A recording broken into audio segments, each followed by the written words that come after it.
Welcome, everyone. This is your friend, the DN What If, here with another exciting fanfiction. Today, we're diving into the story of what if a broken villain Deku possessed a gamer quirk? If you enjoy this video, don't forget to hit that like button and subscribe for more fanfiction content just like this. Now, let's get started with the fanfic. At the age of 3, Izuku learned that all men aren't equal. At the age of 6, however, Izuku learned that miracles exist. Stumbling upon All Might on his way home was not what Izuku had wished for that day. He had long since given up on a chance encounter with his favorite hero. After all, celebrities don't just walk around the street all day waiting for a quirkless nobody to request an autograph. But here he was, in all his glory. All Might stood in the middle of a crowd of admirers, looking more terrified of the notebooks and phones and gifts being moved at him than he had ever been in front of villains. Thanks to his small frame, Izuku crawled his way through people's legs with slight difficulty and soon made his way in front of his idol. Now that Izuku was mere feet away from All Might, he was astonished at the man's extreme physique that was kinda hard to tell across the monitor. Being next to him made Izuku feel so small and insignificant. But the overwhelming height of the man only brought him a feeling of protectiveness, like being under a shielding giant tree on a rainy day. Trembling from excitement, Izuku bounced up and down as he pushed his notebook up as high as possible, hoping the popular hero would choose his notebook amongst the many that was offered to him. All Might! He yelled, his voice breaking. "See, can I get an autograph?" The second surprise of the day came when All Might heard his pitiful squeak among the clamorous chatters and gladly took the offered notebook. "Of course. What's your name, boy?" "Midoriya Izuku." All Might signed the notebook with a flash, his signature smile on his face as he returned it to Izuku. It was incredible how he was capable of looking so cool while doing something so mundane. Izuku mused as he thumbed over the page where All Might's glorious signature carved its way to memory. All Might, the greatest, legendary hero, the symbol of peace, protector of the country, the most amazing person alive, had been holding his notebook. His notebook! Izuku broke out of his musing when he saw All Might bent his legs slightly, a sign his years of observation helped him notice habitually before the man jumped. All Might was leaving. His first encounter with the legendary hero was about to end in less than a minute with a few insignificant exchanges of words that most likely won't be remembered if he was to think back on it years later. He couldn't just end it like this. He wouldn't. See, can someone without a quirk become a hero? Before the man could leave his sight, Izuku spluttered out a question that had been clogging his mind for years. All Might stood with his back face towards the crowd, who was starting to get impatient with Izuku getting all the attention. Slowly, he replied in a low tone, "I'm going to be frank with you. Heroes deal with life and death situations on a daily basis. It's not something to be taken lightly of. If a quirkless hero was to participate in a hero fight, without any power to defend themselves, they will only be a hindrance to the other heroes and give the villains an advantage. Even with the help of gadgets and equipments, they will still be the weakest link of the heroes. Plus, hero equipments are hard to come by and are a big investment. A group of heroes is only as strong as their weakest member, and the addition of a quirkless hero would greatly reduce the chance of successful captures. Which is why a quirkless person has never passed the hero license exam." There were many words that Izuku didn't understand at the time, but one thing he knew was that being quirkless equals to no hero. "I'm sorry to have to tell you this, but I don't want you to waste your life working towards an impossible goal. It's better to give up early than regret later on."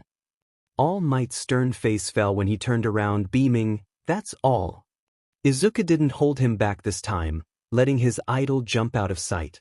The disappointed crowd dispersed, with a few lingering people throwing dirty looks at the small boy who was lucky to be blessed with All Might's attention, even for a few minutes. That day, Izuku's dream was totally, completely, and utterly shattered into pieces. Not a single scrap remains. The next day, he went through school without his usual vigor. He sat quietly in class, not participating in any of the class discussions. Everything around him seemed to blur out and the noises seemed to fade. Izuku was in his own little world, a dark, vast empty space with a small ball of flame lighting up a path that led to infinite darkness. During lunch, he sat alone as usual as he watched his classmates with all their amazing quirks laughing and fooling around. As school came to an end, Izuku packed up quietly, hoping to return home as soon as possible so he could crash onto his bed and just black out. But all good things must come to an end. Kacchan appeared next to him with an explosion effect.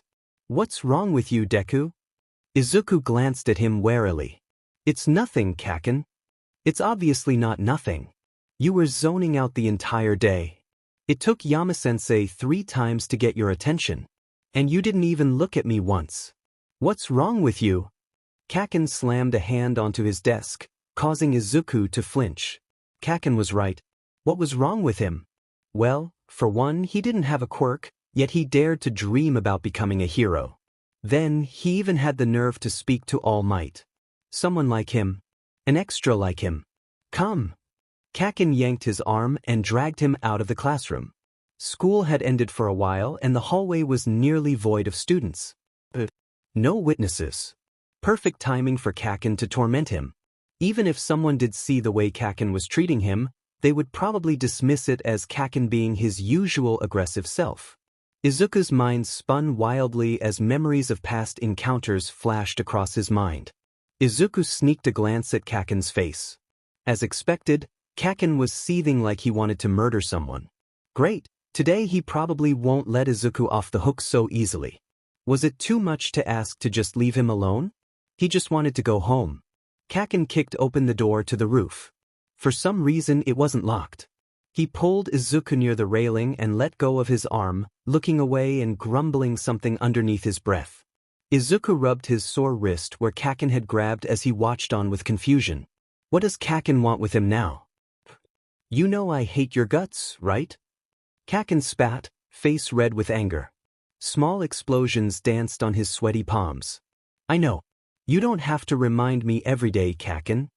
Izuku bowed his head, ashamed. He knew Kacchan never saw him as a friend. He'd known it since he first met him. But it hurt even more to hear it from Kacchan. "You're a worthless, useless, stupid quirkless Deku. I hate you. You can't even defend yourself yet you want to be a hero? Don't make me laugh. What are you gonna do when you face a villain, huh? Throw your DMN notebook at it? The villain could kill you in seconds. If you want to die so badly, then just jump off the roof. It'll save you the time and effort."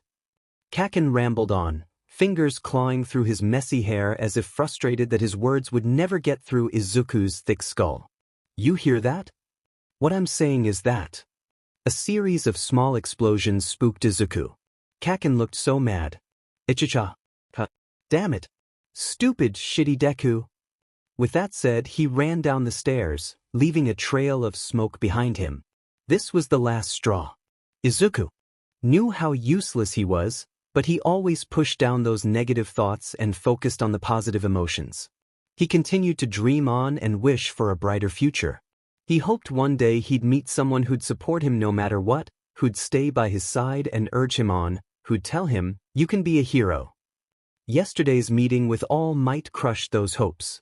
And today's meeting with Kacchan even more so extinguished that small flame of ambition inside his heart. Izuku stepped closer to the railing, watching the students trail out of the school gate, a blonde Pomeranian head standing out in the crowd. Some students remained on the field due to club activities. There was a group of students standing on the baseball field, not doing anything. No, they were discussing something. Izuku squinted his eyes. Something was off with the field. There were some charred grounds all over the baseball field. They seemed to form something. No, is that AD? He pushed himself forward, leaning against the railing. That's definitely an E. And then K. And the last one is .V. Izuku frowned. Whoever was fooling around would probably get in trouble tomorrow when the teachers caught them. It wasn't Izuku's job to worry. Besides, he didn't care anymore.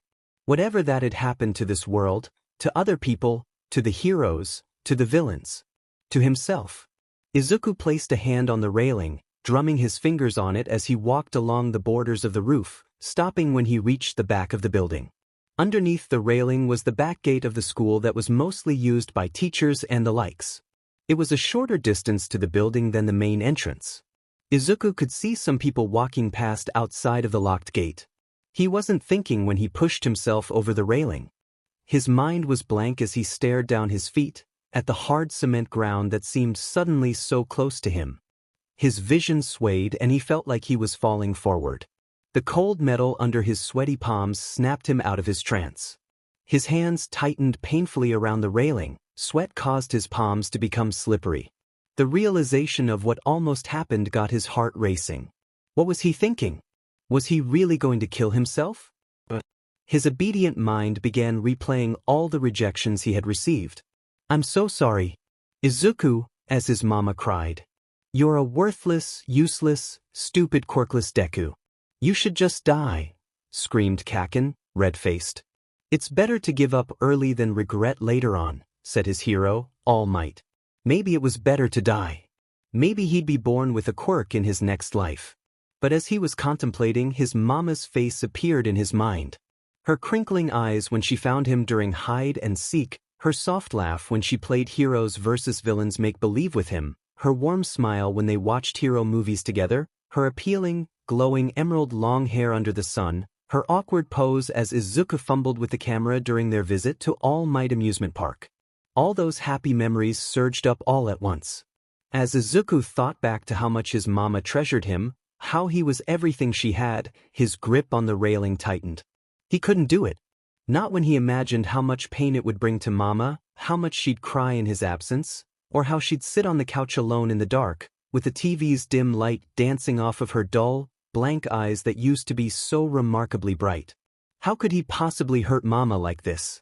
How selfish was he, to only think about his own pain and problems, and not spend a penny worth of thought on his Mama? What kind of son was he? This was stupid. He shouldn't do this. He'd just be a cop. Or something. No matter what, he had to keep on living. For his mama's sake. Izuku didn't even realize he was shaking until he tried to get himself over the railing. The severity of the near-death situation just dawned on him, and all those fears that was absent turned out to be merely delayed.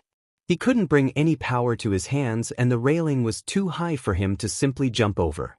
He couldn't stop trembling no matter how much he tried. He regretted doing this. He was so stupid. If he hadn't done this in the first place, then he wouldn't be falling off the roof right now. School just ended. It was a fairly normal day for Tida. He didn't pay attention in class but instead doodled his hero costume in his elegant pocket notebook. Teachers yelled at him, and he just tuned them out as usual. Takeshita, the best student in the hero course, was popular with the girls as always, and according to the rumors, he had already been accepted to a hero agency. Tida had sat aside and watched with masked disinterest and slight, suppressed envy as he ate his bento. Talking about bentos, his mom had been slacking off while making them. They used to be so aesthetically appealing. Now, he lost his appetite whenever he looked at it. Well, at least it was still wrapped perfectly in his favorite furoshiki. One thing that made today slightly different was the parent conference in the principal's office. That arrowhead principal once again ranted about his behavior issues, but this time in front of his parents. Tida had seen the gleeful looks in the man's eyes when his dad glared at him and his mother began crying in distress, and he didn't like it. It was a look full of mockery and superiority barely kept hidden behind fake pleasantries and professionalism. It was obvious that the principal had already given up on Tida and lost all hopes of him ever achieving something remotely satisfactory. Arrowhead's mask had crumbled for a second when he mentioned how expulsion was a possible ending if Tida didn't up his game, but it was quickly replaced with a concerned smile before his parents caught onto it. He thought that threat was enough to waver Tida's determination? Well, it would take more than that. Tida wasn't going to give up his hero dream if that was what he was planning. His optimism was his best weapon and he would continue fighting for a bright future. However, his grades indeed needed some polishing. Judging from the heated glares his father had been shooting him with, he won't be getting away scot-free this time. He would have to put more effort into his schoolwork, but how do the teachers expect him to become a hero if they don't give him more opportunities to do actual hero stuff? Experiences were a necessary requirements when applying for hero agencies. Thus, Tida continued actively searching for opportunities to save people. and that led him to a crowd of people gawking at something high above them. Tida glanced out of curiosity and found a window cleaner panicking on the suspended platform that was barely connected to the building, wire ropes snapping apart. It was his chance. Tida grinned. He'd show them how heroic he was. He would save that man. The moment the last wire rope snapped, Tida rushed forward, creating air cushions to launch himself towards the falling man. In his hurry, he didn't notice a hero rushing to rescue. The scene seemed to be going in slow motion. The man was falling, and he was getting closer. Then someone rammed into his barrier. Tida gaped in shock as another man dressed like a pro-hero frantically found his footing and jumped towards the fallen man yet again, but the encounter delayed his rescue and the man fell onto the ground in a sickening crack, the perfect sound effect of the current state of Tida's heart. Later. That day. Today was a horrible day, Tida decided when he was finally released by the furious hero and the police. His mother stayed back, still apologizing profusely as the police reminded her repeatedly the severity of her son's actions. This incident would be brought up to the principal, and with his already low reputation, expulsion seemed like it wasn't outside the range of possibilities. Great. Just great. The sun was setting and the road home seemed longer than normal. Tida shuffled his feet, staring hard at the stubborn ground. How he wished for the ground to open up and swallow him whole. Right here, right now. Maybe life would be better if he lived in a hole. The world was too cruel for him. Heroes saved people, but where was his hero? His mind was a mess. Terrible thoughts of what was to be expected bombarded his bursting head. How would his parents react if he was actually expelled? How would his classmates react? Would he still be able to go to school? Was his parents going to kick him out? Could he still be a hero? The last question drifted a while longer in his mind as he took in his surroundings. He had walked upon the elementary school he always saw on his way home. Today was no different. The back gate was locked. The guard was snoring. A cat was stealing the fish off of his bento. The school was nearly empty. The roof was... Is that? Tida couldn't believe what he was seeing. He rubbed his eyes, then pinched himself just to make sure. A boy was standing on the edge of the rooftop, outside of the railing. He couldn't see the boy's face from afar, but judging by his slouched posture, it seemed like this was a suicide situation. For a moment, Tida contemplated turning away and continuing his miserable life. His earlier incident was a clear indicator that he wasn't hero material. He had also failed the provisional hero license exam 4 times. He had faced rejections all his life and his attempts to help someone almost always ended up biting him in the rear. Why would this time be any different? It wasn't like saving one person would make him a hero anyway. But when he saw the boy attempt to climb back over the railing, but slipped and lost his footing, Tida moved, his mind suddenly clear. Who cares if no one believed in him? Who cares if no one appreciated his help? Who cares if he'd be expelled tomorrow and his hero dream was likely crushed for life? If he was going to watch a child fall to his death without doing something to help, when he had the ability to do so, then he wasn't even a man. Let alone a hero. Gently rebound. Tida jumped onto the elastic barrier and launched over the locked gate. The guard remained asleep. He repeated the technique and another aerial cushion appeared underneath the falling boy. Tida prayed silently as he watched the boy land on the elastic, stretching it a little, and bouncing back up. Tida was already in position and he caught the boy's small body without much effort. All the energy seemed to vanish and Tida fell onto his knees, his bangs drenched with sweat. Perspiration mixed with gel slid down his cheeks, making its way very uncomfortably into his uniform. That stubborn little curl once again escaped his gelled rest of his hair and flopped against his forehead. His heart was racing so fast he was sure the boy was able to hear it. Well, when he came out of the trance, that was. When his feet slipped and his grip slackened, Izuku was so sure that today was the last day of his life. As he was falling down, he didn't panic. It actually felt quite nice to be in the air, not restrained to any surface. He wondered briefly if anyone would save him. All Might would. But he clenched his eyes shut. All Might had no reason to show up at an ordinary elementary school. He was probably busy fighting villains on the street. No one was going to come to his rescue. The school was nearly empty. Most teachers already left. Nobody knew he was on the roof, except Kacchan, who had already left the school. Izuku was going to die. His head was going to hit the concrete so hard it shattered to pieces, much like the state of his hero dream. No one would save him. No one. Izuku hit the ground. But he didn't feel any pain. The ground was surprisingly soft and it seemed kind of fresh. Like RB, Izuku thought as his fingers made contact with the ground, soft, slimy, but not wet, RB. Izuku felt his body sink in, then bounce up, right into a pair of strong, steady arms. The world stopped spinning and all movement stilled. Izuku felt the silky smooth texture of clothing rubbing against his cheeks. He could faintly hear the beating of a fast thumping heart. He cracked open an eye slowly. The concerned face of a stranger filled his vision. Unable to believe what just happened, Izuku had to ask to make sure. Did you save me? The stranger let out a chuckle, sighing deeply. Seems like you're okay. He bent down and allowed Izuku to stand on his own. Can you walk? Izuku tested a few steps. His legs felt like jelly. Yeah. No, you can't. The stranger interjected. He bent down, back facing Izuku. Get on, I'll carry you. I can't trouble you. You already saved my life. That's more than enough. That's not enough. The man gently took Izuku's hand and placed it on his shoulder. You're probably still terrified of what just happened. I'm not leaving you to deal with the aftermath by yourself. Izuku got on his back reluctantly. Where do you live? XXXX. Okay, hang on tight. The man shifted Izuku so he could sit more comfortably. So tell me, what happened? Izuku bit his lips. It was a mistake in the first place, and now that he thought back to what he had tried to do, his face heated up and he tightened his clench on his savior's silky suit.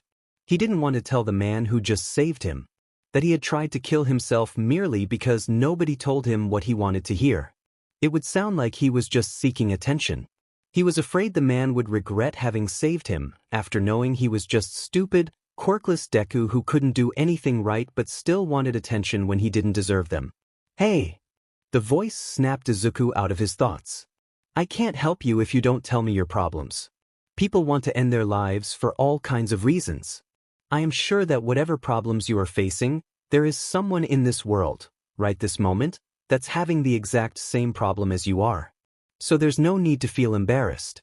Problems cannot be solved if they remain hidden, you know? Izuku started. The man's words hit home. Was there really someone who'd also gone through what he had? Who knew what he was feeling? How do they overcome it? How do they deal with it? He wanted to know. I'm quirkless. There was no visible reactions from the man. I want to be a hero. But everyone told me I can't do it. Even my mama, even my best friend. Everyone laughed at me. I get it. I have no power, so there's no way for me to become a hero. Hero's job is dangerous, and if I do become one, I'd only slow everyone down. But I just can't help it. I want to be a hero so bad. I think about it every day. Everything I do is so I can become a hero. Without that, if you take that dream away from me, then Izuku's voice cracked, unable to continue. Streams of tears rolled down his cheeks, blurring his visions. He wanted to bury his face into those broad shoulders, to seek comfort, and to cry to his heart's content. But he didn't want to cause the man any more trouble. The man stayed silent after Izuku's confession.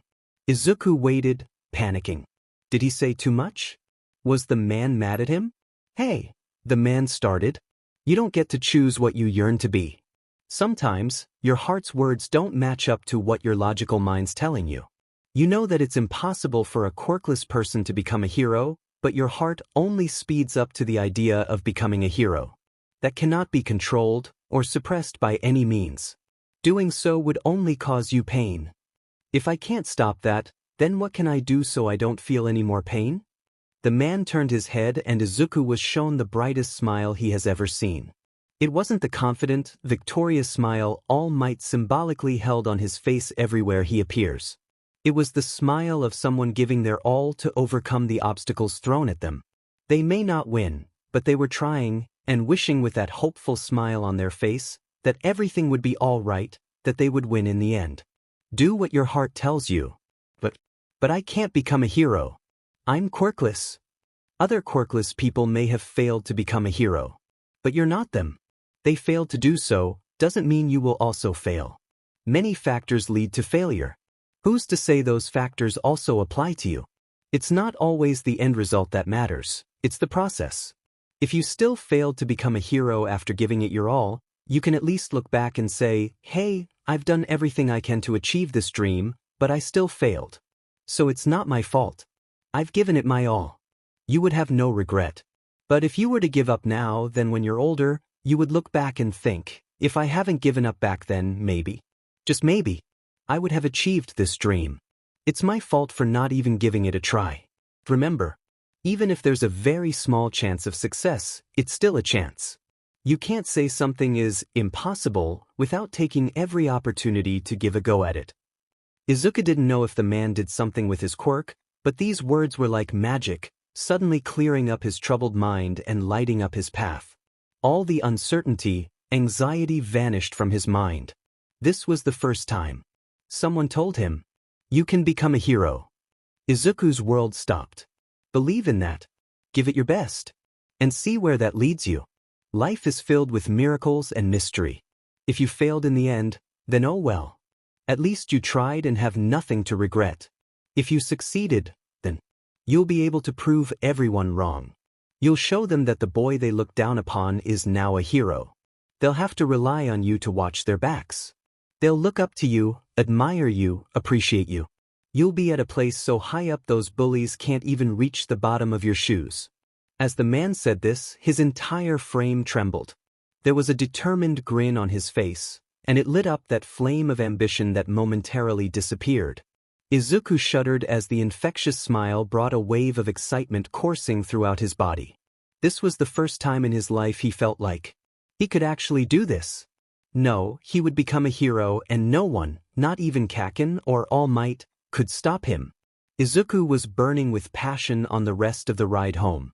He opened up to his savior and told him his name, his hero All Might, and how this man was now his new hero, his best friend Kacchan and his explosive personality, of which the man questioned, that doesn't sound very heroic to me. Are you sure he didn't misunderstand the word friend and hero? His favorite person in the world, Mama, and pretty much gave the man an autobiography on himself. He also asked the man his name, which the man replied, my name is Tida, but call me gentle. I am aiming to become the gentle hero, someone who can save the spirits and heart of the victims with his mere presence and the mention of his name. Izuku was surprised to find out that the man was still in high school. He looked much older, or perhaps it was just due to the suit. In response to Izuku's confusion, the young man sheepishly admitted how he did poorly in school and had to drop back 2 grades. It was like a dam being broken. Many more embarrassing admissions flowed out of his lips. Izuku listened quietly as the young man recounted his life. How he got into a normal school with an okay hero course, but didn't work hard enough and failed all his classes. How he failed the hero license exam 4 times because he didn't put enough effort into it. And now, all those failures led up to him failing to save someone earlier the day, and was likely to be expelled. It's embarrassing, telling you to give it your all, but not staying true to those words myself, Gentle said, letting out an awkward laugh. But you saved me. Gentle seemed to have forgotten that he indeed had just saved Izuku's life, as he perked up with a huh. Even after failing so many times, you still didn't give up your hero dream. It's thanks to you that I can live on and give my hero dream a try. Thank you, Gentle. You're my hero. There was a long silence after that. Izuku pet his head sideways, and saw a streak of tears on Gentle's cheeks. His expression frozen, eyes widened, lips parted slightly in shock. Gee, Gentle? Izuku held onto Gentle's shoulder when the teenager let go of one hand to wipe away his tears. It's the first time. First time ever. Gentle choked out, his voice trembling. See? I can be a hero too. I saved someone's life. I'm a hero. Izuku wasn't sure if Gentle was still talking to him, but he responded nonetheless. Yeah, you're a hero, Gentle. You're my hero. For the first time Izuku didn't want to enter his house. What's wrong? Gentle watched him with a gleeful smile. Do you need a save? The gentle hero is here for your convenience. Izuku laughed at the flashing pose Gentle striked. Ever since he told the teenager how he was now Izuku's favorite hero, the older boy didn't stop gloating over his confession. Gentle had probably gone through a lot more than what Izuku had, so to hear someone tell him all his efforts weren't wasted and that he was actually a hero must have felt pretty good. Izuku himself felt like he was sitting on clouds ever since Gentle told him he could become a hero. I have been saved enough for the day, Izuku chuckled. I can't just sit and wait for heroes to save me every time I'm in trouble. I need to start saving myself and other people, because that's what a hero does. Gentle's expression softened upon hearing those words. He crouched down and ruffled Izuku's fluffy curly hair. Nicely said, kid. Now get inside that house and stop making your mom worry, because heroes don't make other people worry about their well-being. Gentle took out a pocket-sized notebook with intricate designs, looking as if it came right out of a medieval fantasy world. He scribbled something onto a page near the end and ripped it out, wincing slightly, as if it caused him physical pain to hurt his notebook. This is my phone number. Call me if you need Gentle the hero.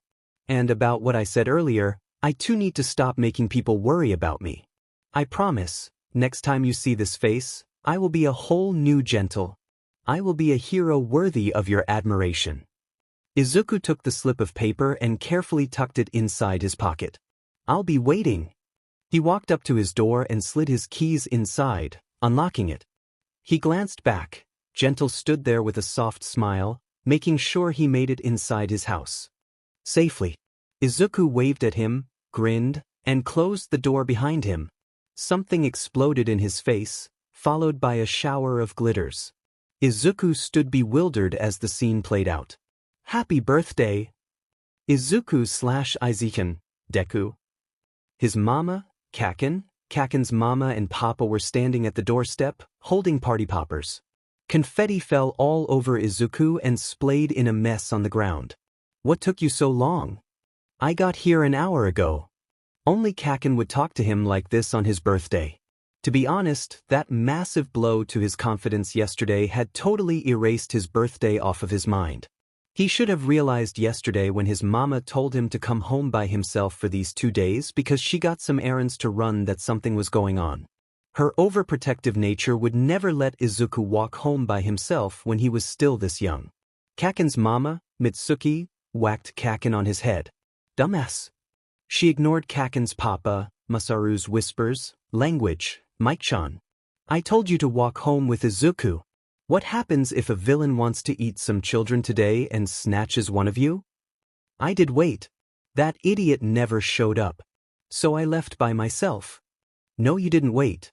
Izuku wasn't gonna call him out on it, though, since he could understand where he was coming from. Kacchan would never allow himself to be seen walking home together with Izuku like they were friends. Anyway, why don't we keep the scolding for tomorrow? Today is a day of happiness and celebration. Let's start by exchanging presents. Izuku wondered why his mama looked more excited than he, the birthday boy, was. That thought was thrown to the back of his mind, however, as the two families situated themselves in the living room. At the foot of a big All Might poster was a bunch of presents. Izuku couldn't sit still. He jumped up from his seat next to Kacchan, who looked annoyed, and bounced excitedly. So which one first? Which one first? Which one do you want to open first? Izuku plunged into the pile of presents, feeling and shaking all of the unmarked boxes. He chose the smallest box in the end. I'll open this one first. Kacchan tensed up. For the past few years Kacchan didn't get him anything, which always resulted in a heavy head bashing from Mitsuki the next day. Perhaps Kacchan did it this year to escape his mama's fist? Izuku wasn't sure, but he was eager to see what Kacchan had gotten him. He peeled the horribly wrapped box carefully, so slowly Kacchan had to yell, "Hurry up! I don't have all day!" and got another whack in the head. He didn't know what to expect, but he definitely wasn't expecting a small device designed and colored like the face of All Might with a strap connected to it and a hook on the end. On the strap were red, blue, and yellow beads that spelled out Deku. This is a security alarm for kids. Katsuki spent months saving up his allowance to buy this little thing. He said, and I quote, "Deku needs someone to look out for him and I can't be there all the time." He even sold some of his valuable hero collection cards to earn money. Shut up. Shut up, you old hag. Kacchan was blushing furiously. He kept punching his mama in response, which was pretty much the most he would do when it came to his mama. He would never in his life use his quirk and attack her for real. Izuku rolled the security alarm around in his palm. It was small, lightweight, and easily accessible. He pulled the strap just to test it out. As soon as the strap disconnected from the device, a shrill screeching cry emitted from it, halting all movements in the living room. Izuku hurriedly plugged the strap back in and the cry stopped. Aizu-chan. His mama started, voice hesitant. Don't do that again, okay? Unless it's an emergency. Oh, okay mama. Sorry. Izuku was the closest, so he received the worst from it. He definitely wasn't doing that again unless it was a life and death situation. He turned to Kacchan and gave him his biggest smile to showcase his appreciation. Thank you so much, Kacchan. I'll treasure this. Whatever. Next up, Izuku picked out Mitsuki's gift. It was a dozen-round RBB ball that would explode into a blinding light if certain conditions were made. Mitsuki got him 6 that explodes on impact and 6 that explodes 6 seconds after the initial impact. They were the child toy version of the flash bombs some heroes and villains used. You're turning 6, so these numbers should be easy to remember. I thought you might need something to delay your bullies so you can run away. Mitsuki later apologized for accidentally making it 666, the devil's number. Masaru's present was an All Might-themed bicycle. Kacchan couldn't stand Izuku following him around riding a tricycle designed for babies, so he took it upon himself and taught Izuku how to ride without the supporting wheels. It may have taken almost half a year and Kacchan's almost giving up over a dozen times, but eventually Izuku was able to ride a normal bicycle and Kacchan's ego was boosted incrementally after that. Next up was Mama's present. It was a thin envelope. I couldn't think of anything else to get you since you pretty much have all the All Might mercs you wanted, so I got you that. Now that got him curious. What else did he want that he hadn't gotten yet? Izuku teared the envelope and shook out the content. It fell onto the carpet ground soundlessly. With trembling hands, Izuku held up a golden badge with the letters, WHP, engraved across the bottom. Is this? Izuku's hands trembled as he held onto the crest he had only seen been worn on other, older children's proud chest. You've been accepted to Youth Hero Program, congratulations. Mama said in her best broadcaster voice, making everyone laugh. I love it. Thank you, Mama. Izuku dived into his mama's open arms and smothered her with wet kisses, earning more laughs from the family. Last but not least was the biggest box from Papa, even bigger than the box for the bicycle. Izuku unpacked it, only to see another box inside. He cut through that, only to see another slightly smaller box under it. He continued killing boxes for at least 30 minutes until he finally got to the surprise. It was a game disc. What a surprise. If the game had been packaged normally, Izuku would be excited to play it. Now, he along with everyone else were so hateful of the dozens of unnecessary boxes that he simply set the game aside and grumbled, "Stupid Papa." The game disc was given the silent treatment for the rest of the party. Izuku had a lot of fun and he believed it was sufficient to say that today was the best day in his life. He not only met the one who believed in him, he also received numerous awesome presents, even from Kacchan, including the news of his enrollment to YHP. That was probably the best gift he had received. By the time the day was over, both families were exhausted. The Bakugo family had to drag an unwilling Kacchan away from Mama's homemade spicy popcorn. He only stopped yelling at the top of his lungs when Mama packed the rest into a Ziploc bag and let him take it home. Izuku helped Mama clean up the haywire resulting from Bakugo's presence, then he took a shower while Mama did dishes. He had to get a good night's sleep considering he had school tomorrow. But when he passed the living room and saw the game disc, he hesitated. After all, it was still a birthday present and birthday presents were supposed to be opened on the day they were received. After getting the permission from Mama to only check it out, Izuku raced upstairs into his gaming room and inserted the disc into the console. As he waited for the game to load, he scrutinized the case. The cover was black with only the words, Game of Life, written on it in sketchy, messy scrawls. There was nothing else in or on the case. No brand name, summary, game type, no nothing. Izuku wondered what Papa was thinking when he bought this game. The game had finished loading. The startup screen was suspicious as well. It was a completely dark screen with the sentence, "Click any button to continue." Izuku did and led to the next screen. The same background but more sentences. The top was a quote. "Life is a game. In a world where 80% are VIP players, being quirkless means your game of life will be more difficult than the others. No matter your difficulty level, this is the one game everyone has to play. Game over or refusal to play means the end of your life. Every choice matters. Make your choice wisely. Play difficult, normal, easy. Exit death." Despite how sketchy this game was, there was something about it that made Izuku want to know more. His finger hovered over the confirmation button, the top choice highlighted. Izuku had almost died twice today. He knew how much he valued his life, and there was no way he was going to even risk the chance of losing his life again. He pressed play. The screen blacked out. Then, as if Izuku had just put on his 3D glasses, the black screen wiggled out of the TV screen and paddled on thin air using its two lower corners. It stopped a few feet away from Izuku, and, with a glass-shattering visual and sound effect, the black rectangle crumbled into tiny pieces, leaving behind a RPG player profile screen with blue-tinted letters, much like what one would see with VR goggles. The bluish screen enlarged and Izuku could see 5 tabs on top, with the current display being the first tab, Profile. Underneath it was a hologram of him wearing a shirt and shorts with slots surrounding him. Next to it was a game-like stat sheet. Name, Midoriya Izuku. Title, None. LV, 1 EXP, 0 out of 100.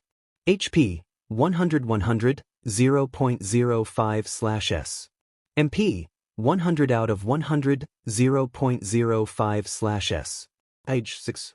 Quirks, none. STR, 3, 5 being average for your age. Luck, 8, changes every day. IV points, 0. Techniques, none. Izuku wasn't sure how long he sat there, just staring dumbly at the screen. The controller had long since fallen onto the ground. It wasn't until he heard the shower turn off in the bathroom when he snapped out of it. In a rush, he left the game disc inside the console when he shut it down. He made it safely to his bed before Mama checked on him. He had promised to go to sleep before she finished showering, and he didn't want to be scolded on his birthday. Lying on his bed, Izuku finally accepted the situation. He wasn't even sure what to accept. That he could now see a VR screen without VR goggles? That he was playing some sort of game that turned his physical body characteristics into stats? He had to look more into this. The screen had disappeared. Izuku thought back to it, wishing for it to appear, and it did, floating yet again in the air in front of Izuku. This time he noticed a banner at the bottom of the screen. Tutorial, a brief explanation of the control panel. Check it out. Close. Izuku thought about pressing the first option. But before his finger touched the screen, the option was selected automatically, as if it could be controlled with his mind. Even better. This way Izuku wouldn't be labeled as the quirkless freak who tried to touch air. It's a pleasure to meet you. A metallic sphere popped into existence. It had a slit across the middle that revealed a wide, terrifying eye, and a smaller slit beneath it as a mouth with jagged teeth. It continued in its monotonous voice. I'm Gola 1412 here for your service. Feel free to call me Gola. Can I call you something else? No. Its hard-headedness rivaled the hardness of its shell. Izuku was a little creeped out by the freaky eye that bored into him, unblinking, but he stood his ground. He was aiming to be a hero. He could handle this. Now, let us continue. There are 5 tabs. The first one, Profile, shows your profile, obviously. You have to be a complete RETD to not understand it. Izuku felt a little insulted. Pouting, he glared defiantly at the Cyclops creature. The second tab, Quests, shows the status of your quests, which you don't have any currently. Quests can be obtained in many ways. They often give satisfactory rewards, so make sure you complete as many quests as you can find. Even the side quests can prove beneficial in the long run. You never know when you'll need a strand of hair from All Might or a catnip. Izuku had an urge to protest, but he stuffed it down, not wanting Gola to throw any more casual insults around. The third tab, Bazaar, has 5 categories of items that you can purchase with your reputation point, which are gained by being known. They are gadgets, costumes, disposable items, miscellaneous, and last but not least, drumroll. A fast rhythmic beat echoed in his room. Izuku wondered if he was the only one who could hear it, seeing how his mama didn't barge in panicking. Quirks. Wait, Quirks. Izuku slapped a hand over his mouth when he let slip a shriek. Mister, you can talk to me telepathically. I can hear your thoughts. So you're saying that I can actually buy quirks? Any quirk? Can I have multiple quirks? What kind of quirks are there? You will be able to unlock the bazaar once you earn a reputation point. But to do that, you'll need to complete quests. Before Izuku could ask more, Gola continued. Next tab is map. It will show nearby quests and your current location. And the last tab is inventory. You currently have 5 slots available. More will be unlocked as you level up. It allows you to store and retrieve non-living objects. Same objects can stack. This concludes the tutorial. Do you have any questions, Star? Yes. Izuku excitedly waved his hand. So about the quirk. How do I get a quirk? There are many ways. You can buy quirks in the bazaar for 10,000 to 100,000 points each. Some rare quests may reward you a quirk upon completion. You can also choose a free quirk every 10 levels you level up. Any other questions? About the inventory. Tisk. Gola clicked its tongue like it was annoyed. It did a very obvious eye roll, not even attempting to hide its annoyance. Izuku gulped. Now he felt bad. Last question, I promise. So how do I put stuff into the inventory? Fairly simple. Just put your hand on it and visualize the item inside a slot. It will appear inside. Is that all? Why yeah. Gola vanished, its body breaking down into cubes which proceeded to crumble into smaller cubes. Soon, the cubes became as small as air particles and couldn't be seen by the naked eye. Izuku lay back down onto his soft pillow. He grabbed his All Might watch from his nightstand and tried putting it inside the inventory. It worked on the first try. Wow! He gasped in awe, ogling at the small watch icon in the slot. Cool! He whispered. That night, Izuku played around with the inventory for a long time until he finally fell asleep. In his dream, he saw himself getting into the best hero school, UA High School, and meeting many popular heroes. He made many friends, became popular, and even talked with All Might again. The dream ended with him saving All Might's life and being hailed a hero by the public. The next morning, Izuku woke up to All Might's shouts of, "I'm here! I'm here!" He turned off his blaring alarm in a swift motion and rolled out of the bed. Tiny feet made contact with the cold floor, making him shiver. As he was getting ready for school, he spotted the presents he received yesterday.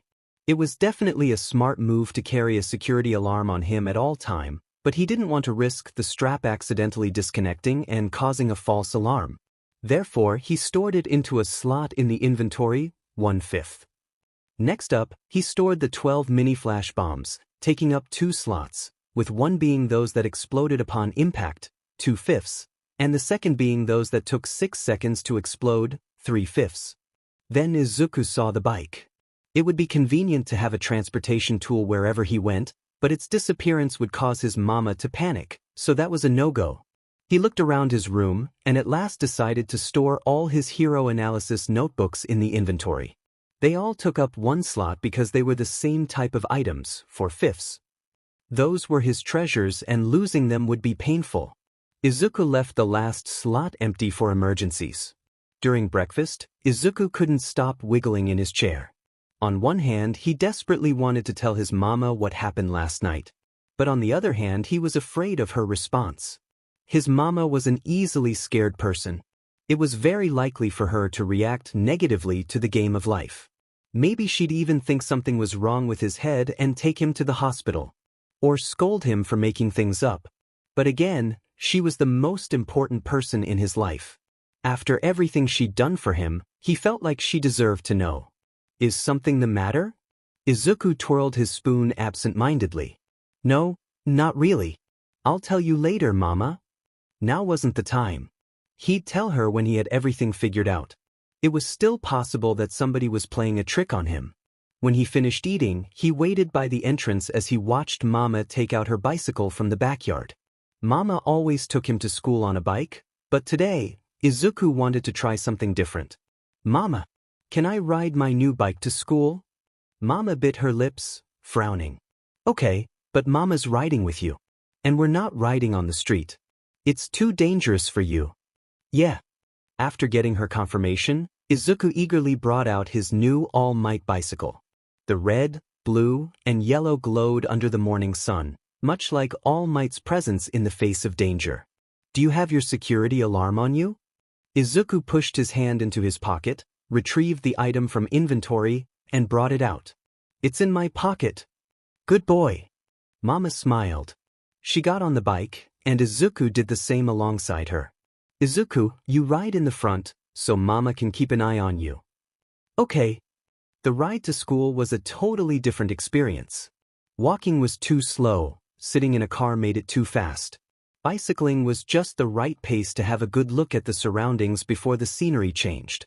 School wasn't very far from their house, so even with Izuku riding in a slow speed for safety reasons, they arrived at the school in less than 10 minutes. Perhaps it was his imagination, but Izuku felt like everyone was watching him, staring at his bike, when he entered the school, his mama waving goodbye by the entrance. For the first time, Izuku didn't cower under the stairs. He felt powerful.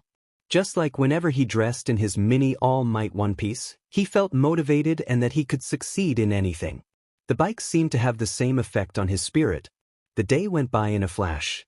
Izuku had his entire mind on the YHP that he barely caught onto what the teacher was saying. The Game of Life screen also kept him distracted during class. After flipping through the dictionary, he decided to call it digitalization, which was, and he quote, the process of converting information into a digital format. There was no better name for a game that turned his entire life into a digital game. As it turned out, Izuku could use digitalization to observe other people's levels. It occurred when he stared at Kacchan and wondered what Kacchan's level was. You have learned technique. Observe LV1. Bakugo Katsuki LV1. Izuku was surprised to find that Kacchan was the same level as he was.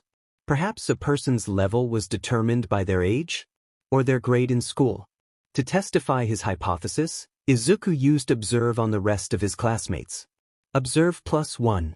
The notification popped up every time he used it, and soon Observe had reached level. As it turned out, everyone in his class was level. It made Izuku feel a little bit better that Quirk didn't play a role in a person's level.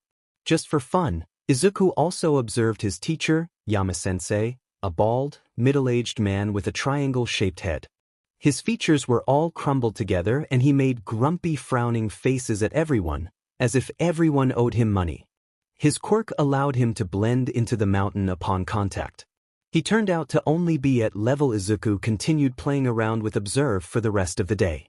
Kacchan didn't seem to pay him any mind, and he didn't actively try to initiate a conversation either. Kacchan seemed to be in a bad mood after their homeroom teacher scolded him early in the morning for something Izuku was unsure of, and that caused him to literally explode every time someone talked to him. Everyone could sense his bad mood and stayed out of his path for the rest of the day. When school ended, Izuku met Kacchan's mother, Mitsuki, at the gate, who was there to pick up Kacchan. When she saw Izuku and his mama getting on their respective bikes, she complimented them on how it was a good exercise and a good bonding time between family members. She wished she could do the same with Kacchan, but that was even less likely than his being nice to her for once. That night, Izuku barely got any homework done because he was so excited for YHP tomorrow. He couldn't even sleep. So he reread all his superhero comics until sleep took over him. The next morning, Izuku woke up to his mama tickling his feet. He dodged and pushed her hands away, giggling, but in the end her flimsy fingers always wiggled their way to his ticklish spots. Izuku laughed so hard he was crying. While avoiding those menacing fingers, he accidentally kicked Mama in the face. "Now I got you, little devil," Mama faked an evil laugh. It was such a bad imitation Izuku almost burst out laughing again, and he did when Mama tickled his captured feet continuously until he surrendered.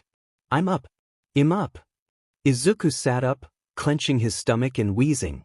His cheeks still had tracks of tears on them, and his mouth was so sore from smiling he swore he would never do this to anyone, not even someone he greatly disliked.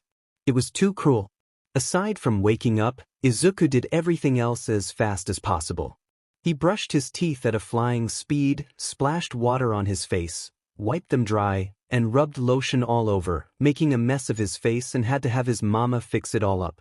He got dressed in his favorite All Might t-shirt and a pair of dark green shorts. As he wolfed down his cereal, Izuku asked after swallowing his mouthful, "Is Kacchan going?" "Unfortunately no, honey. Mitsuki signed him up for drum lessons on the weekends. Katsuki-kun asked for it himself, actually. He said it's a musical instrument befitting of his quirk and personality." "Oh." Izuku resumed eating. He didn't like the feeling of satisfaction that rose within him upon hearing that Kacchan wouldn't be accompanying and tormenting him in YHP2. It made him feel guilty, like he'd done something wrong. The rest of the breakfast was filled with Izuku bouncing around in his seat in excitement and his mama smiling softly. When the two were ready to leave the house, his mama paused in front of her bike and gave him a serious look. "Izuku, Mama is very sorry. I've said something very awful to you back then. I gave up on you when you needed me the most. I was afraid to let you pursue your dream because I think it's too far out of the reach of a quirkless boy, and that fear of mine dragged you down. I should have been there for you, supporting your dream, giving you the push on your back you desperately needed, like a mother should do. I'm so sorry for realizing that too late. But starting now, you have Mama's support no matter what. Mama has faith in you. Izuku, you can be a hero. Can you forgive Mama?" Familiar burning returned to his eyes. Izuku didn't say anything. He simply ran into Mama's open arms and hugged her with all his might, breathing in her scent, mesmerizing in her touch, not wanting to let go. He thought back to how he had wanted to end his life, yet here Mama was supporting him deep inside, and he never knew. He was so glad Gentle had saved him yesterday. Otherwise, what would happen to Mama? "I forgive you, Mama." The ride to YHP was silent. He caught Mama sneaking glances at him, and he just grinned, pressing a fist to his chest, eyes determined. As they pulled up to YHP, there was already a teacher at the entrance. She was a young woman with brown hair wrapped up in a loose bun. Her large, soft caramel eyes were clear like the cloudless sky. "Welcome to Youth Hero Program. I'm Shimura-sensei. You must be Midoriya-san and Izuku-kun." Shimura-sensei said with a big smile. "Nice to meet you, Shimura-san. I'll be entrusting Izuku to you." Mama turned to him as he got off his bike. "Now, go become a hero, Izuku. Just watch me, Mama. I'll be the biggest hero you've ever seen." With one last hug and kiss from Mama, Izuku walked his bike towards the kind lady, watching Mama speed away into the distance. YHP was the acronym for Youth Hero Program. It was an after-school program designed for children who dreamed of becoming a hero. It began many years ago when All Might made his debut as the symbol of peace. His debut inspired many people to become heroes, and the nation was in desperate need of an institution to satisfy those children's hero dreams when too many children got injured while attempting to commit heroic acts in public. And thus, YHP was established to take in those children and teach them how to use their quirks accurately, how they can be applied to save and rescue missions, and to give them a taste of the job as a hero by allowing them to commit heroic acts under safe conditions and pro-heroes' supervision. Over the years, rate of illegal public usage of quirks had decreased. Although the police couldn't punish the children for committing that offense, they could give warnings to the parents, but that often didn't do much. Illegal use of quirks wasn't an extremely severe crime, unless the offender had caused serious injury to people and/or the environment. The most they would receive was a verbal warning and probably a negative counseling on their first attempt. If they were a student, The school they attend may choose to suspend the student if they felt necessary. However, if destruction of property and/or injury or even death to another individual was factored, then the minor would be placed in juvenile detention center for up to a year and their school could choose to expel them. If it was an adult, they would be in prison for up to 3 years, depending on the severity of the crime. YHP had also taught many current pro heroes. Their reputation was fairly high in the public and was wildly registered as the program you must send your kids to if you want them to become heroes. There were many youth hero programs all around the nation to make up for the high registration rate. Each installation only had 30 or so children in the program at once.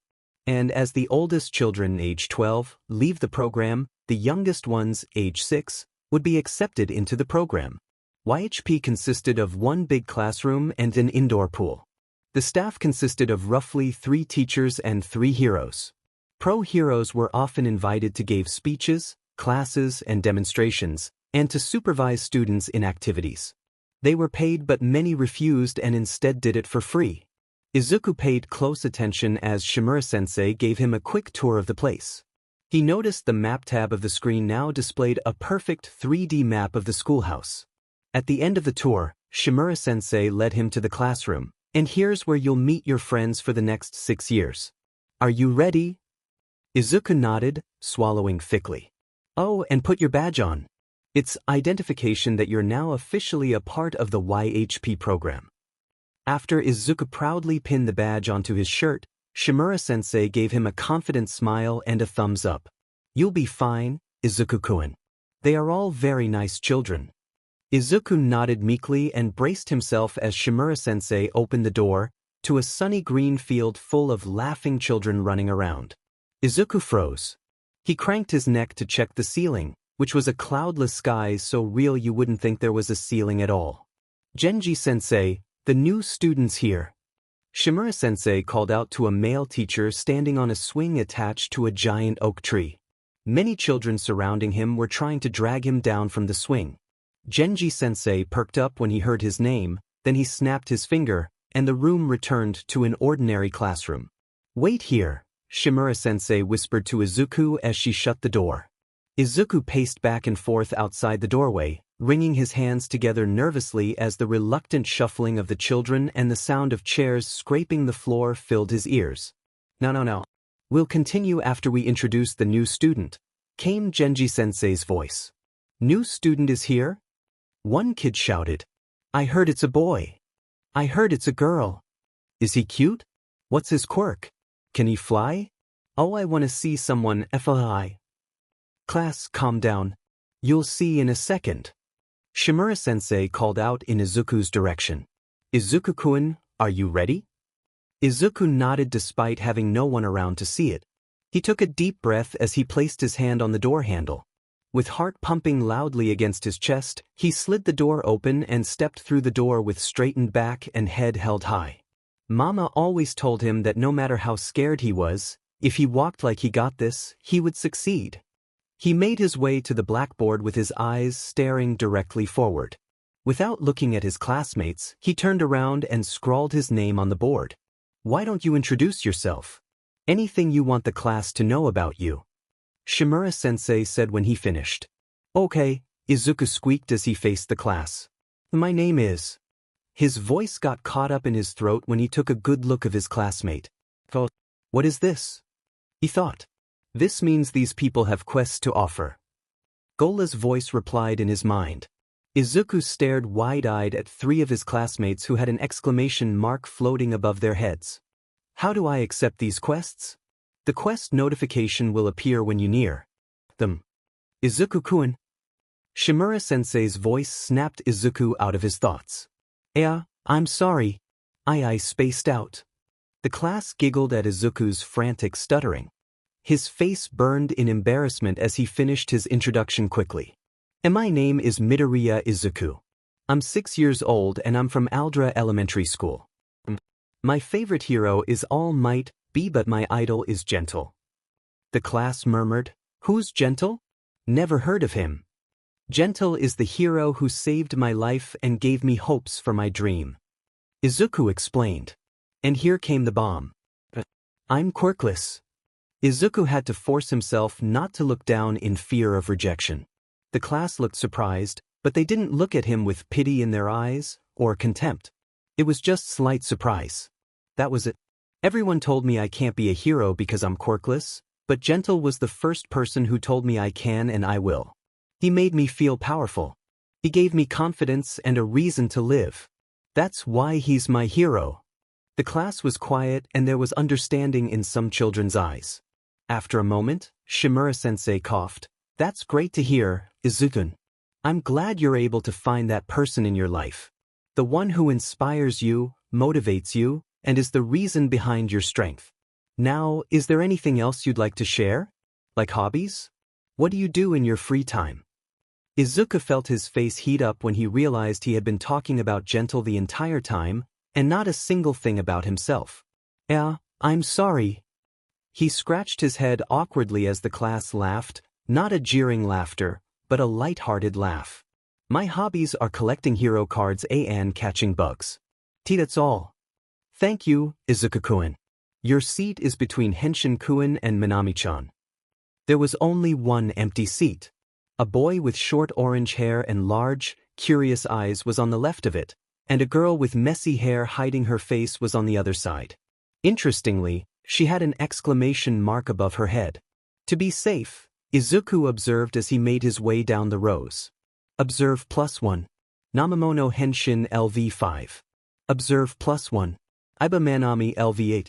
When he settled himself in between the two of them, he received the quest notification. Quest alert. Side quest, a precious smile.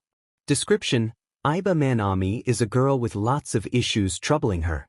Be a hero to her and make her smile. Time limit: none. Reward: 100 EXP, 1 reputation point. Failure: a hero should never allow themselves to fail. Accept, decline. This was the first quest Izuku received. Of course he had to accept. The first option was selected as soon as his thought was received by the system. Aiba's head was bowed, but Izuku could see her peeking at him through her bangs. When she was caught staring, she quickly smoothed out her hair in an attempt to act casual and cover up her eyes in the process. Hi, I'm Izuku. You must be Manami-chan. Izuku quickly corrected himself. He wasn't supposed to know her full name yet. Nice to meet you. He offered a hand, which Aiba took in a loose grip. Nice to meet you, she whispered. How old are you? 8. No wonder her level is so high, Izuku wondered. But then how come Yama-sensei's level is only 5? So I guess you've been here for a while. I hope we can be friends. Maybe you can tell me what YHP is like later, Izuku added when she didn't respond, if you feel like it. After a while, Aiba nodded. Izuku felt a tap on his shoulder. Namamono took back his hand and whispered, Don't mind her. She's always like that. She's also quirkless. Izuku paled, a horrible feeling rising in his stomach. He thought of all the times he tried to make new friends, and would later see someone telling them he was quirkless.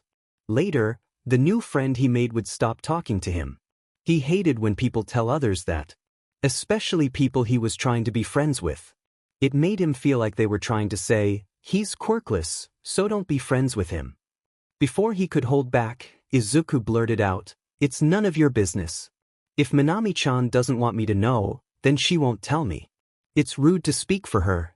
Izuku was inwardly freaking out as Namamono's face turned red, then paled. He rarely, if ever, talked to someone like this. The few times he tried standing up to Kacchan always ended up with him being a crying mess by the end of the day. He should have watched what he say, especially to someone he met for the first time. A quirkless kid like him shouldn't act so snarky towards someone with a quirk. Fearing Namamono's reactions, Izuku avoided looking at anything but the blackboard for the rest of the class. After the teachers explained to them their schedule for the day, their break continued. Genji-sensei, whose level turned out to be 25, turned the room into nature once again. As soon as words of permission left Shimura-sensei's lips, the active ones broke into a run across the clear horizon. The more reserved ones stayed in their own little groups, while the remaining children were by themselves. Izuku hurried after Aiba, who sat down on one of the swings. He flopped down on the swing next to her and began, "Hey." Aiba didn't respond. "I'm really sorry for what Henshin-kun said today. I'm sure he didn't mean it. So, don't take it to heart." Aiba was fiddling with her hair as she kicked the swing into motion. After a while, she murmured, "I'm used to it. He's just an idiot. He always says things without thinking. See?" She pointed at someone. It was Namamono. He rushed at them with both hands behind his back. Izuku stilled, hands clutching the ropes tightly. His fear grew with every step the other boy took towards them. For a moment, the image of Kacchan overlapped with Namamono. Their form enlarged and their mouth cracked into a gaping, thirsty grin. Izuku shut his eyes when the beast arrived. "Manami-san," he heard. It was a timid, shy voice. The completely opposite of what he had envisioned. "I'm sorry for being so rude to you." Izuku snapped his eyes open in surprise. He wasn't expecting an apology of all things. "I wasn't thinking when I said that. I didn't mean to offend you. Please forgive me." Namamono bowed low, body quivering slightly. "What is it this time?" To Izuku's surprise, Aiba sighed. "It better not be your lunch. Your mom's meat buns sure are delicious, but I'm not eating your lunch again and leaving you to starve. Stop punishing yourself physically every time you offend someone."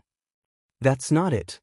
Namamono straightened himself and brought his hands to the front, opening his palm carefully, revealing a 4-leaf clover. "It's my treasure. I've had it for years and always kept it beside me as a lucky charm. I'm giving this to you to prove it to you that this will be my last time offending you. Don't give it to me." Aiba glanced at Izuku. It was the first time Izuku saw her eyes. They were large, appealing pink eyes with ringed pupils. "It's our new student who you angered today, not me.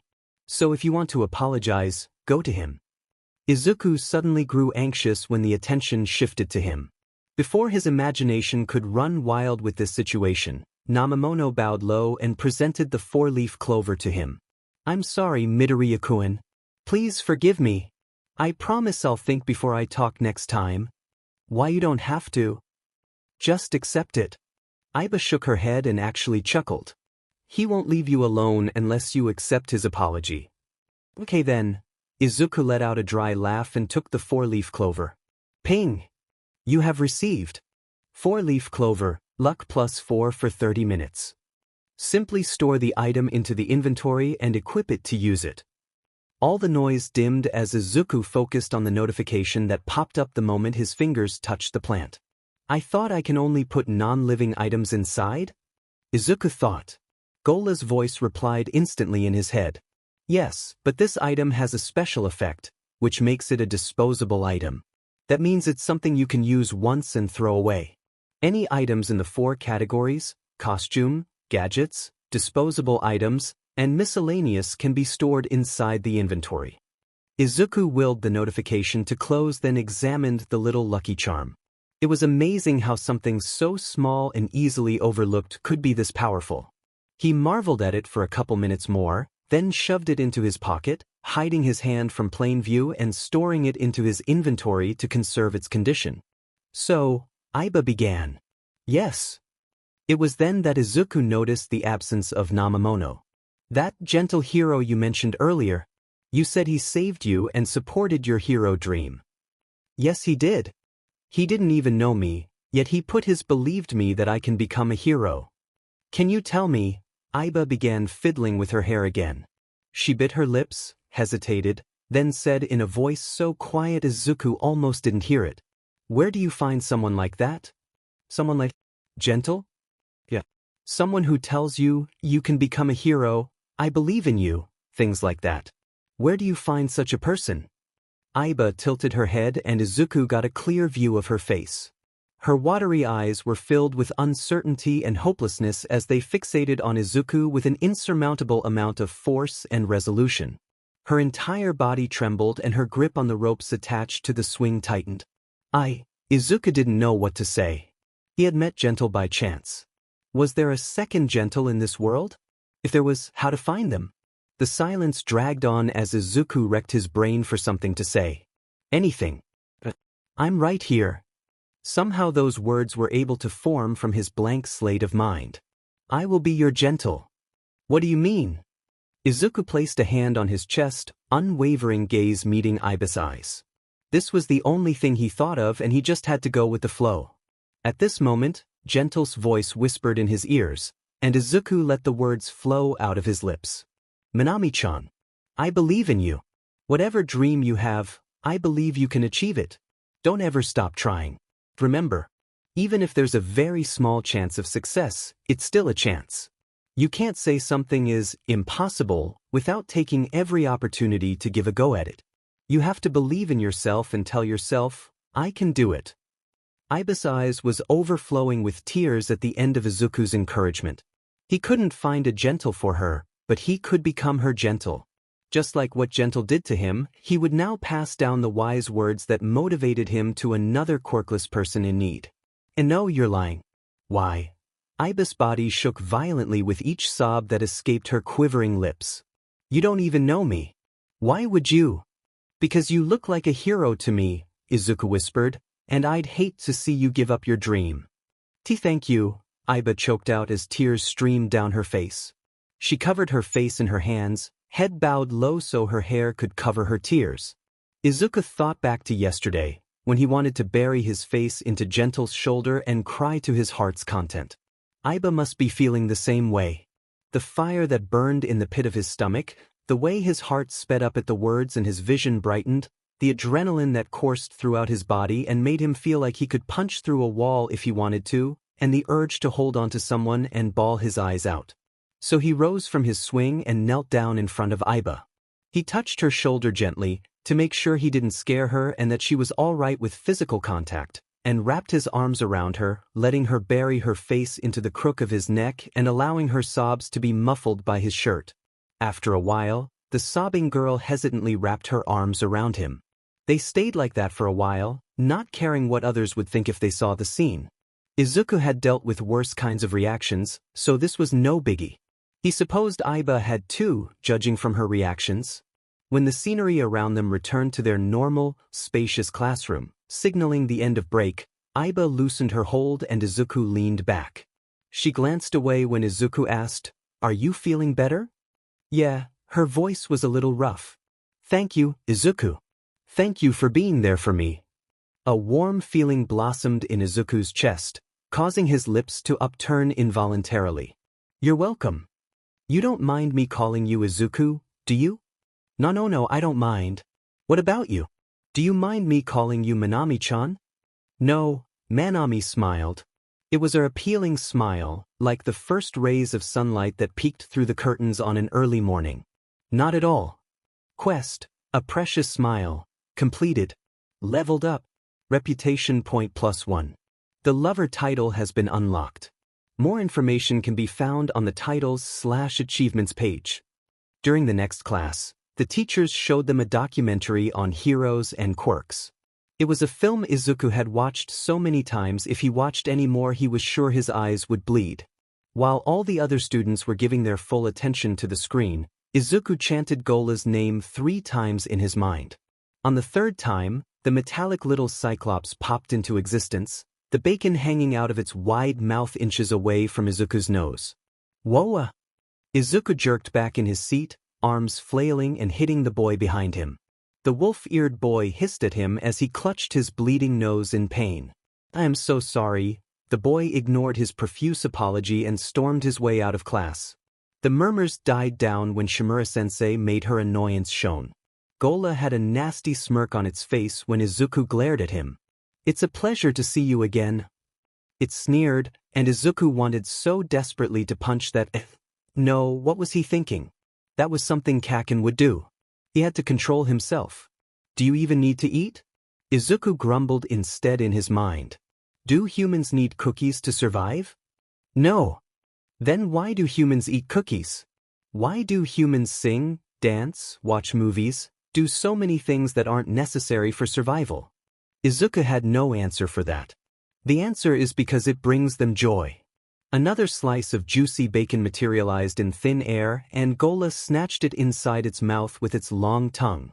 If humans are allowed to do things for their enjoyment, why am I not allowed? Why do I get questioned for enjoying myself? Don't you think that's unfair? Yeah. You're right. Sorry. Izuku bowed his head in shame. The conversation curved downwards so quickly he couldn't react in time. He could only go with what Gola said. Come on, don't look so down. You just made your first achievement. You should be proud of yourself. Look. The profile screen appeared and Gola tapped a crown icon next to Izuku's name that wasn't there before. A new screen override the first one, showing a bookshelf with dozens of locked trophies. The first one was unlocked and the nameplate said, The Lover. Cool. Izuku marveled at the sight. The trophy looked so real, almost like he could touch it. What does it do? Each title comes with a quirk. You cannot use your unlocked titles and quirks until you die and restart from a save point. At that moment, you're allowed to choose a title, and when your game restarts, you will be gifted with that quirk and any additional effects that comes with it. So what's the quirk for the lover? Gola tapped the trophy and a description popped up. It read, The Lover can be unlocked by charming a person. It comes with the quirk. Charm, anyone who sees your face will fall in love with you and do anything you say. It doesn't affect those who are already in love with you. Fall in love? You? Izuku pouted. Whenever someone mentioned love, there were always kissing and touching in inappropriate places involved. Izuku found them gross. He didn't want to taste other people's drool. Thank you very much. No thank you. Are you sure? You can gain your first quirk this way. Yeah, I'm sure. Plus, Izuku frowned. I can only use it when I die, right? I really don't want to die. Whatever you say, Vanestiar. I do agree though. No kissing. It's gross having to taste others' blood. Izuku glanced at Gola's sharp gleaming teeth. He could imagine why. So how do I make a save point? Mstia, just simply call me and I will save the game for you. Game is saved automatically after quest completions and achievements. Also, I gained a reputation point. Does that mean I can open the bazaar now? See for yourself. Gola selected the bazaar tab and a wide range of items displayed. Quirks, costumes, gadgets, disposable items, miscellaneous. One Punch 100,000 points, digital goggles 7,000 points, devil's mask 50,000 points, changes appearance at will, cataclysm 100,000 points, destroys this planet, PS4 1,000 points. Time travel 70,000 points, invisible body suit 5,000 points, swim SPE +6, time travel microwave 30,000 points, death note, X1 page, 50,000 points, fake ID 500 points. Shape-shifting 70,000 points, smash guard steel-toed running boots 3,000 points, SPE +3 STR +4, Elmore ghost motorbike 10,000 points, remover round, X1, 1,000 points, petit fours, X1, 300 points. Shadow manipulation 50,000 points, SAP defense gloves 3,000 points, STR +4, pistol, Beretta M9 5,000 points, red/blue potion, X1, 500 points, restore half of HP/MP, toothbrush 10 points.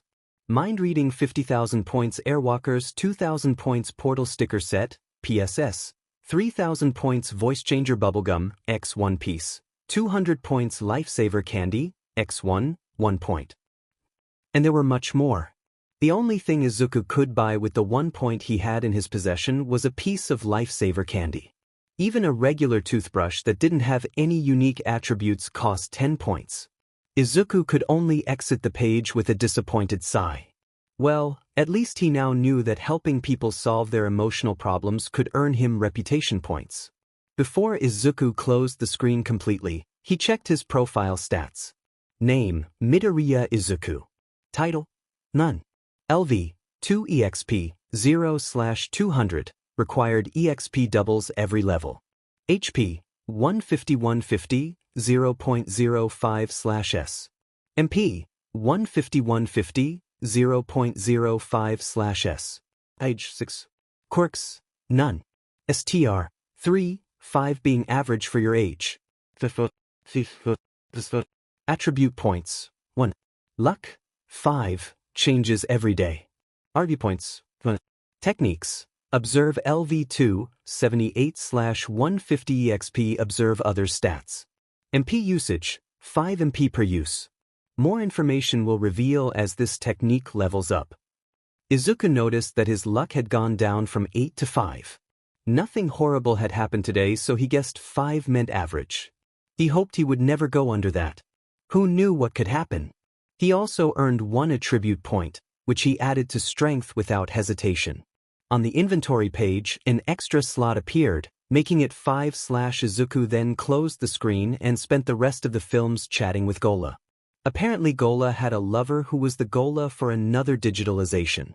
When Izuku asked if there were other people in this world with digitalization, Gola replied with only 1 game of life is allowed per world, otherwise it'll mess up the equilibrium. Izuku didn't know what that last word mean, but when he was about to ask, the film was over and it was lunchtime. One of the highlights of YHP was that they allowed students to experience real-life hero work and use their quirks in public under the supervision of pro heroes. Every week, they allowed students to form into groups and walk around the street, searching for opportunities to help people, with or without the usage of their quirks. They could also buy lunch if they haven't brought any. To become a hero, what do you have to do? Shimura-sensei cupped a hand around her ear. The class sang in unison, "A good deed every day." That's right. You don't have to fight villains to become a hero. There are many types of heroes, and most heroes deal with search and rescue missions. Many more deal with everyday issues. A hero isn't measured by age, experience, or appearance. It's by what you do and how you do it. As usual, today we're going to separate you into groups of 5. Each of you will be led by a clone of Ectoplasm Sensei. The door opened and a tall, slender man walked in. He had a scary appearance. Large, soulless blank eyes behind a pair of glasses, exposed teeth, and arms so thin his skin appeared to be tightly wrapped around his bones with no flesh in between, very much like a skeleton that walked right out of a horror movie. His legs appeared to be prosthetic, making Izuku wonder about what he had been through. When the man's blank eyes glanced at Izuku, he couldn't help but cower into his seat. "Don't be afraid of him," Namamono whispered, leaning into Izuku's personal bubble. "He's as soft as a puppy. You should have seen that other time we caught him singing in the showers. It was Namamono Henshin." Namamono flinched. He backed away from Izuku inch by inch until his head was back in his personal space, then he squeaked, "Yes, sensei? Perhaps you'd like to accompany me next time I go to karaoke. I'm sure we'll have a splendid time pouring our souls into songs." "No, thank you, sensei." Namamono made himself as small as possible, refusing to meet Ectoplasm's eyes. No, I insist." Ectoplasm gave a crooked grin. Even those used to his presence involuntarily shuddered. If possible, Namamono curled even more into himself. "Stop messing with the kids, Ectoplasm-sensei." Shimura-sensei laughed and hit the bony man lightly on the shoulder. "Anyway, kids, today we have invited a new hero to tag along." This got the class into a heated chatter. Izuku imagined All Might walking through the door. He knew it was very unlikely, since they couldn't have a famous hero walking with them on the street. That was just begging to be ambushed by fans and calling for the media's attention. So it must be an average hero, like the Waterhose couple, or a new hero. "Let us welcome Eraserhead-sensei." The door slid open slowly and a young man around Gentle's age dragged his body through the door. He had shaggy dark hair that fell slightly over his dark eyes and was dressed in all black clothing. Strange white strips of fabrics wrapped around his neck like a scarf. All the students hitched a breath at his grim appearance. Izuku had never seen a hero looking so gloomy before. One student tried to break the silence. "I know. It's called being emo. I read it on the internet," he exclaimed, jumping out of his seat and floating in the air. The hero, Eraserhead, responded by glaring at the boy. As if an invisible wind was blowing at him, his hair began to float, every single strand sticking up against gravity. His eyes also started glowing red. The boy who was floating previously suddenly lost control of his quirk and dropped onto his seat. Heavily. The class went dead silent. Even a pin drop could be heard. Eraserhead was the one who broke the silence. My quirk allows me to temporarily erase others' quirk, he drawled. If I see any of you brats using your quirks inappropriately, or using them for something that can be accomplished without the need to flaunt your powers, then I won't hesitate to erase your quirk. Are we clear? No one made a sound. Everyone simply nodded.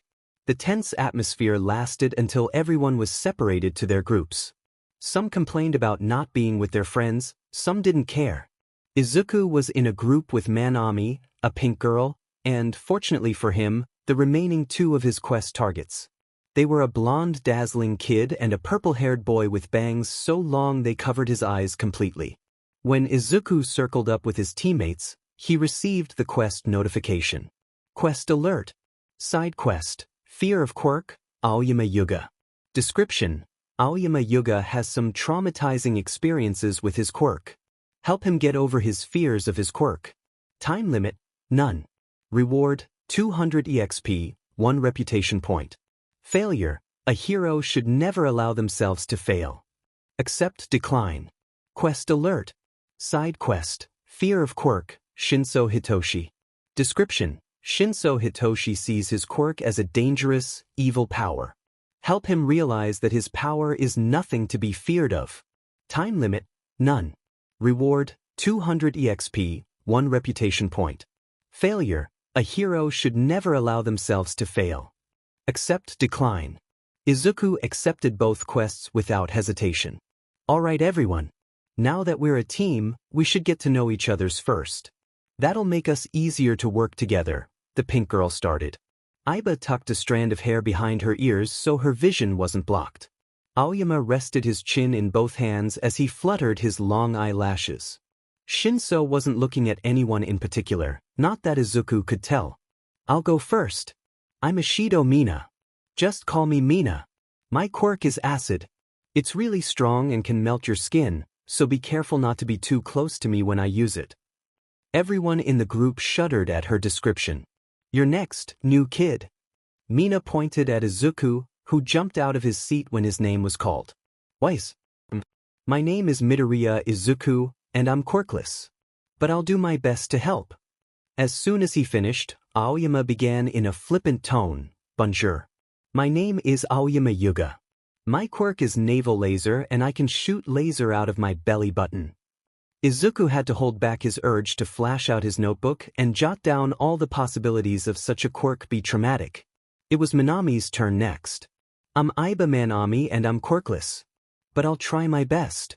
When it was the turn of the last member of their group, Shinso merely murmured, Shinso Hitoshi, before turning away, not looking at them. What's your quirk? Brainwashing. What does it do? Can you, control people? Izuku asked. Pretty much. Izuku understood why he would think of it as an evil power. After all, it was the type of power a villain in a superhero manga would possess. Izuku could imagine the type of comments others had made regarding Shinso's quirk, and these must have given the other boy a negative view on it.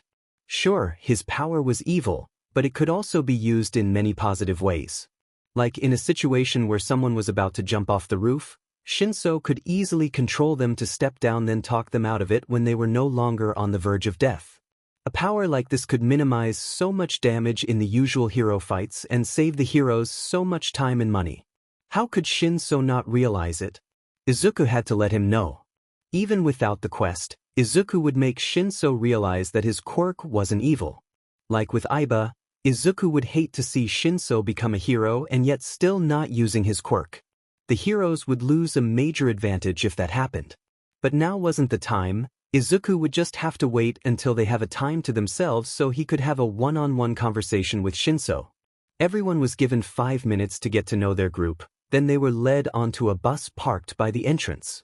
According to Shimura-sensei, they would be taken to a more peaceful part of the town for their activity. The bus ride was short and anything but quiet. Izuku noticed Eraserhead rubbing his temples in desperation. Of course, a moody, dark, and emo, whatever that meant, person wouldn't enjoy such clamor. While they were on the bus, Izuku received another quest notification. Quest alert. Daily quest. Daily good deed. Description. No matter if you're the symbol of peace or the big bad boss, everyone has to start somewhere. Begin your first step to a hero by doing something good each day. Status, 0 of 1 completed.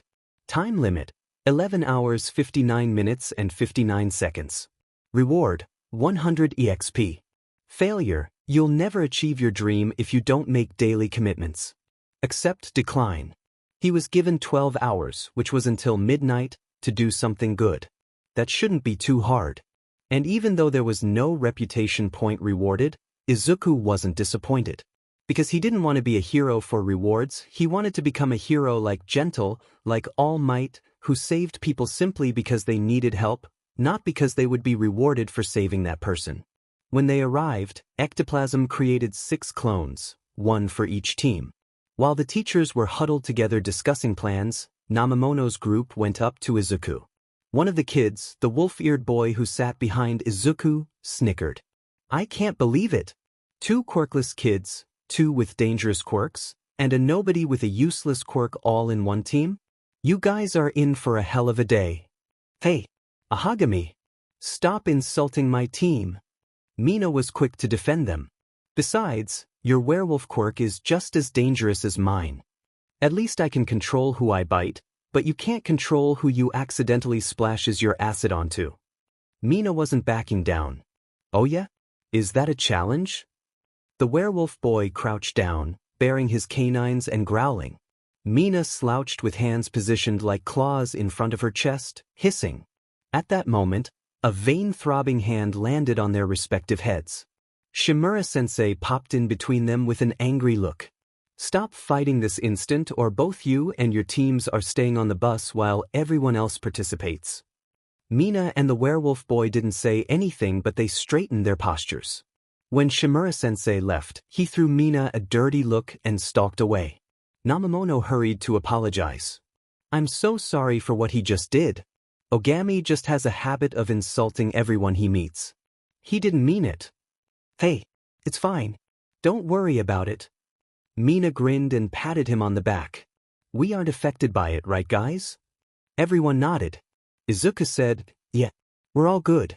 No harm done. Namamono looked relieved. He apologized once more before returning to his team. Ogami stuck out his tongue at them before wrapping an arm around Namamono, jokingly giving him a headlock. Ahagami's always making fun of people. Everyone's already used to it and no one took his insults seriously. So just ignore him and you'll be fine. Thanks. Izuku nodded. Besides, there are a few more quirkless kids in our class who are friends with Ahagami. He'll be nicer once he gets to know you. I'm sure we'll do just fine, right? Mina asked casually. Like Sensei said, there are tons of ways to help people without using our quirks. At this time, the teachers were done with their hushed whispers. Clones of Ectoplasm went to their respective groups. Izuku was amazed at Ectoplasm's hero costume. He looked hulky and nothing like his original self, except his exposed teeth. To his surprise, Eraserhead also came to their group. What are you doing here, Eraserhead-sensei? Mina wondered. To keep an eye on our new kid here. Eraserhead groaned. Please stay out of trouble to the best of your capabilities and make my job easier.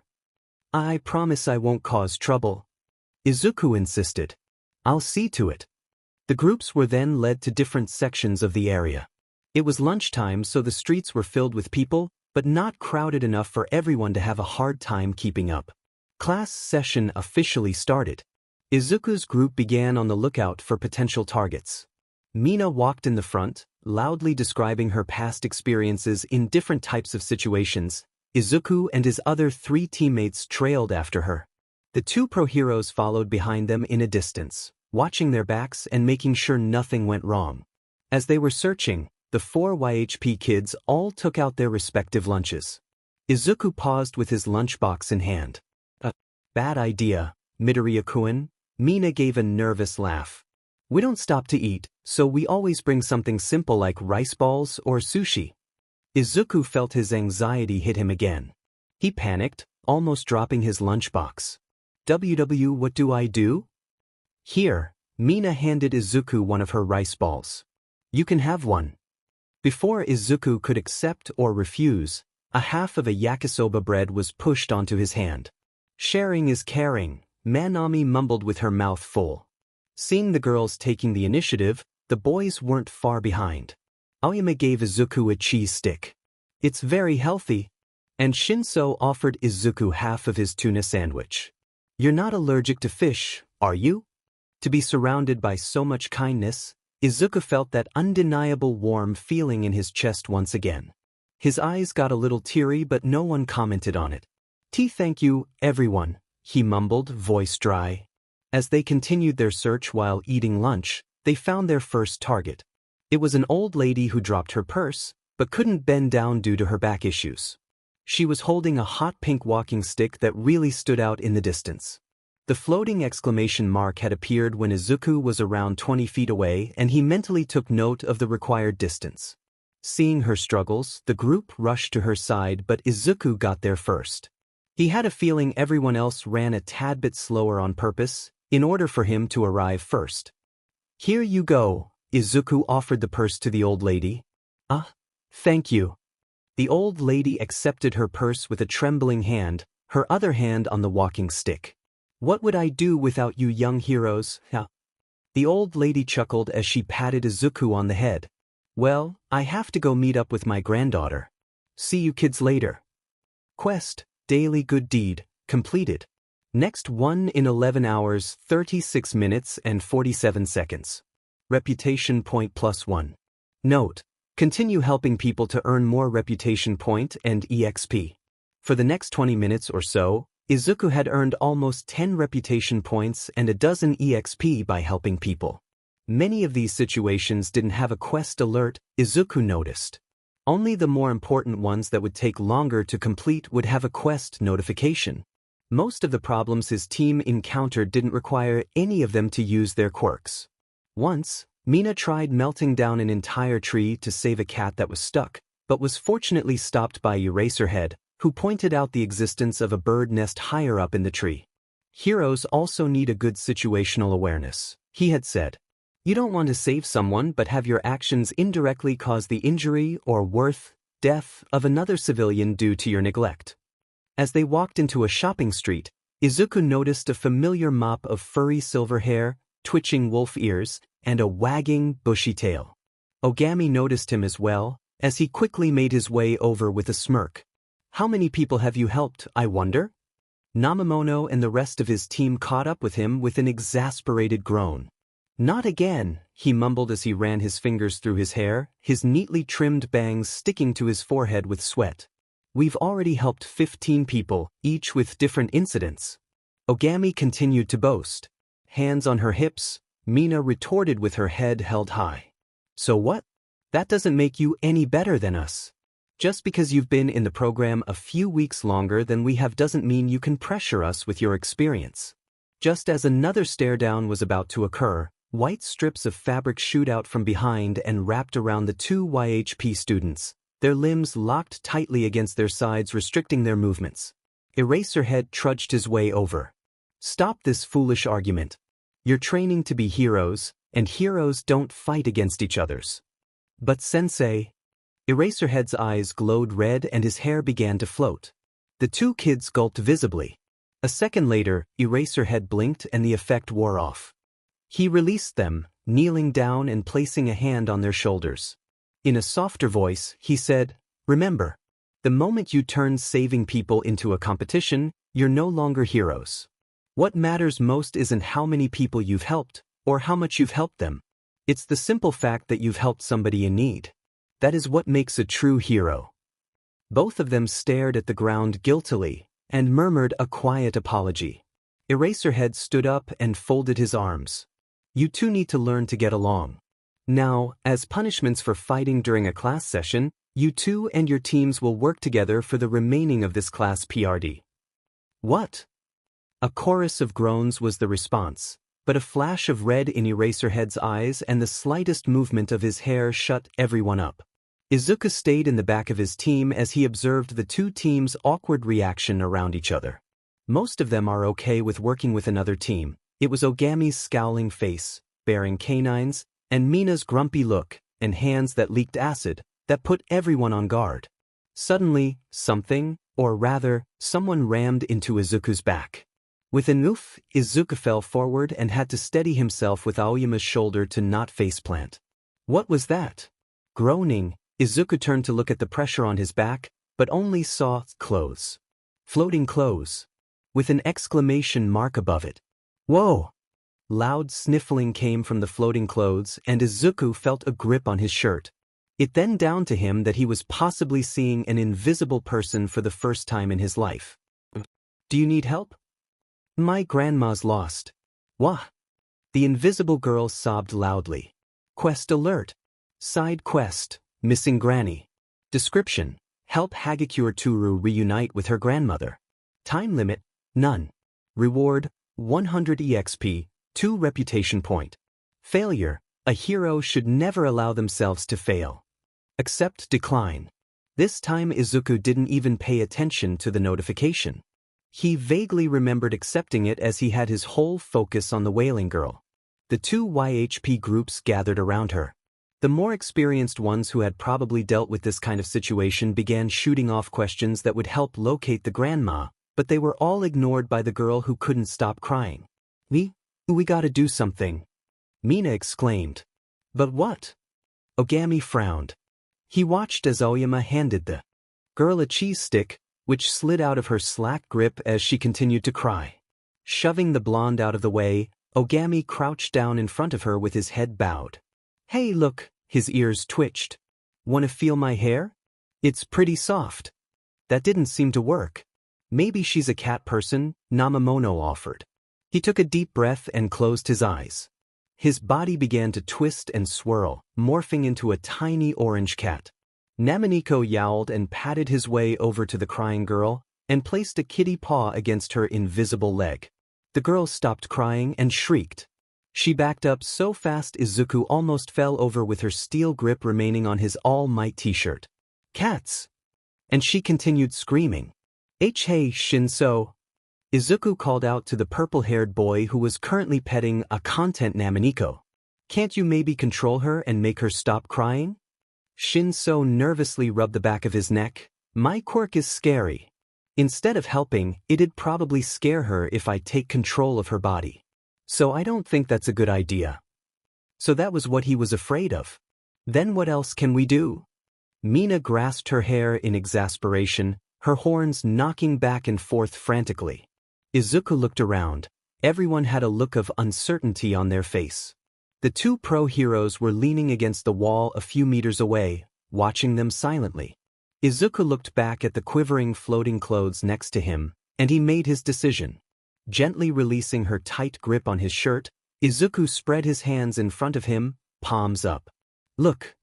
The little flowery headband around the invisible girl's head tilted downward an inch, showing she was sparing Izuku a glance.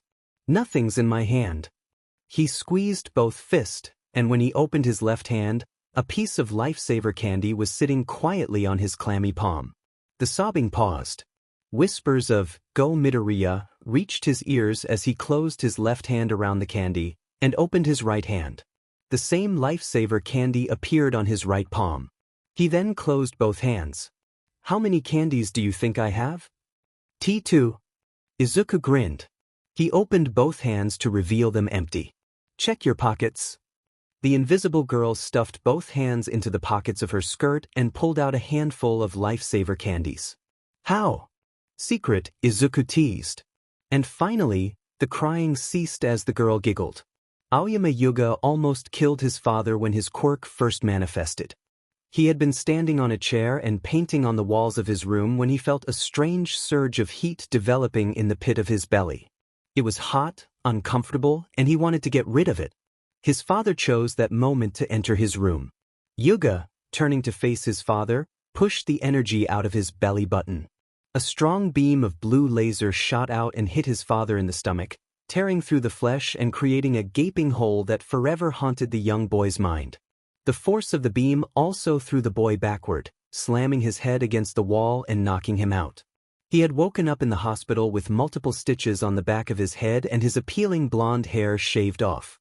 His exhausted mother had appeared by his side the moment he opened his eyes. It took him a while to decipher her frantic rambling and realize that his father had almost died on the surgery table. His father didn't blame him for what he had done, but Yuga, traumatized by the experience, sworn to never use his power again. He didn't want to hurt anyone, nor hurt himself ever again. His head throbbed in phantom pain every time he thought back to the incident. The scar hidden deep among his thick blonde hair forever reminded him of his crime. For half a year, Yuga managed to refrain from using his quirk. But the heat in his belly was piling up, making him feel bloated and full. He lost his appetite and couldn't keep anything down. His weight dwindled significantly and his change in appearance was worrying his parents. Even the other kids at kindergarten had noticed his shift in demeanor. Yuga talked less, ate less, sparkled less, and often spaced out during activities. Some nasty kids began teasing him for never showing his quirk. They called him quirkless, loser, nobody, all sorts of names. Yuga learned to ignore them. But the heat in his belly was getting harder and harder to ignore, and the urge to let it all out was eating him away. Yuga was a ticking bomb, but no one noticed the signs. Every name thrown at him was a second closer to his impending explosion. And then one day, as to be expected, the countdown reached 0. When Yuga came to realization, he was lying face down on the ground, his body covered in cuts and scratches from the force that had apparently flung him backward, and he was facing the destruction of all the trees in a straight line directly in front of him. There was also a gnawing hunger in his stomach that he hadn't experienced for the past 6 months. All the kids around him had frozen in shock. Whatever toys they were playing with clattered onto the ground. Only then did the adults snap out of their stupor and began with the repair. But the damage was done. Nobody talked to Yuga anymore after the incident. They acted like he wasn't there, like he wasn't a person worthy of their attention, like he was just a pebble on the street that people either stepped over or kicked to the side of the road. Yuga's parents immediately found out the way their boy had been treated and they quickly pulled him out of the kindergarten. The entire family moved to another city so Yuga could start anew in a place where no one knew his past and the terror of his quirk. There hadn't been another incident ever since. Yuga was still feeling the inflating heat in his belly, but it was easier to control now after his experience with it last time. There were still kids at school who believed the fact that he never showed his quirk must have meant he didn't have a quirk. Yuga had learned to ignore them. He still wasn't eating much, so his mother made sure what he did eat had enough nutrition and calories for his entire day. Things had been peaceful for the next few years. Yuga turned 6 and joined the youth hero program with the hopes that the teachers and heroes there would teach him how to control his quirk. The kids there were friendly. There were a few actual quirkless kids, but no one seemed to pick on them, although there was this Ogami boy who handed insults as if they were candies to everyone he comes across. Yuga had no issues getting along with everyone. Even though he did get quite frustrated whenever Mina interrupted him when he tried to say something, he had gotten used to it and written that off as her being her usual brash and carefree self. He eventually made a few friends and began to sparkle more, gradually returning to his old self. Time flew past and soon a new kid enrolled in YHP. Midoriya Izuku, a green-haired bright-eyed quirkless boy. The first thing he did on his very first day was make Iba smile, a stunt no one had ever been able to pull. Yuga continued observing in the back of the group as their lunch activity began. Midoriya seemed extremely eager to help others. Every time he brought a smile to another's face, an equally bright smile appeared on his own freckled face. His enthusiasm never lessened and only grew as time passed. Ironically, a quirkless boy was the one person in Yuga's life that truly sparkled. Then they met an invisible girl, who later told them her name was Hagakure Toru. Everyone seemed equally amazed at seeing an invisible person for the first time. Yuga assumed that it was their first time judging from their shocked expression. Yuga and the others who had handled lost kids before asked her questions that would help them locate her missing grandma, but all efforts went down the drain as Hagakure couldn't stop crying. She even refused his cheese stick. Yuga was offended. How could anyone in the world say no to the exquisite delicacy that was cheese and anything made of cheese? He felt a bit better when everyone else's attempts also ended up in failure. And then Midoriya stepped up. Everyone watched curiously, trying to see what a quirkless boy can do. Look. Midoriya showed her his empty hands. Nothing's in my hands. Then he closed both hands, and when he opened one, there was a lifesaver candy on his palm. For a second, Yuga thought Midoriya might actually have a quirk, and from the looks on the others' faces, they were thinking the same thing. But on a second thought, it may just be a magic trick. After all, many magic tricks were so incredible you couldn't help but suspect that there was quirk usage involved in the act, although there were tricks that actually did have quirk usage involved. Every day there was media revealing a magician or two lying about absolutely no quirk involved in their magic tricks. So magicians nowadays had pretty much lost all trust from the public due to how many lies were revealed. Mina fired questions after questions at an increasingly uncomfortable Midoriya while Hagakure stuffed her mouth full with candies. It was strange watching candies disappear into thin air. If she wanted, she could probably be a great assistant for magicians. She just have to become completely invisible, then she can make things float and disappear all she want. How did you do that? Mina grabbed Midoriya's shoulders roughly and shook him back and forth. That's so cool. I thought you didn't have a quirk. Oh, that's BB because Midoriya's eyes seemed to spin as he tried to speak without stuttering. Let him talk, Mina, said Iba as she patted the pink girl on the shoulder. Midoriya finally learned how to breathe again. He steadied himself as he finally revealed his secret. It's just a magic trick. I'm quirkless, and for a while I was afraid of people finding out, so I learned magic tricks to hide it. And people thought my quirk is to make things disappear and appear. That's so cool. I've always wanted to learn magic tricks. But it never works for me cause everyone can see through everything, Hagakure mumbled, depressed. You can be a great assistant, Midoriya offered and gave her a bright smile. Yuga perked up, surprised that someone else had reached the same conclusion as he had. Usually he would be the only one to notice the things others ignored because he was always observing, staying in the background and watching others interact. And that was another reason many treated him like an outcast, since he always suggested ideas that were so out of the blue, so unusual that it seemed totally impossible at first glance and were often rejected by his classmates. Since no one can see you, they'll just assume the objects are floating by themselves, Midoriya explained. But then it would be cheating. You're not allowed to use quirks in a magic trick. Hagakure huffed. Magic tricks can't be done without the trick. It's either tricking the audience with a trick or with a quirk. Both are cheating. I believe the goal of a magic trick is to make people smile. It doesn't matter whether you use a quirk or not. My mama said sometimes you gotta make white lies that will do more good than bad. Hagakure thought about that for a moment before grumbling, I guess you're right. Midoriya cracked a smile at that. Guys, can we stop wasting time here? Mina snapped around and rounded on Namamono, angrily jabbing a finger into his chest. You idiot! Now's not the time to bring that up. We're having a serious conversation here. Namamono's shoulders sagged and he mumbled, so I'm not included in the we? Before Mina can retort, Ogami pushed her away with a glare. Back off from him, you alien queen. Who are you calling an alien queen? Mina screeched. The one hissing and spitting acid every time she talks to me. Huh? Yuga turned away from the commotion and smashed his forehead against the wall. A shadow loomed over his face, giving him a sullen look. Grimacing, he prayed for their fight to end quickly and quietly. He hated fights and arguments.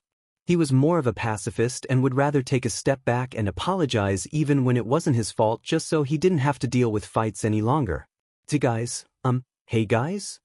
Midoriya tried to get their attention. Both heads turned towards him, throwing him a stink eye. Yuga was glad he wasn't on the receiving end of it. Let's fight later, okay?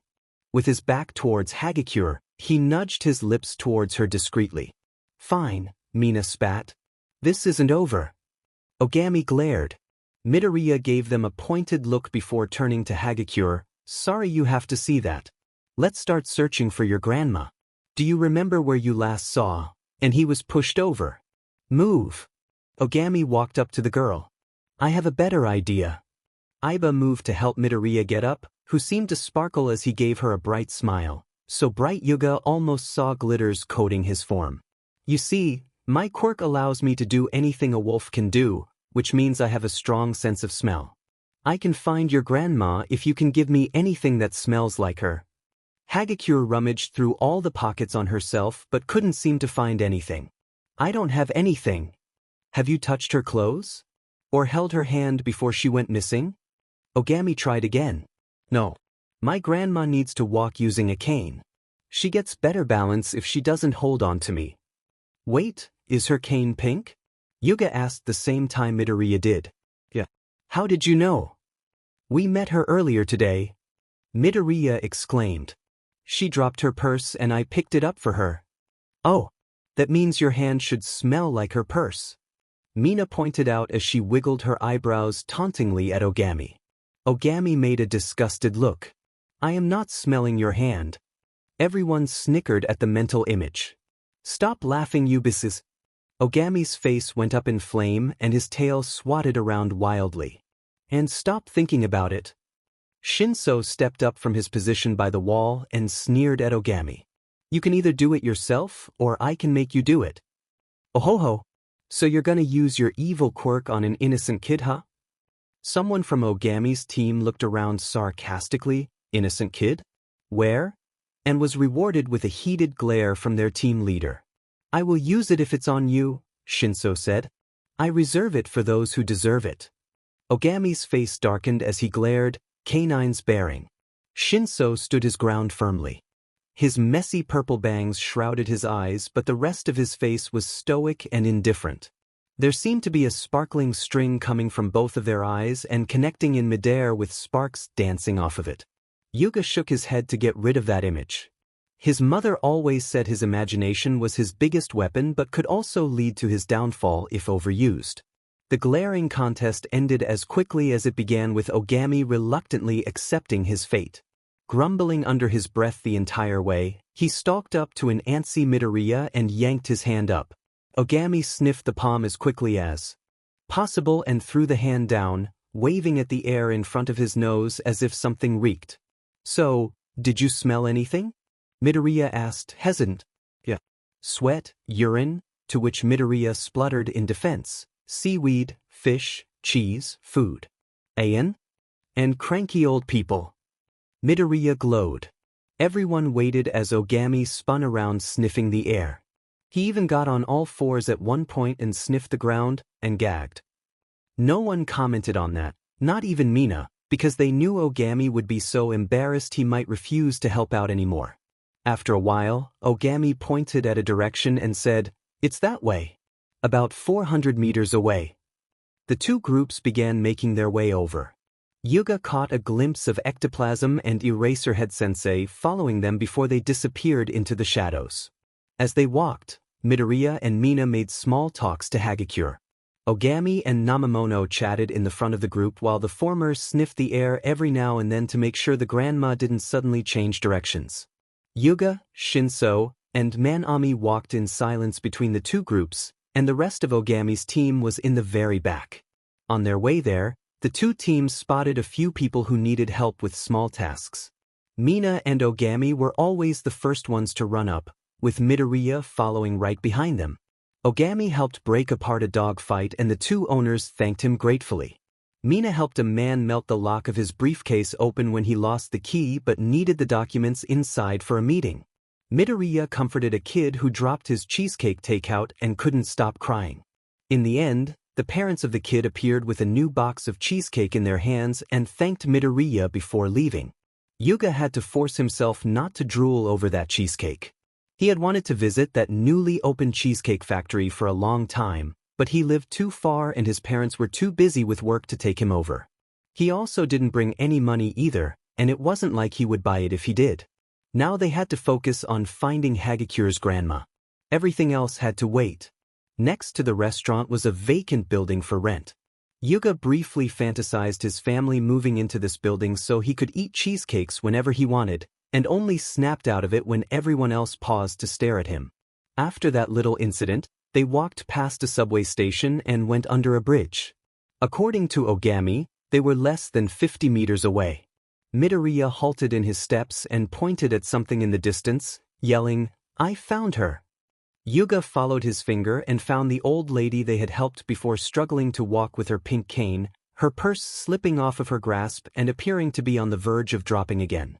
Just then a large burly man stumbled around a corner and ran up behind her. He yanked the purse out of her weak grasp, causing her to falter and drop onto her knees. "Give it back." The grandma struggled to get up, and a random person next to her helped her stand back on her feet. The robber was rushing towards the two teams with a sickening grin on his large face. Ogami and Namamono froze up. They were both standing a little to the side of Yuga's vision, leaving him directly in the robber's line of sight. "Move out of the way, you little brats." The man brandished a knife and waved it around threateningly. "Or I'll kill y'all." Yuga couldn't move. He had never felt so afraid in his life. The closer the man was, the bigger his form seemed to be. He was so big and tall Yuga's height didn't even reach his waist. His eyes locked up with the man's, and a wave of cold terror washed over his body. The ghostly sensation left him trembling and gasping for breath. His fear was a living creature, writhing in his chest, clutching at his throat, cutting off his breath. The man was directly in front of him as he ran, like those trees at that time. If he shoot out his laser now, he could hit the man head-on. It would be so fast the man wouldn't even be able to dodge. The phantom pain returned to the back of his head, and Yuga was reminded of the sensation of his head cracking open and the numbness after the surgery. Memories of the gaping hole in his father's stomach, the blood all over the ground, and his classmates' horrified cold eyes flashed before him. Yuga just couldn't do it. He didn't want to go through that again. It was bad enough showing his quirk in a classroom setting. He could only imagine what could happen if he hurt someone with it in public where everyone could see it. There would be nowhere to hide from the exposure. Moving away wouldn't erase the pictures that people would take and the rumors that would surely spread. But if he didn't do anything, his friends could get hurt, or worse, killed. He was the only one with a long-range defensive quirk, so he had to do this. He had to use it. Yuga tried to concentrate on the heat in his belly, but none gathered.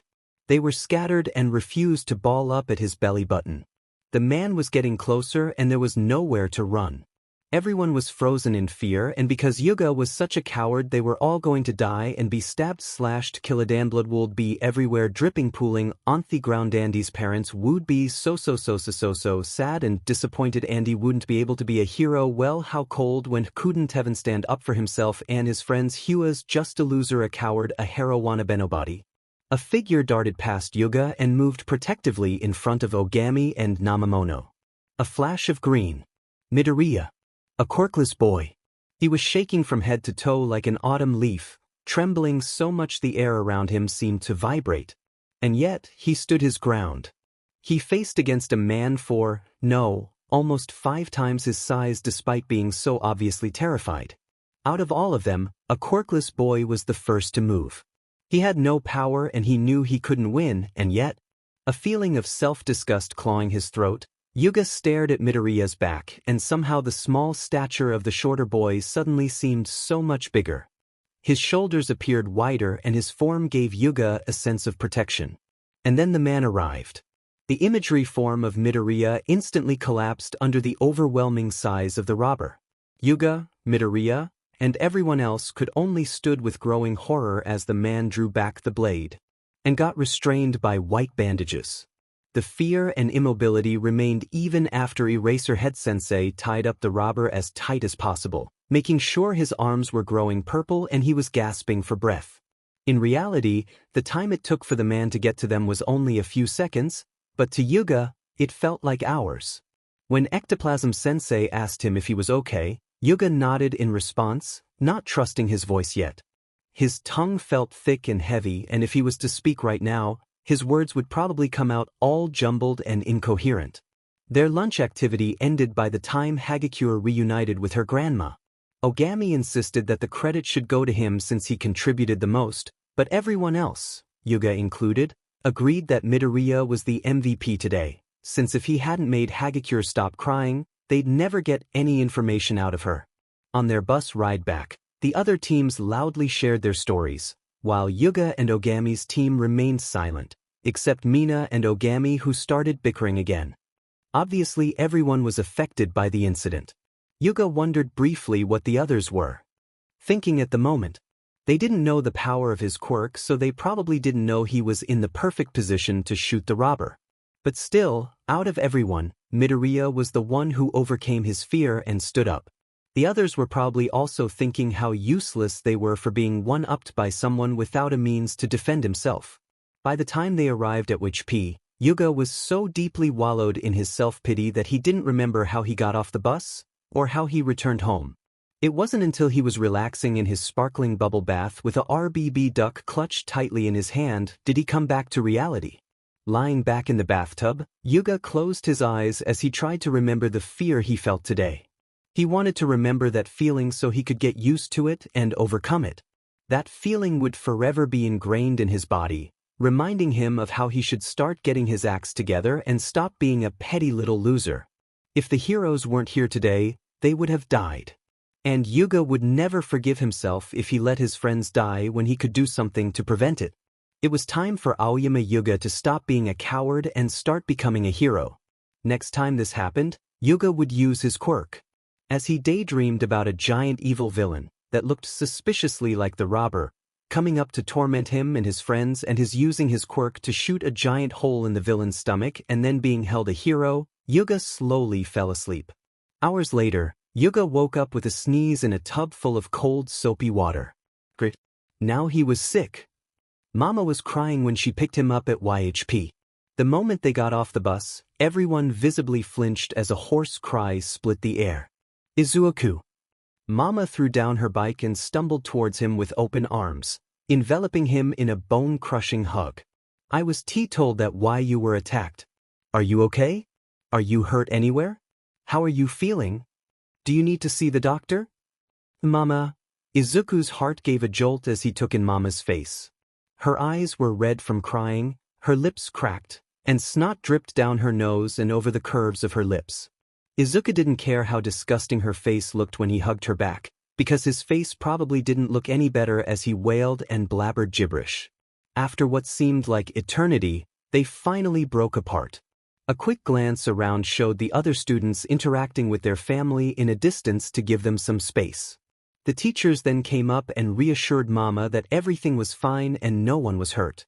Shimura and Genji-sensei apologized over and over again for putting them in danger. Eraserhead and Ectoplasm stayed back to talk to the police about the incident. Mama looked like she wanted to yell at them, but she held her tongue and instead forgave them and thanked them for protecting him.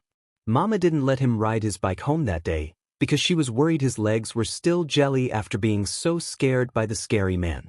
She asked him many times what exactly happened in his words. No matter how many times Izuku reassured her, she was still worried. It was then that Izuku made his decision. The moment they arrived home, Izuku sat Mama down on the couch as he prepared his words. Mama, I have to tell you something. Mama froze up like how she usually did when expecting bad news while on the phone. She grabbed his hands with both hands and cradled them gently. Tell me, Mama's listening. And so, Izuku told her everything, leaving out his near-death incident and encounter with Gentle since it would destroy her, and Izuku didn't want her to live with the knowledge that her son had almost committed suicide while under her watch. She would blame herself forever for failing him and not being there for him. Mama didn't say a word as she listened. When Izuku finished talking, Mama pulled him into a hug. Burying her nose in his fluffy hair, she murmured, I'm so proud of you, Izuku. But I didn't do anything. Izuku hugged her briefly. When he attacked us, I couldn't do anything. My friends could have died if not for Eraserhead-sensei. If only I wasn't so weak. Izuku, look at me. Mama cupped his cheeks tenderly and stared into his eyes. Her gaze was like an arrow on fire that bored into his very soul. In an extremely soft voice, she said, Listen, you're not weak. In fact, you're strong, stronger than anyone I know, and don't let anyone tell you otherwise. Despite not having a quirk, you still stood up to protect your friends. What defines as strong is being able to overcome your fears, and you did just that. A physically strong person is useless if he can't be strong in the face of obstacles. Remember, Izuku, no matter how powerful you are, if you can't use that power during the times of challenging, then you're as good as powerless. But how can I face my fears without power? I need to become stronger. Fast. Mama chuckled, leaving Izuku more confused. Did he say something funny? Aizu-chan. How old are you? 6. Do you really think this is the type of problem a kid your age should be worrying about? I don't know. Izuku, you're only 6, Mama laughed as she caressed his round cheeks, making Izuku pout. Whenever she did this, he always felt like a baby. And Izuku was not a baby anymore. Normal 6-year-olds don't worry about things like this. Enjoy your childhood, play games, make friends, have fun. Leave the thinking to when you're older. For now, allow the heroes to do their job and protect you. That's what they're there for. But then, how am I going to become a hero if I don't start now? What are you saying? Mama tapped his nose gently, making him go cross-eyed. You're already a hero to me, Aizu-chan. Izuku felt heat rushing to his face. Besides, Mama smirked. The evil grin looked so wrong on her face. I'm sure Manami-chan and Hagakure-chan thinks the same way. I didn't expect my Aizu-chan to be so good with girls. Mama. Izuku whined. His face was definitely on fire now.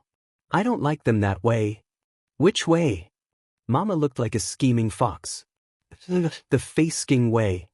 That sent Mama in a round of laughter while Izuku pouted, fuming silently. After a while Mama calmed down. In all seriousness though, you have many years to get strong enough to be a hero. With that game thingy you got, you don't have to go out of your way to become strong. Just go with the flow, do a good deed every day, help people when you can, stack up experience points, and eventually you'll save up enough reputation points to buy a quirk, or reach level 10 and gain a free quirk. No need to rush. Just do it at your own pace. The way Mama put it made it sound so easy. Perhaps he was overreacting? Mama will go with you every day. 1 hour of quest hunting. How does that sound? Sounds great. Izuku cheered, raising his hands high in the air. Yay! Mama slapped his palms gently. After seeing the last student walk out of the courtyard with their parents, Shimura Aiko stifled a yawn as she stretched, her joints popping, sending pleasure down her spine. It had been a long and tiring day at YHP. The villain attack on the 2 teams of students near the end of the lunch activity brought her a lot more paperwork and phone calls than the usual. Lucky for her, though, she wasn't a witness and didn't have to help with the police report. Her phone buzzed in her pocket. Aiko grabbed it and unlocked it swiftly. The group chat she was in had a few new messages. YHP group chat. Raised. Definitely a bad idea to accept this position. Genjutsu user. Lololol. Armis Sugakuki. Purbyoit. Come here, I'll give you a hug. Raised. I politely refuse. Orgasm. Just left the police station. I miss my son. Armis Sugakuki. Genjutsu user. 3. Orgasm. Just for the heck of it, Aiko typed. YHP group chat. Orgasm. Anyone want to join me and Genji on karaoke? The chat group was deadly silent for the next 5 minutes. Aiko chuckled and tucked her phone away. Just the mention of karaoke brought Ectoplasm's nightmarish singing voice to her mind. It was like a screeching banshee clawing the ground as she gave biu, while being stabbed repeatedly by a wailing demon. Not planning on going? Genji, a Genjutsu user, walked up to her with his phone in hand. He was carrying his backpack looking ready to leave. No, not today. It's our weekly movie night.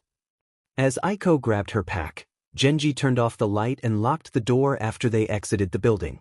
Walking across the courtyard, Genji asked, "How's Tenko doing?" "Oh, just the usual, you know. He's more attached to Tenki than me, and that doesn't seem like it'll change anytime soon," Aiko finished with a sigh. Genji patted her on the back reassuringly. "Hey, kids are always like that. They prefer one parent over the other. He'll give you 2 equal treatment once he hits PBR2I. Aiko glared at him without putting much force into the look. "That's not funny." Genji chuckled. As they began to part ways at the entrance, Genji said, "Well, wish you good luck. I'm about to have my ears abused by Ectoplasm singing. Can't say no to him, huh?" "Yeah, unfortunately. He wants me to change the room into a live concert stage, with imaginary fans cheering him in the audience. Oh man. Poor you. I'm about to enjoy myself over Ready Player One. Let's hope it's better than the book." Aiko waved at Genji, who sported a distressed look as she headed her way. Yuga hadn't become a hero for long, and he already hated the police station. Or more specifically, the police's way of handling things. Just a simple robbery took them hours of investigation. They droned on and on about every tiny little detail about the incident, whether the attack was coincidental or intentional, why the grandma was targeted, the relationship between the victim and the kids, how the kids reacted, how they took down the robber, why they were there, what time, how long. And then they had to stay in the waiting room as the officers spent 3 hours writing their goddamn report. Even the ever-so-collected ectoplasm began getting impatient as he drummed his fingers on his knees, his humming of some random song starting to irritate the hell out of Yuga. No wonder the police couldn't become heroes. Their work efficiency and time management would become their downfall in a villain encounter. When they were finally allowed to leave, Yuga practically ran out of the hellhole. He had never appreciated the sunlight so much. It's just how it is, Ectoplasm said as he trailed after Yuga. They have to make sure they get every detail right. Reports are important after all. You'll get used to it. That's why you always bring a book with you to the police station, or download some on your phone. Yuga glared at the offending phone waving at his face and decided to turn on his heels and walk away. He wasn't in a good mood right now and he'd rather return to his apartment and his lovely cats as soon as possible. Cats. Just the mere thought of them brought a smile to his face. Do you want to go to karaoke with me and Genji? No. The older hero stopped him with a hand on his shoulder. Yuga clicked his tongue. It's a lot of fun. You look like you can use some music therapy right now. No thank you. I'd rather go home. What's so fun about home? Karaoke is more fun. Yuga whipped around, the word, cats, on the tip of his tongue before he changed it at the last second. I have an essay to write. Oh. Yeah. You're in college, right? What's your major? Yuga answered as he began to walk. Teaching. Oh. Why do you want to become a teacher? The questions. They just won't stop. Yuga, barely containing his impatience, tried to speak as nicely as possible. After all, despite how annoying this man was, he was still a senior and therefore should be respected. Ectoplasm Senpai. I really need to finish this essay. Can we talk at a later date? Sure, I don't mind. The older man tapped something on his phone and Yuga's phone buzzed. I started a new chat with you. Just reply whenever you're free.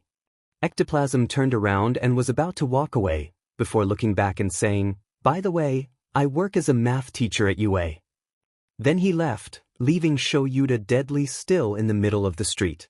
Maybe he should have been nicer to the man. The week after Izuku's first day at YHP was fun. Like Mama promised, she went with him on his daily quest hunt. Every day after school they would walk into town and Izuku would complete his daily good deed quest and help a couple more people before his hour was over. Sometimes if their schedule allowed, they would stay a bit longer, and whenever that happened, Izuku always walked with a skip in his step, happy to be able to help more people in need. When the next Saturday rolled by, Izuku had reached level 4 with 634 out of 800 EXP. With every level he leveled up, the required EXP doubled. When he became level 5, he would need 1600 EXP to level up. Then 3200 EXP for level 6400 EXP for level an overwhelming 12, 800 EXP for level and so on. Of course, Mama was the one who calculated those numbers. Izuku didn't understand the bigger numbers, but he knew it'd take much longer for him to level up later on, which meant he wouldn't be reaching level 10 and getting his hands on a quirk anytime soon. Reaching level 4 had also gained him 2 more slots in the inventory. He now had his security alarm, January 8th, mini flash bomb that exploded upon impact, February 8th, and that took 6 seconds to explode, March 8th, hero analysis notebooks, April 8th, 4-leaf clover, May 8th, and his bicycle, June 8th, which his mama had allowed him to store inside because it would conserve its condition so the bike wouldn't rust or be bothered by the weather conditions. And not to mention it'd never get stolen. His mama told him to only store it and take it out when he made sure no one was around. He left 2 slots empty in case of emergencies, like for that lifesaver trick. After helping an average of 8 to 9 people every day with simple tasks, Izuku had saved up 67 reputation points.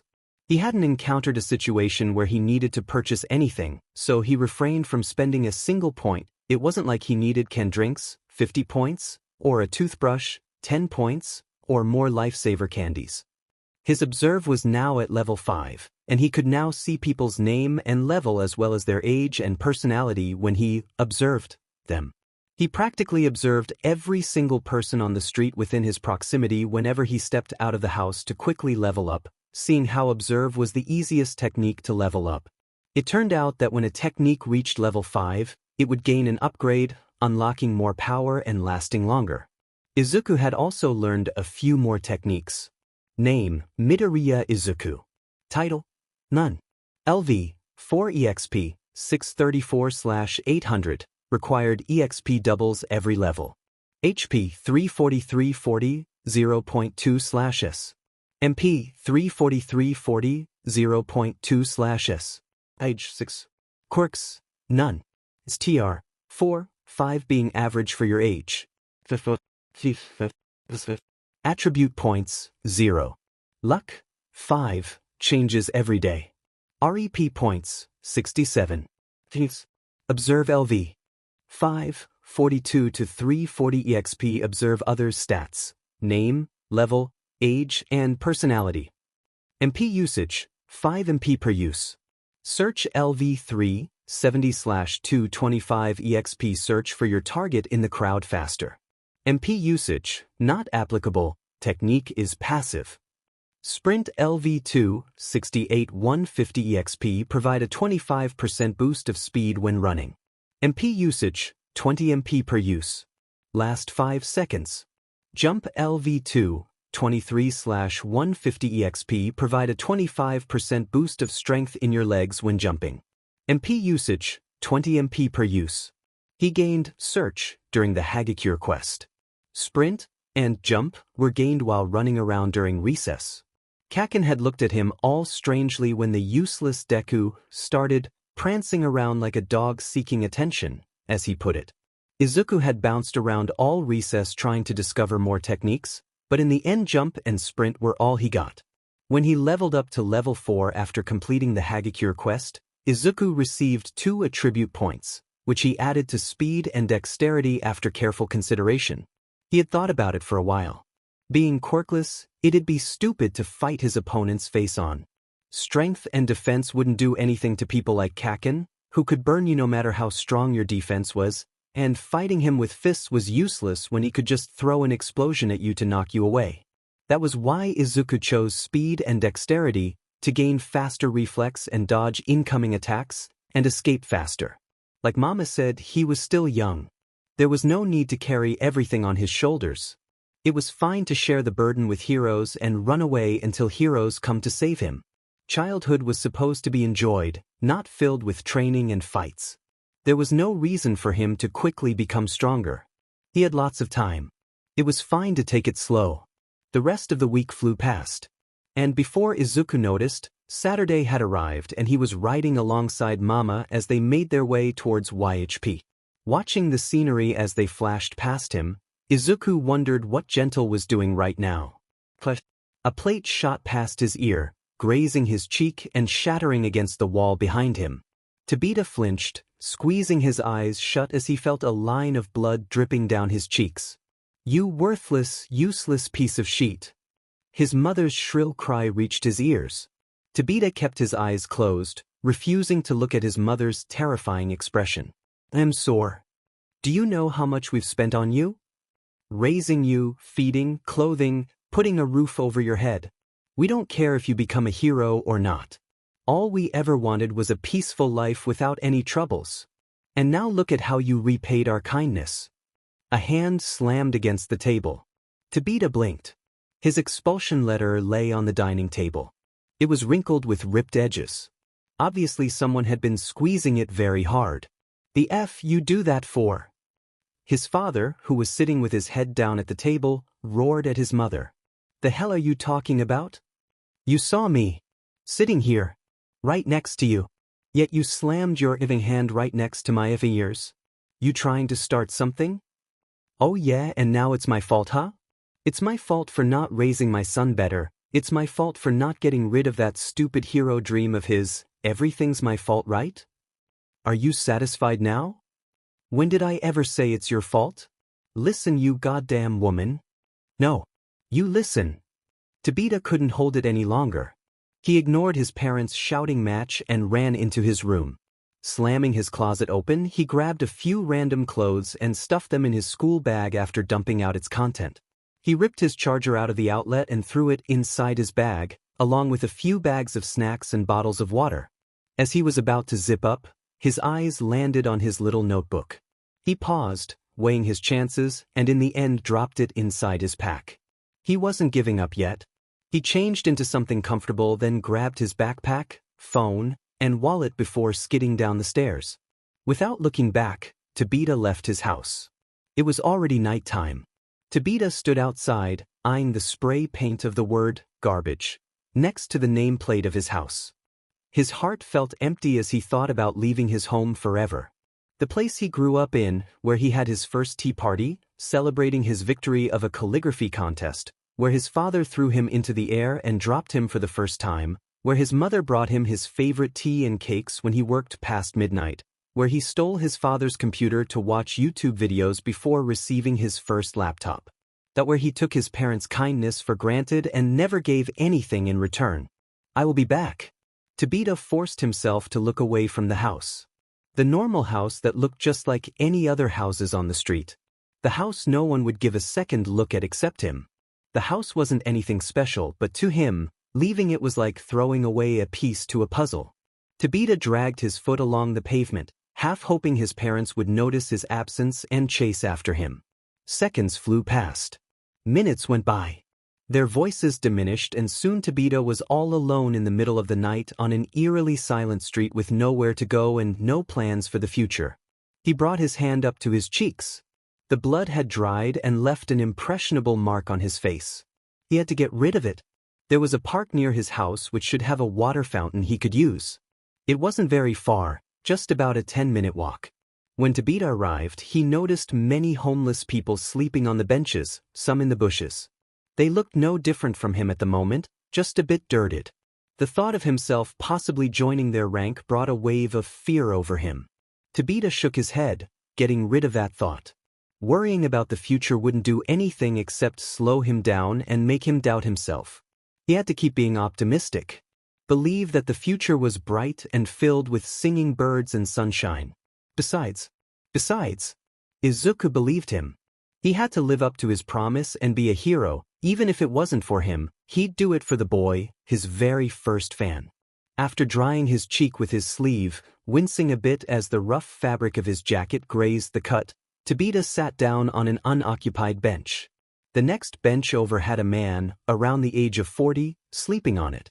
It was kind of hard to tell, since all the unshaved hair probably added at least 10 years to his real age. Tida shivered as he imagined himself looking like that in a few years. Suddenly, there was footsteps pounding on the ground. Someone was coming this way. Tida froze, his body on high alert. Who could it be at this time of the day? A villain? No, don't jinx it, Tida. It's probably a random jogger. Probably some guy doing his daily night jogs. Or someone on their way to the convenience store. The stranger had almost reached the park, their footsteps extremely loud in the silence of the night. Acting on his instincts, Tida lay down on the bench, hugging his backpack tightly to his chest. He squeezed his eyes shut as he turned, leaving his back facing towards the entrance of the park. The person running paused at the entrance. There was a moment of silence before they stepped into the park. Without hesitation, they began making their way towards Tida. Tida didn't dare to move, or breath, or blink, or do anything. His entire body was stiff all the way down to his toes.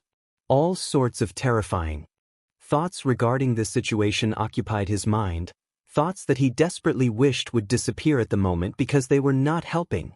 The stranger stopped inches away from his bench. They shifted around, then something Tida couldn't see but he felt moved towards him, which he assumed was a hand. It stopped on the cut on his cheek, rubbing it gently, the soft touches causing goosebumps to form all over his body. Now the thoughts in his mind were going in a whole new direction, reaching a whole new level of creepiness and disturbance that he didn't dare to dwell on. Before he could think of a way to get out of this strange situation, the person whispered, "Tida?" The voice was familiar. Tida snapped his eyes open to a familiar face. "Takeshita? Whoa!" Takeshita jerked back and landed on his rear, his eyes wide in shock. "I thought you were asleep." Tida also sat up in surprise, pressing his hand to his chest. "Don't scream right next to my ear." Both stared at each other for a moment, then both laughed at the same time. "Man, I thought you were some RPST or serial killer. I totally thought I was dead." Tida sighed as he relaxed against the bench. It was nice to see a familiar face after something like that, although the familiar face belonged to the last person he wanted to see at the moment. "Sorry I scared you. I didn't mean to do that." Takeshita rubbed the back of his neck as he apologized. "I couldn't sleep, so I decided to take a walk. I thought I saw you, but I wasn't sure, so I decided to take a look. Sorry, I really didn't mean to creep you out." "It's fine. You're forgiven." "So?" Tida looked away from the curious gaze of his popular classmate, ashamed of being seen in his disgruntled state, especially by the perfect and popular Takeshita. He feared how the popular boy would react to his being a disgrace to his parents and a failure in life. He feared rejections. "You can stay the night at my house if you want. I live alone." "Wah," Tida spluttered, shaking his head and waving around frantically. "No, I can't bother you that way." "It's not a bother. Besides," Takeshita stopped his waving hand and pushed it down. "I can't just turn away when a classmate of mine is in need of help. I'm trying to become a hero, and that's not something a hero would do." Takeshita's eyes were bright and honest, like the brilliant sun that was too far out of Tida's reach. It was physically impossible to say no to that look. "All right then. Thank you." "You're welcome." The breakfast table was silent except the sound of Hitoshi's eating. His parents, sitting across from him, were staring vacantly at him, not even noticing their chopsticks were slipping out of their fingers. The chopsticks clattered onto their plates, slashing food everywhere. Hitoshi took a bite out of his grilled fish. When his parents still didn't react, he said, "The soup is dripping." Oh right." His parents then jumped out of their seats and scrambled to clean the mess they had made. Hitoshi chortled, "You look stupid." Toshi-chan, his mom, Shinso Kyokan, whined as she dried the stain on his dad's apron. His dad, Shinso Haka, flushed red in embarrassed and kept rubbing his neck. It was a habit Hitoshi had unfortunately inherited, as he also rubbed his neck when he was embarrassed or nervous. "So, Hitoshi, did something happen?" Haka asked. "Aside from the incident yesterday, of course." "HM? Nothing." "Really?" Hitoshi nodded. "Then why did you slick your hair back like that?" Kyokan asked as she put away the towel and sat back down at the table. "We've been wanting to cut your bangs for years, but you keep refusing to." "Refusing?" "More like growling like a hound dog and biting whomever that dares to touch his hair." Hitoshi glared at his dad, lowering his head and putting as much force as he could muster behind the glare, trying to look intimidating.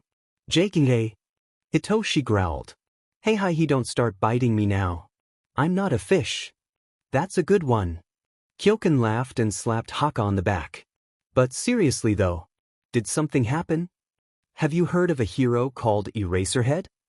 Kyokan and Haka traded a glance. "Nope, never heard of him. Maybe he's a new hero." "Well," Hitoshi munched on the grilled fish, his favorite dish. "He helped out with our lunch activity yesterday. His quirk is erase, and he can erase anyone's quirk temporarily. His eyes glow red and his hair floats when he uses it." His parents traded another glance. "Stop staring at each other and listen to me when I talk." Hitoshi pouted, slamming his fist down on the table. "That hurt." "No, keep a straight face. Don't show it. Be a man and don't cry." His hands shook in pain and he hoped his mom didn't notice that. Her quirk was empathy and she could feel others' emotions, but only when she wanted to. Hitoshi could only pray that she wasn't using her quirk right now. Sorry. Continue the story." Anyway, when that villain attacked us, Eraserhead saved us and I just thought he looked really cool with his hair all floated up and all that. So I changed my hairstyle a bit. A bit? Kacchan cried in mock horror as she pointed at his hair. You call this a bit? Psst. This monstrosity. This chicken nest. Psst. This. That's a bit too much. Don't you think, darling? Hitoshi agreed. That did hurt. A bit. He didn't wake up an hour early to do his hair just to be laughed at. I can't stand it anymore. Seeing Hitoshi already finished with his breakfast, Kacchan grabbed his arm and dragged him to her room. Come, let Mom show you how it's done. An hour later. I'm late. And whose fault is that? Hitoshi grumbled. Kacchan ran around panicking as she gathered her stuff. Need a ride? Haka offered. No. I'm there to promote my story, not to scare the living hell out of the editors. Kacchan slipped on her high heels then looked herself over in the full-body mirror by the entrance. How do I look? Good? All right then. I'm off. And she left, answering her own question. Mom's story will probably get rejected again. Don't raise the flag, kiddo. Aye. Yesterday was the last day of school before the summer vacation began. Kacchan was ordered to go to some type of summer swimming camp to cool down, according to Mitsuki. Izuka didn't have anything in particular planned for the 40 days of vacation. To him, attending YHP was enough fun. So, the usual lunch activity is cancelled today. What? And that was how their day started. Why, sensei? What do you mean it's cancelled? What I mean is, Shimura-sensei bent down behind the podium and held up a giant poster stand of 5 pro heroes in their respective, well-known poses. Today, we're going to sell hero cookies to raise money for the charity. That's boring. Can we cookies? I want All Might. Now, settle down, kids. Shimura-sensei passed the stand to Genji-sensei, who leaned it against the blackboard. Being a hero isn't all about helping people in need. You also need good communication skills. And selling cookies to the public is a great way to practice that skill. Shimura-sensei is right. Besides, the money we collected will be donated to Shinsekai, New World, charity, who then allocates the donation for various circumstances, like survivors who lost their homes in a disaster, or medical fees for victims of villain attacks, and the such. You're still helping people, just in an indirect manner. Izuku had heard of Shinsekai many times on the news. Apparently it was the largest charity in Japan. Anyone who publicly donated to Shinsekai would immediately gain popularity and their reputation would instantly skyrocket. Truth be told, he was a little disappointed that he didn't get to help people today. Helping people was fun. It made them happy and seeing them happy made him happy. The EXP and reputation points were just a bonus. But like Genji-sensei said, donating to charity meant you were doing something good, right? His mama had never donated money before, but that was because she was already in a pinch raising him by herself with what little income she earned. His papa never helped, always sending them useless strange things. One year it was a candle holder shaped like All Might's face that spat melted wax out of its mouth. But mama did donate his baby clothes and toys, saying they would go to the babies who lost their home in disasters. Not donating didn't make you bad, but donating definitely made you a good person. After a brief explanation of the event, they were placed into a team of 5 again. This time, Izuku was placed with Aiba, Aoyama, a kid he'd never met before, and, wait, Shinso? What happened to your hair? I felt like doing something different today, Shinso replied as he ran his fingers through his messy purple hair that was slicked back, finally, allowing his appealing purple eyes to be seen. They were big and pure and a deep shade of purple that reminded Izuku a lot of grapes. Your eyes are very pretty. The compliment slipped out of his lips before he could run it through his brain-to-mouth filter. Oh. Shinsu's face turned 3 shades of red in a split second. He ducked his head and rubbed his neck, which was also flushed red. Thank you. Wow. It's my first time seeing your eyes. Namamono came up and leaned close to Shinso, inspecting his eyes. Shinso stepped back from the eager boy a bit uncomfortably. Don't they remind you of grapes? Your eyes look delicious. Makes me want to eat. Namamono stumbled forward, a footprint on his rear. Ogami stood behind him with his hands in his pockets, frowning. "Don't be a creep, Mamo. Let's go, our team's waiting for you." Namamono was dragged away from Shinsu's delicious grape eyes while Manami shook her head with a sigh. He just never learned, did he? Well, that's that. Izuku chuckled nervously. He turned to the kid he's never met before and introduced himself. "We already know each other's from last Saturday, but we don't know you yet. I'm Midoriya Izuku. What's your name?" Observe +1. Nikuro Munsa LV7. 7 years old. Quiet, reserved, pessimistic. Nikuro Munsa.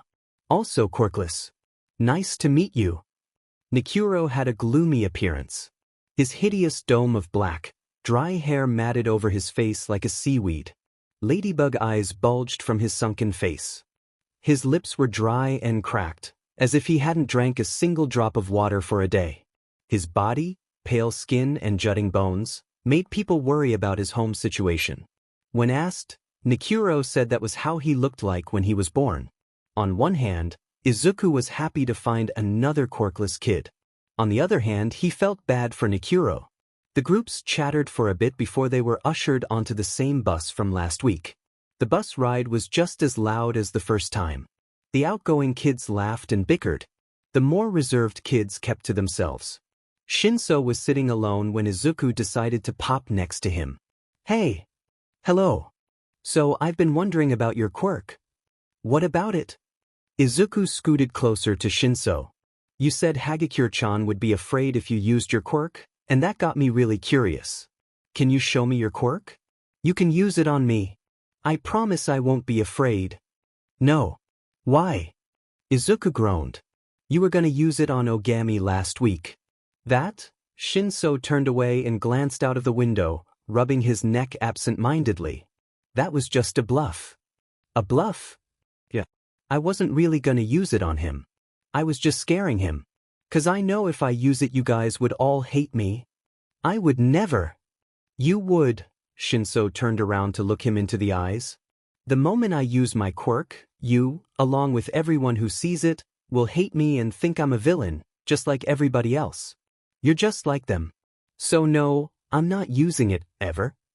That stung. Shinsu's words cut through him sharper than any of Kacchan's insults had ever done. The fact that Shinso thought that he was so blind and ignorant like all those other kids were, offended him. It was like saying Izuku was no different from Kacchan, from everyone who had ever mocked him for being quirkless. He knew nothing. He had no idea what Izuku had gone through. How could he assume Izuku was that type of person without knowing him first? I'm not like them. Why would you say that?"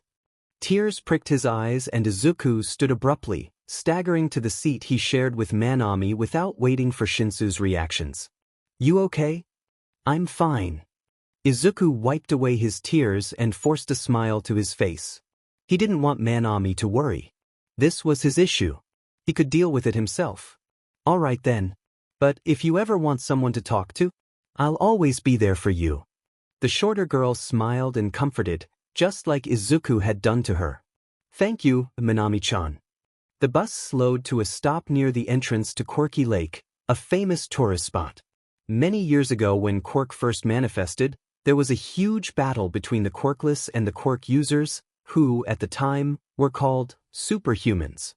A large crater marked the end of the battle. Over time, the crater became what was known as Quirky Lake. There were rumors that skeletal remains of the fighters remained buried deep in the lake. Some said they caught human bones while fishing. Izuku didn't know, and didn't want to know, if the rumors were true or not. Once everyone gathered in front of the bus, the teams were led away by ectoplasm clones with a couple teenage volunteers carrying the equipment and poster stands for each team. Izuku's team was followed by a preteen boy with wings who manipulated his feathers to lift the equipment into the air. Their location was by the little convenience store that sold fishing gears among many other things. As they set up their tables next to the shop where shade was offered by an overarching tree, a quest notification popped up. Quest alert. Side quest. Selling cookies. Description: heroes can't be afraid to speak to strangers. They also need to be convincing in certain situations. Sell cookies to strangers to practice these two skills. Status: 0/50 boxes sold. Time limit: 59 minutes and 59 seconds. Reward: 300 EXP, 10 reputation point. Failure: a hero should never allow themselves to fail. Accept, decline. Izuku banished the window by selecting the first option. Now he had 4 ongoing quests: Shinsu's and Aoyama's the daily good deed for the day, and this cookie quest. After the talk on the bus, Shinso had avoided looking or interacting with him. Izuku had never dealt with this type of situations before since he never had any friends other than Kacchan, and when Kacchan was sad about something, he showed his emotions through fists and curses, instead of clamming up and ignore the other like Shinso did. Since Izuku had no idea how to go about it, he decided to set Shinso's quest aside for now. The other target of his quest, Aoyama, was currently organizing his boxes of hero cookies by arranging them into 5 by 6 rows neatly with their front side facing up. The hero he got was Iron Man, a popular hero in America. Izuku got All Might, but not before blabbering on and on about his obsession and all the All Might merchandise he owned and documentaries he'd watched and annoying everyone into surrendering. Shinso got Jackie Chan, a quirkless hero from China. He didn't look too happy, but ever since Izuku met the purple-haired boy, he'd never seen him smile. Manami got Sombra, a hacking hero in Mexico who was mostly active on the internet. Apparently Sombra was her favorite hero, seeing how she literally fell onto her back giggling as she threw her hands into the air. And last but not least, Nikuro got Deadpool, an immortal hero from Canada. Izuku dragged his cardboard parcel of boxes next to Aoyama, mumbling an "excuse me" to Nikuro who was next to the blonde boy. "Hey Aoyama-kun." Aoyama perked up with a dazzling smile. "Bonjour, Monsieur Midoriya." "Bonjour." That means hello in French. Monsieur means Mr. "Bonjour. You can just call me Midoriya." "Alright then. Midoriya-san." "That's better." Izuku took some boxes out of the parcel and began arranging them the same way Aoyama did. "So, I've been wondering your quirk. You said you can shoot laser out of your belly button?" "Oui. That's correct." "What can it do?" For a split second, Aoyama's expression turned forlorn, but it was gone as soon as it appeared and was replaced by his trademark dazzling smile. "Maybe one day you'll see." That marked the end of the conversation. By that time everyone had finished setting up the boxes. Ectoplasm and the winged boy stood on the side, watching as their first customer walked up to them. A boy about a few years older than they were pulled his father over their direction while pointing at the poster stand of the 5 pro heroes. They were both carrying fishing rods and a container for lures. The boy didn't even hesitate, immediately running over to Izuku. "All Might." "Dad, look. It's All Might cookies." The father picked up a box, looking it over. "How much is this?" It's only 100 yen, sir. But you can give more if you want it. All the money will be donated to Shinsekai."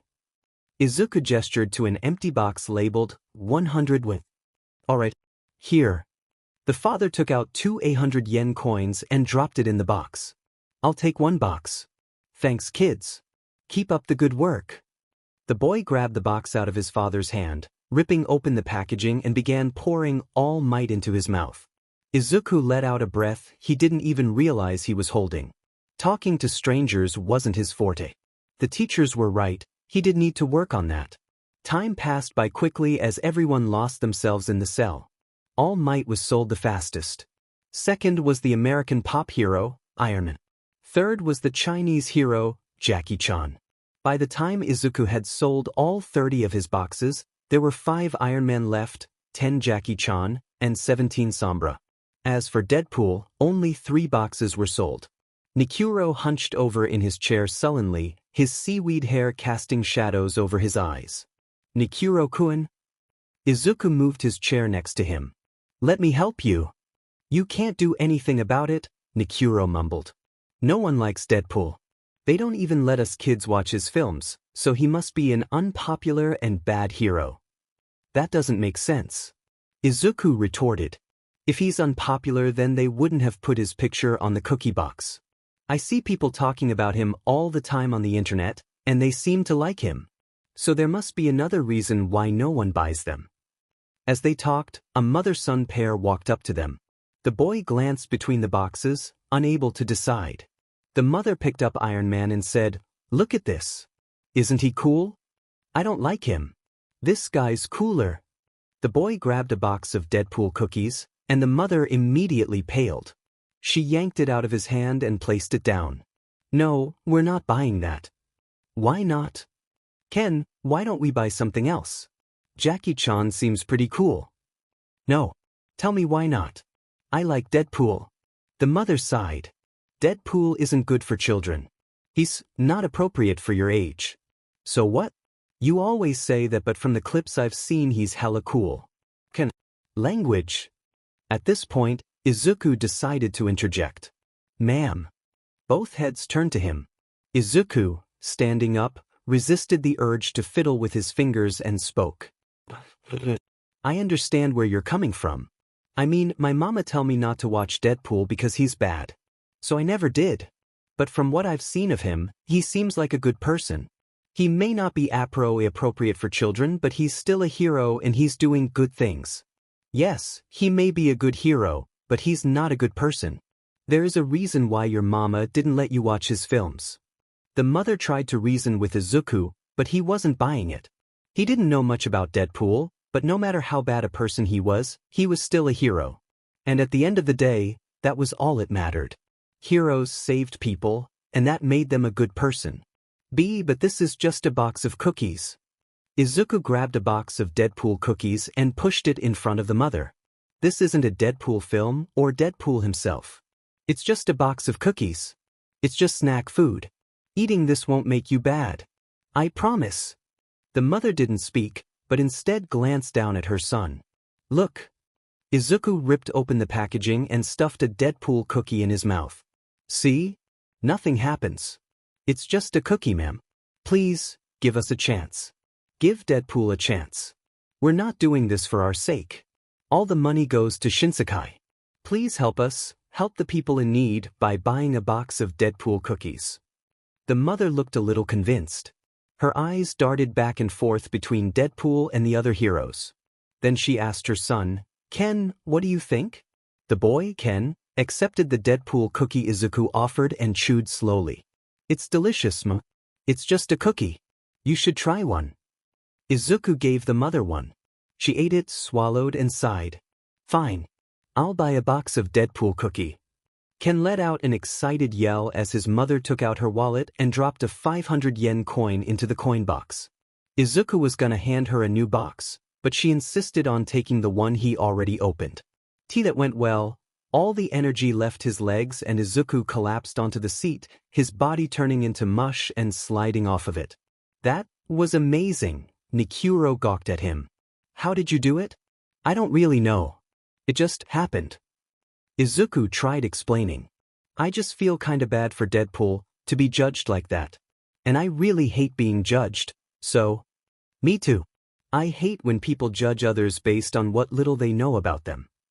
The two boys shared an understanding look, and both cracked a smile. The next few customers were also easily convinced, just like the mother.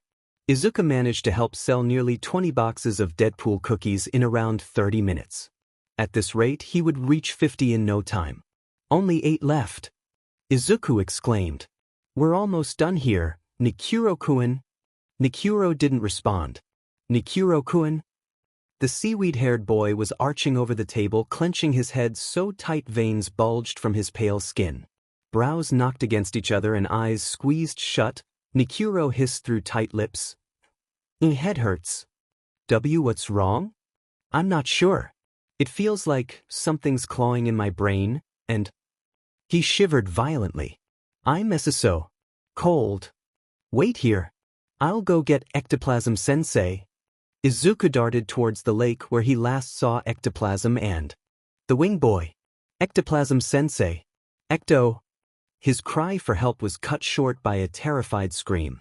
Ectoplasm and the winged boy were backing up slowly, cautiously staring at something that was crawling out of the lake.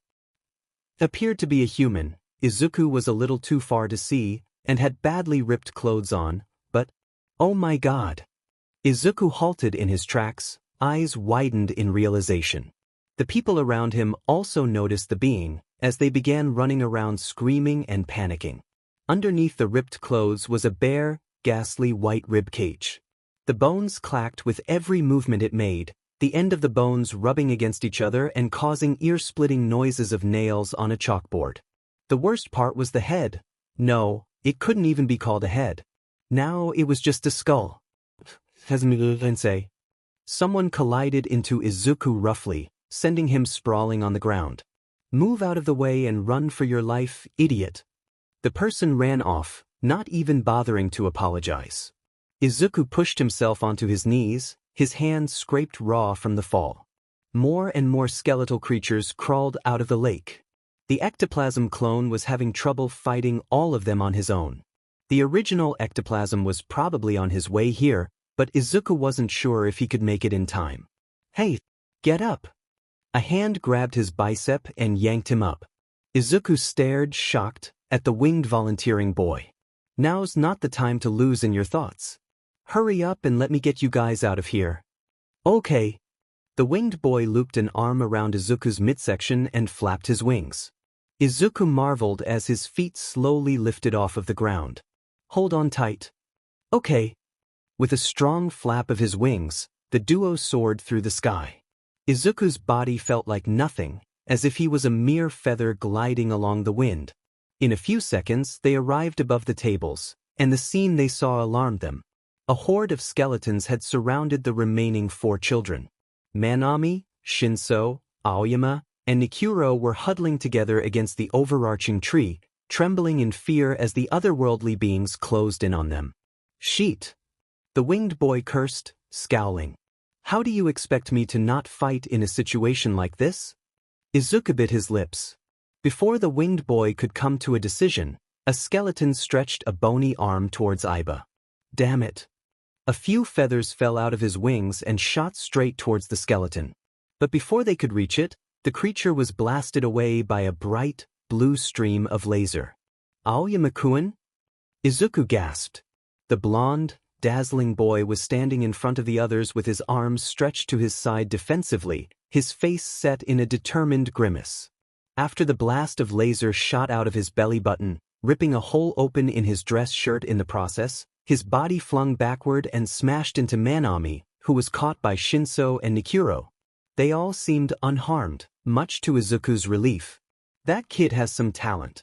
The winged boy chuckled as the feathers he controlled shot through the remaining skeletons, demolishing them in a second. He then descended and set Izuku gently on the ground. You guys okay? Yeah.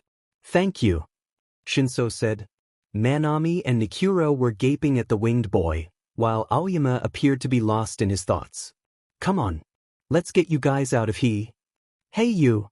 A gruff voice cut through their conversation. Everyone turned to look at a group of armed police officers charging towards them. The one in the lead, a big and fat and angry-looking officer, was yelling at them. Me? The winged boy asked. Do you know that public use of Quirk is not authorized? The pro-hero ectoplasm gave me permissions to use it to get them out. We're with HP. With a swipe of his arm, the angry officer sent his team over to assist ectoplasm while he made his way in front of the winged boy. With his hands on his hips, he leaned over, a menacing aura radiating off of his postures. But did he tell you to fight? No, the winged boy shrugged. But what else do you expect me to do in a situation like this? Just watch them being attacked and not do anything? That's pretty inhuman, don't you think?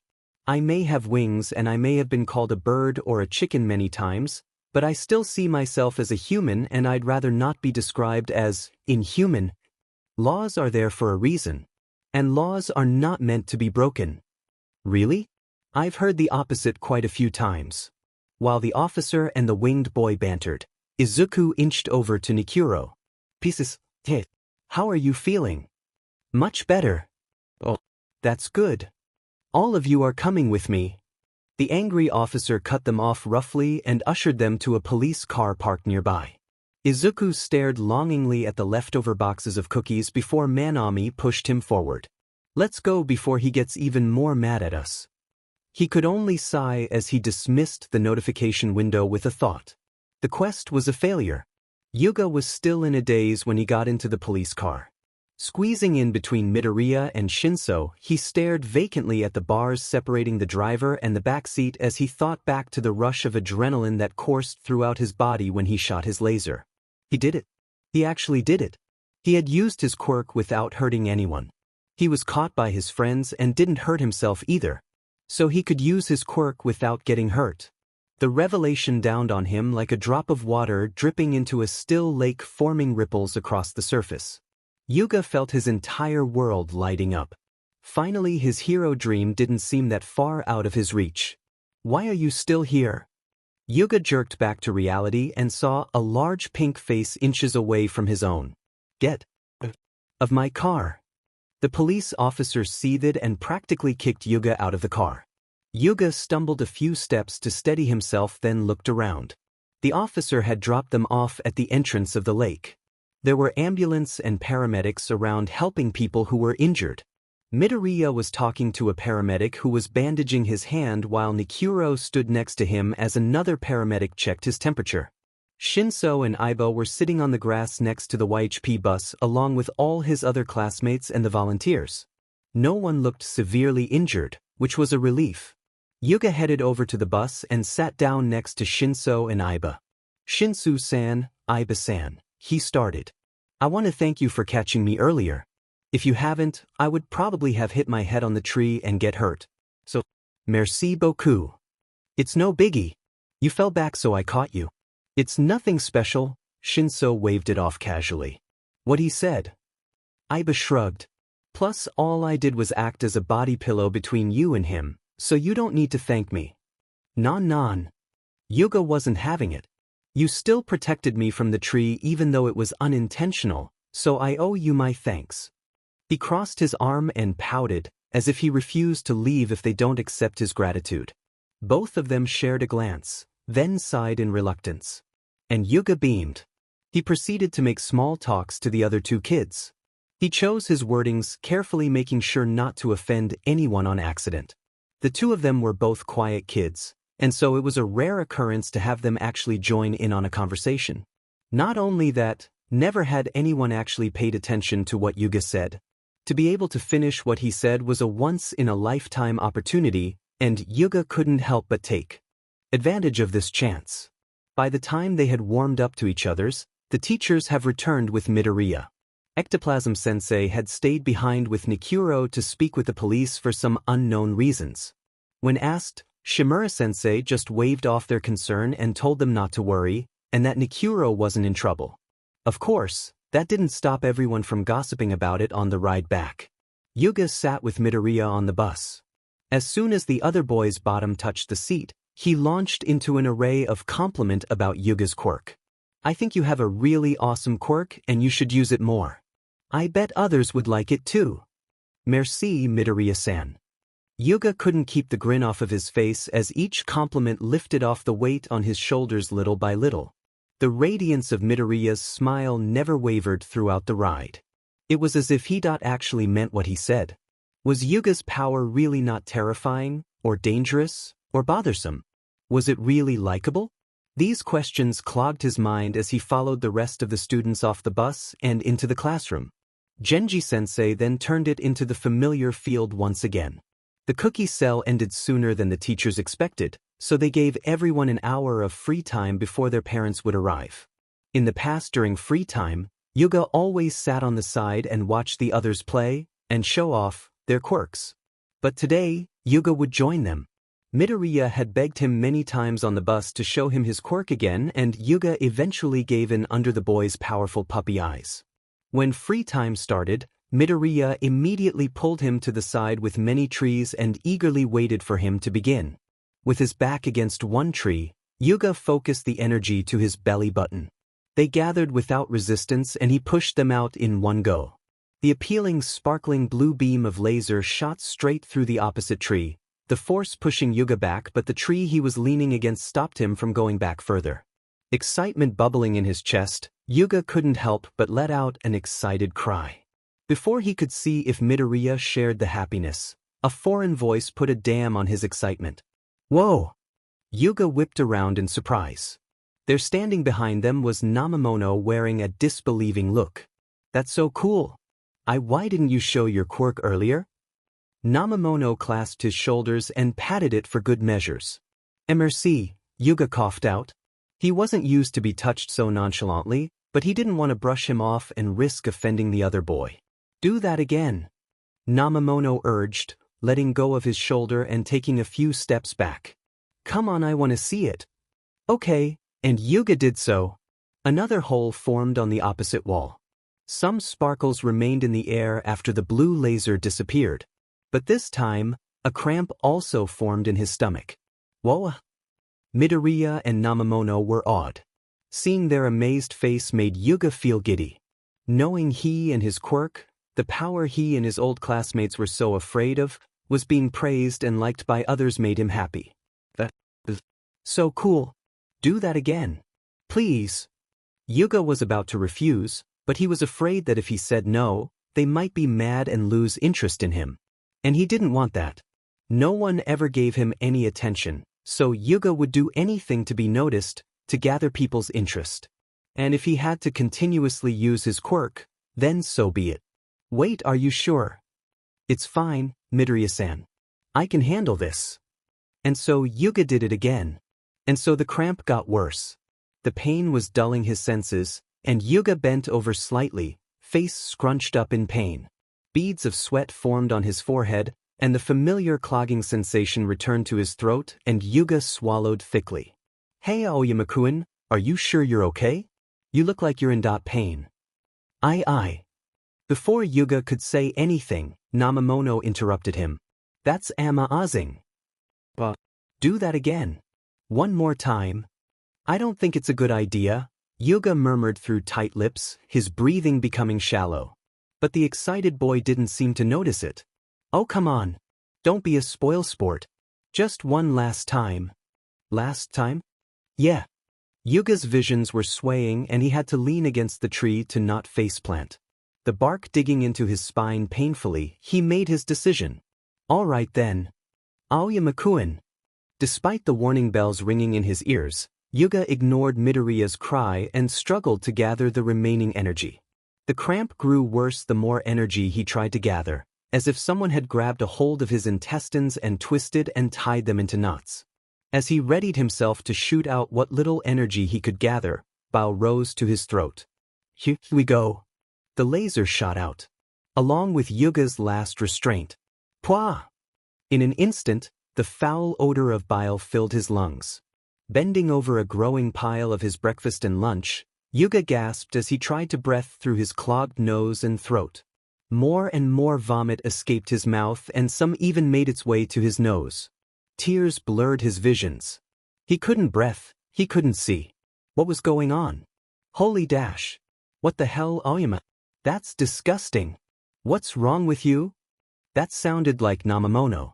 Yuga blinked away his tears and glanced to the side, his eyes widened. It was those eyes again. Those fearful, alarming eyes. As if he was a freak who was so different from everyone else. Now it was even worse. There was also disgust. Why was it so difficult? He just wanted to be like everyone else. He just wanted someone to spare him a glance and treat him as if he mattered, as if he wasn't any different. He had worked so hard. He thought he could finally use his quirk without hurting anyone now. He thought people would finally accept him now. But that wasn't enough. It was never enough. Why did he have a quirk like this? Why did it have to be him? Why was he so different? Aoyama-kun. I'm gonna go get the teachers. So, Namamono-kun. Please take him to the restroom. Why me? Please. Aoyama-kun's my friend and he needs help. Fine then. Someone, presumably Namamono, grabbed his arm and hooked it around his neck. Yuga flinched on reflex and tried to push him away, but the stronger boy kept his hold and walked him out of the classroom. Yuga kept his head down the entire time, refusing, or rather, afraid, to acknowledge Namamono's presence. He didn't even need to ask to know what the other boy was thinking. Disgusting. Scary. Freak. It was getting too predictable. Tears filled his eyes to the brink, and Yuga let them fall over the threshold willingly.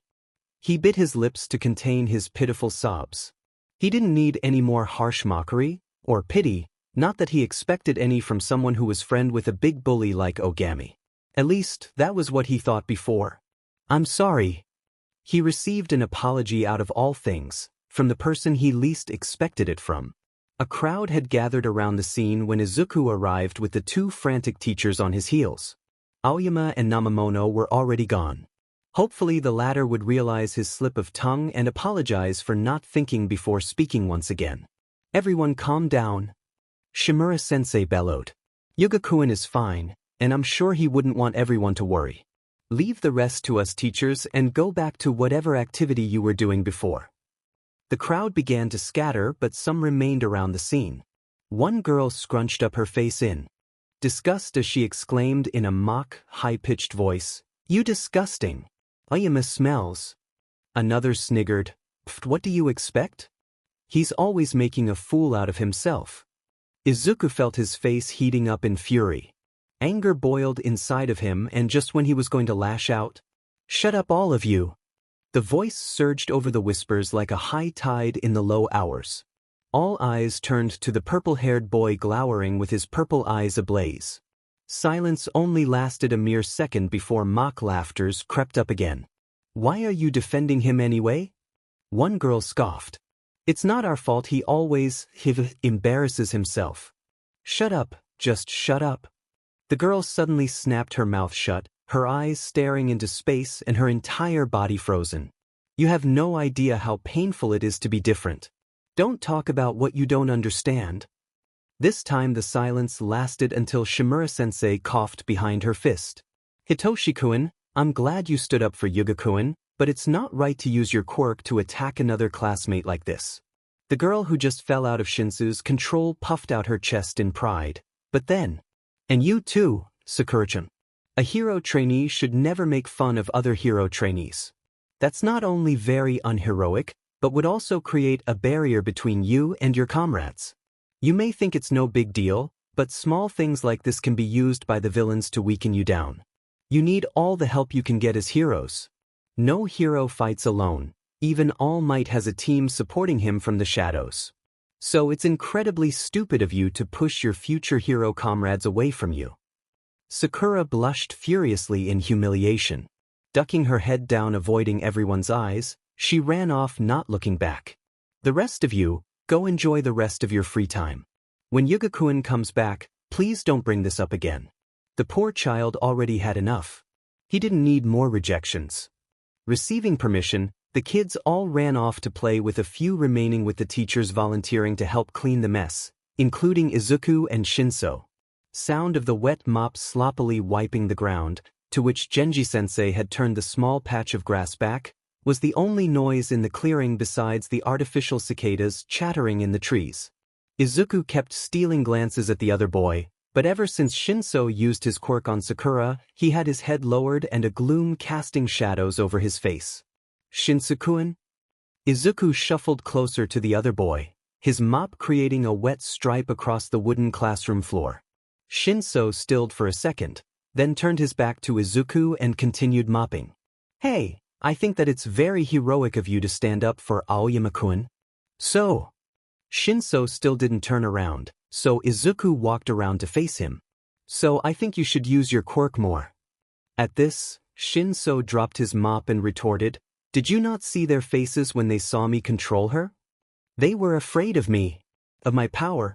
It was a bad idea to use it. Why do you care so much what they think?" Izuku spread his hands out as he argued. "You used it to help Aoyama-kun. It doesn't matter what others think of your power. You did it for something good, something heroic, and that's what's important above all else. Even if I used an evil quirk to do that? I don't think your quirk is evil, Shinsu-kun." Izuku picked up his mop and handed it to the other boy. "It's not like you did anything evil with it. Sure, you controlled her, but that's no different from having, say, a rope quirk and tying someone up with it. It's only evil if you did something evil with it, and I know you would never do that, right?" "Of course not," Shinso declared. "Then what's there to worry about? If others think you'll use your quirk for evil, then just prove them wrong. Use it for good, to save people and do other heroic things. Eventually, they'll see your effort and their opinions of you would change. What if they never see my effort? Well, Izuku smiled. I'll always be there to see it. Silence fell over them as Shinso stared at Izuku with a rising blush on his face. Are you really not afraid of my quirk? No. What if I use it on you? Still, I won't be fr. Izuku's body froze up and he felt his consciousness falling to the back of his mind, as if someone else had taken over it. Turn around 3 times.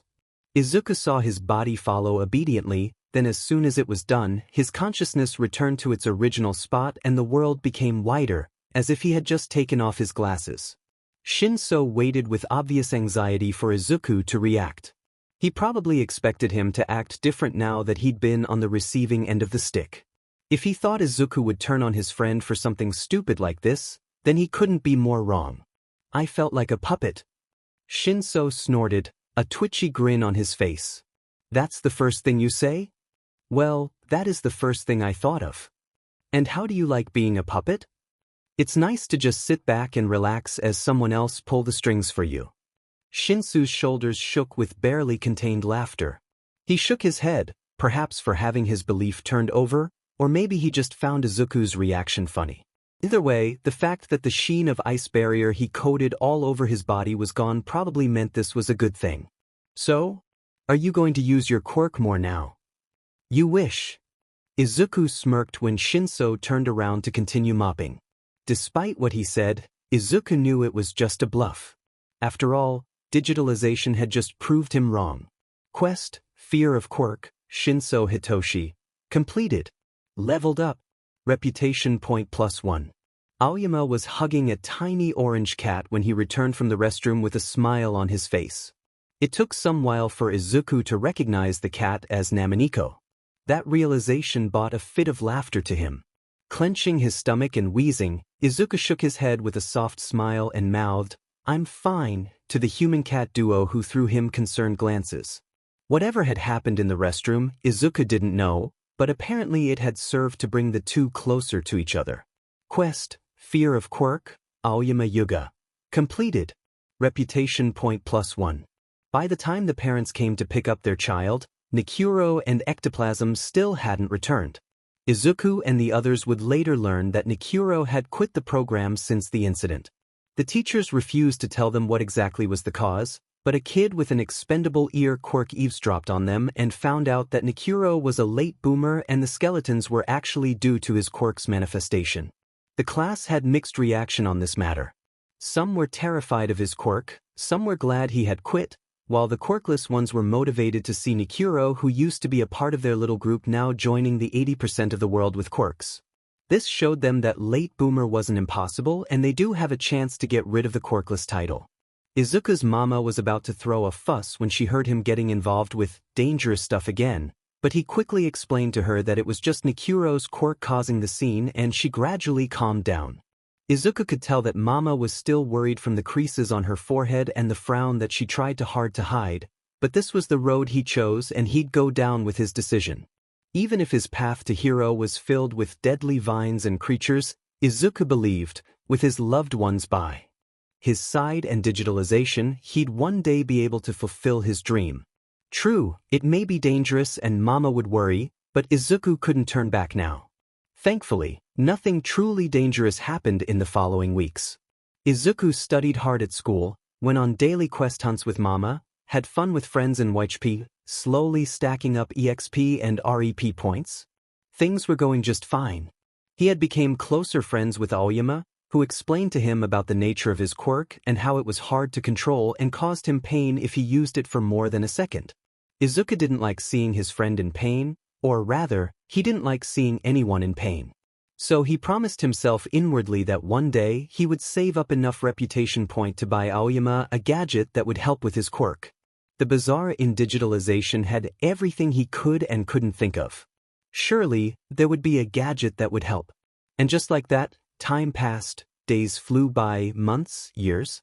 And soon, 2 years had passed since Izuku first received digitalization, and he was close to reach level 10 and getting his first quirk.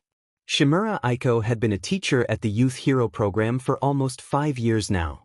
She had seen students grow and mature and had her fair share of tear-jerking farewells with some memorable students, but never had she ever seen a boy like Midoriya Izuku who went after troubled individuals like a beast. He was a fairly normal boy when she first met him, but recently he had changed. The moment they got off the bus for their usual lunch activity, his bright green eyes would sharpen and dart around frantically searching for even the tiniest signs of distress. When a cry of help split the air, he would rush there so fast it was almost as if he had a speed quirk. He could always come up with the fastest and most efficient way to help others, and immediately after the individuals said thanks, he would run off for the next one. It confused her to no end how Izuku was able to locate all those people in need without actually searching for them. It was like he had a GPS in his head tracking down all their locations so he knew them beforehand and exactly where to go to find them. Aiko was the type of person who couldn't let go of something once it took root in her mind. Izuku's situation had been stressing her day and night. How could a quirkless boy possibly track down people so fast? What pushed him to this extent? What was his motivations? Aiko thought about it when she taught, when she ate, even when she was with her family. It bothered her so much that she couldn't help but eavesdrop on Izuku one day during lunch when their activity was cancelled due to the rain. Watch this. Midoriya Izuku and Aoyama Yuga were sitting together next to Namamono Henshin, who crouched slightly with his eyes shut and teeth bared. Placing his fingers into a cross symbol in an imitation of a certain fictional character whom Aiko swore she had seen somewhere, he inhaled and growled, "Henge." His body twisted and pulled like it was been essayed into a vortex.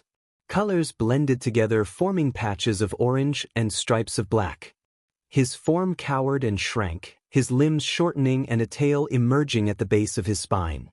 "Tida!" the cat exclaimed, but no one seemed to share his excitement. Yuga smiled, "That's a cat."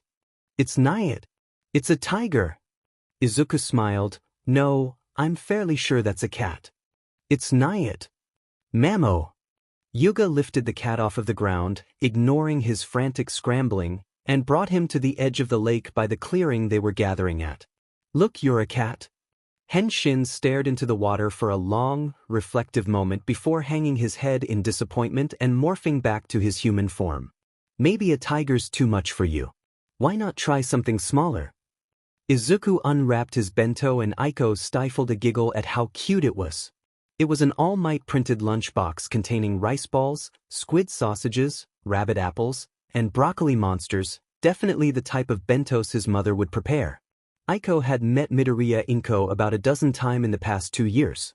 The woman seemed like the quick-to-worry and happy-go-lucky kind of mother. She was the kind of mother who would join her son in video game tournament and throw huge birthday parties for her child, the exact type that Aiko wished to be but could never be. That thought brought a frown to her face.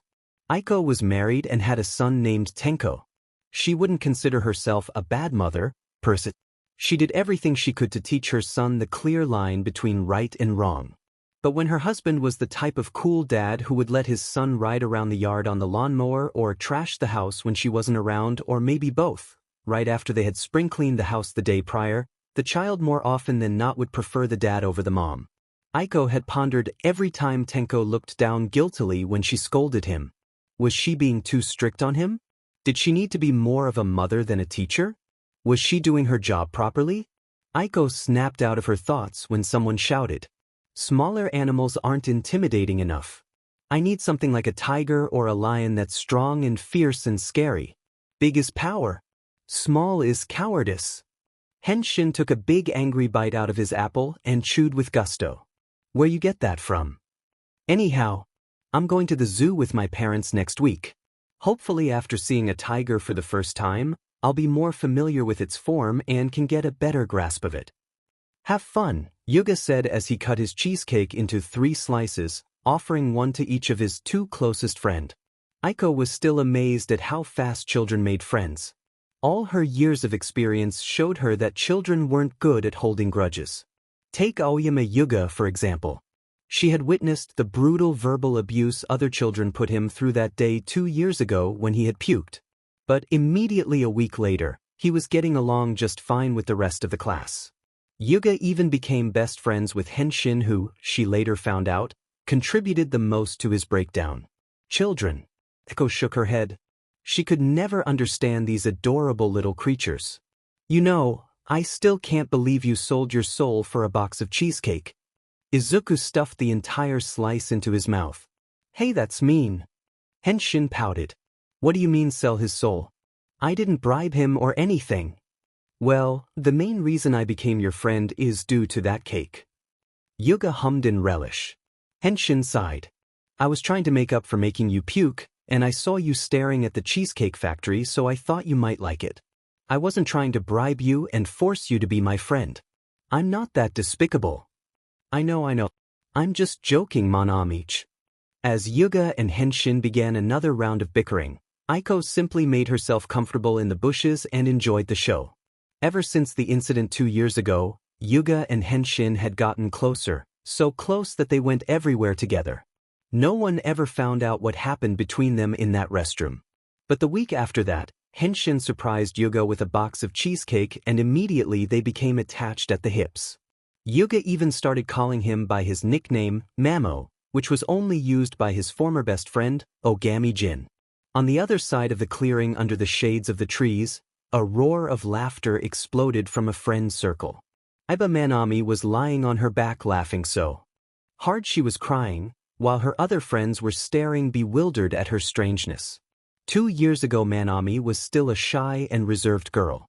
But ever since she became friend with Izuku, she had opened up more and was no longer afraid to openly express herself. She was accepted for who she was, allowing her to do what she wanted to without letting others' opinions stop her.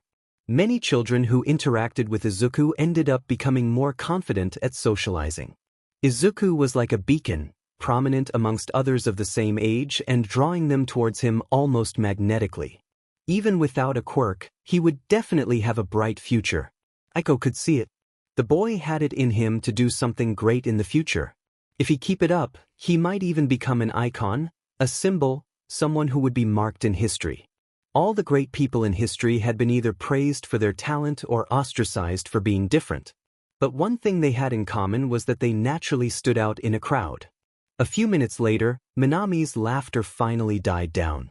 She sat up, clenching her stomach, traces of laughter still visible on her face as she turned around and happened to meet Izuku's eyes. Then she blushed. Huh? What was that? Before Aiko could dwell more on the sight, Manami whipped around, her twin pigtails swinging and almost slapping one of her friend on the cheek. Was that what she thought it was? And see this.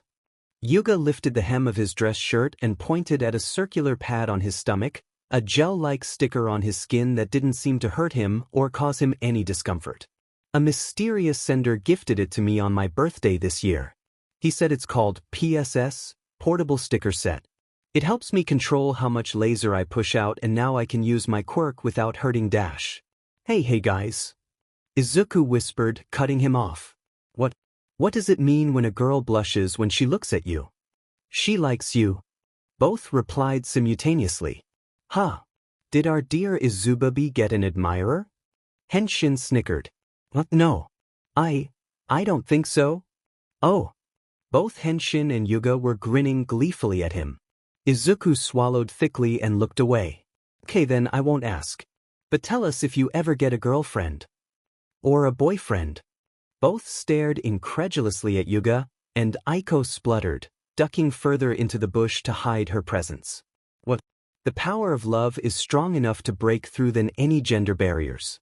There's nothing wrong with being gay.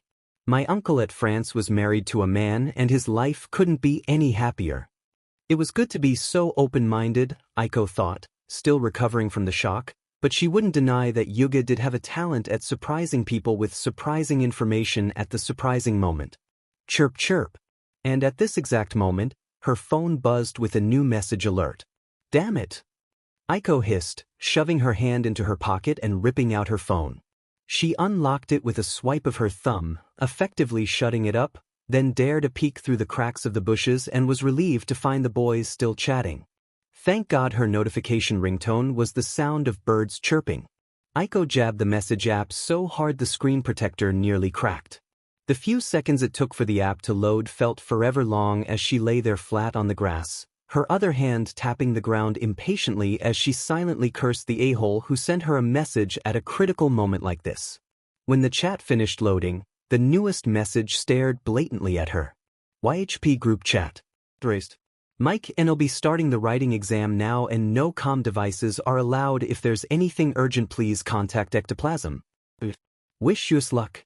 Aiko could never get herself to dislike the scruffy man. Despite how lazy and disorderly and unprofessional he could be at work, she had to admit that he was a good teacher. He was strict like her and almost never showed affection towards the students, but there was something about him that made him a likable person. If it was anyone else who sent the message, Aiko would probably be sending them death threat emoticons right now. But since it was Aizawa, she just couldn't gather herself to do it. And so she settled with YHP group chat. Wish you luck. Good luck and hope both of you make it into UA. You're both great teachers here, so I have no doubt that you'll do well on the exam. Thanks. Raised. Please. It was just like him to send a one-word reply to a long, two-sentence text. Aiko could only smile softly as she put her phone away and picked herself up.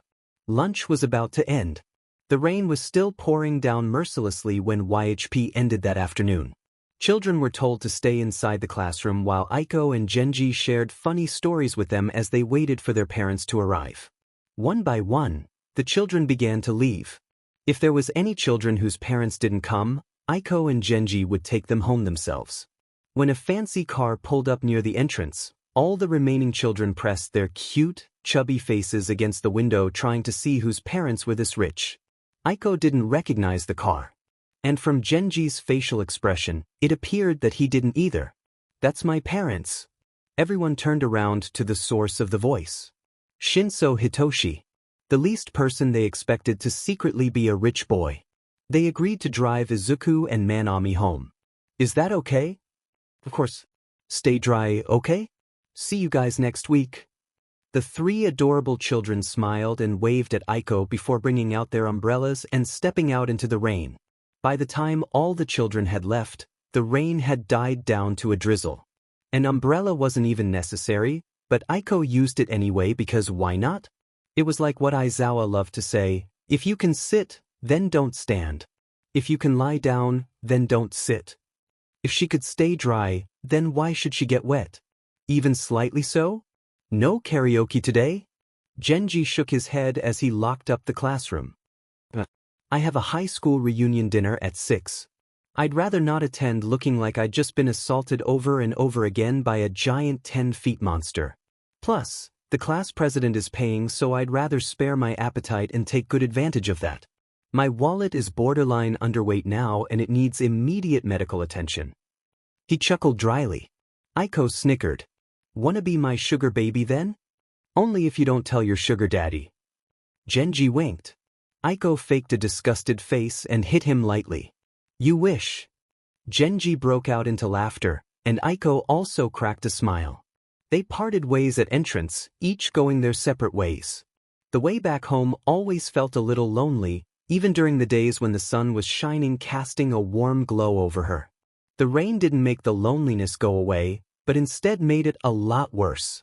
With the umbrella tilted down to cover her face, Aiko trained her gaze at the ground to make sure she didn't accidentally step into any puddles or slip and embarrass herself. Plop, plop. Small drops of water hit the puddles. Swishing.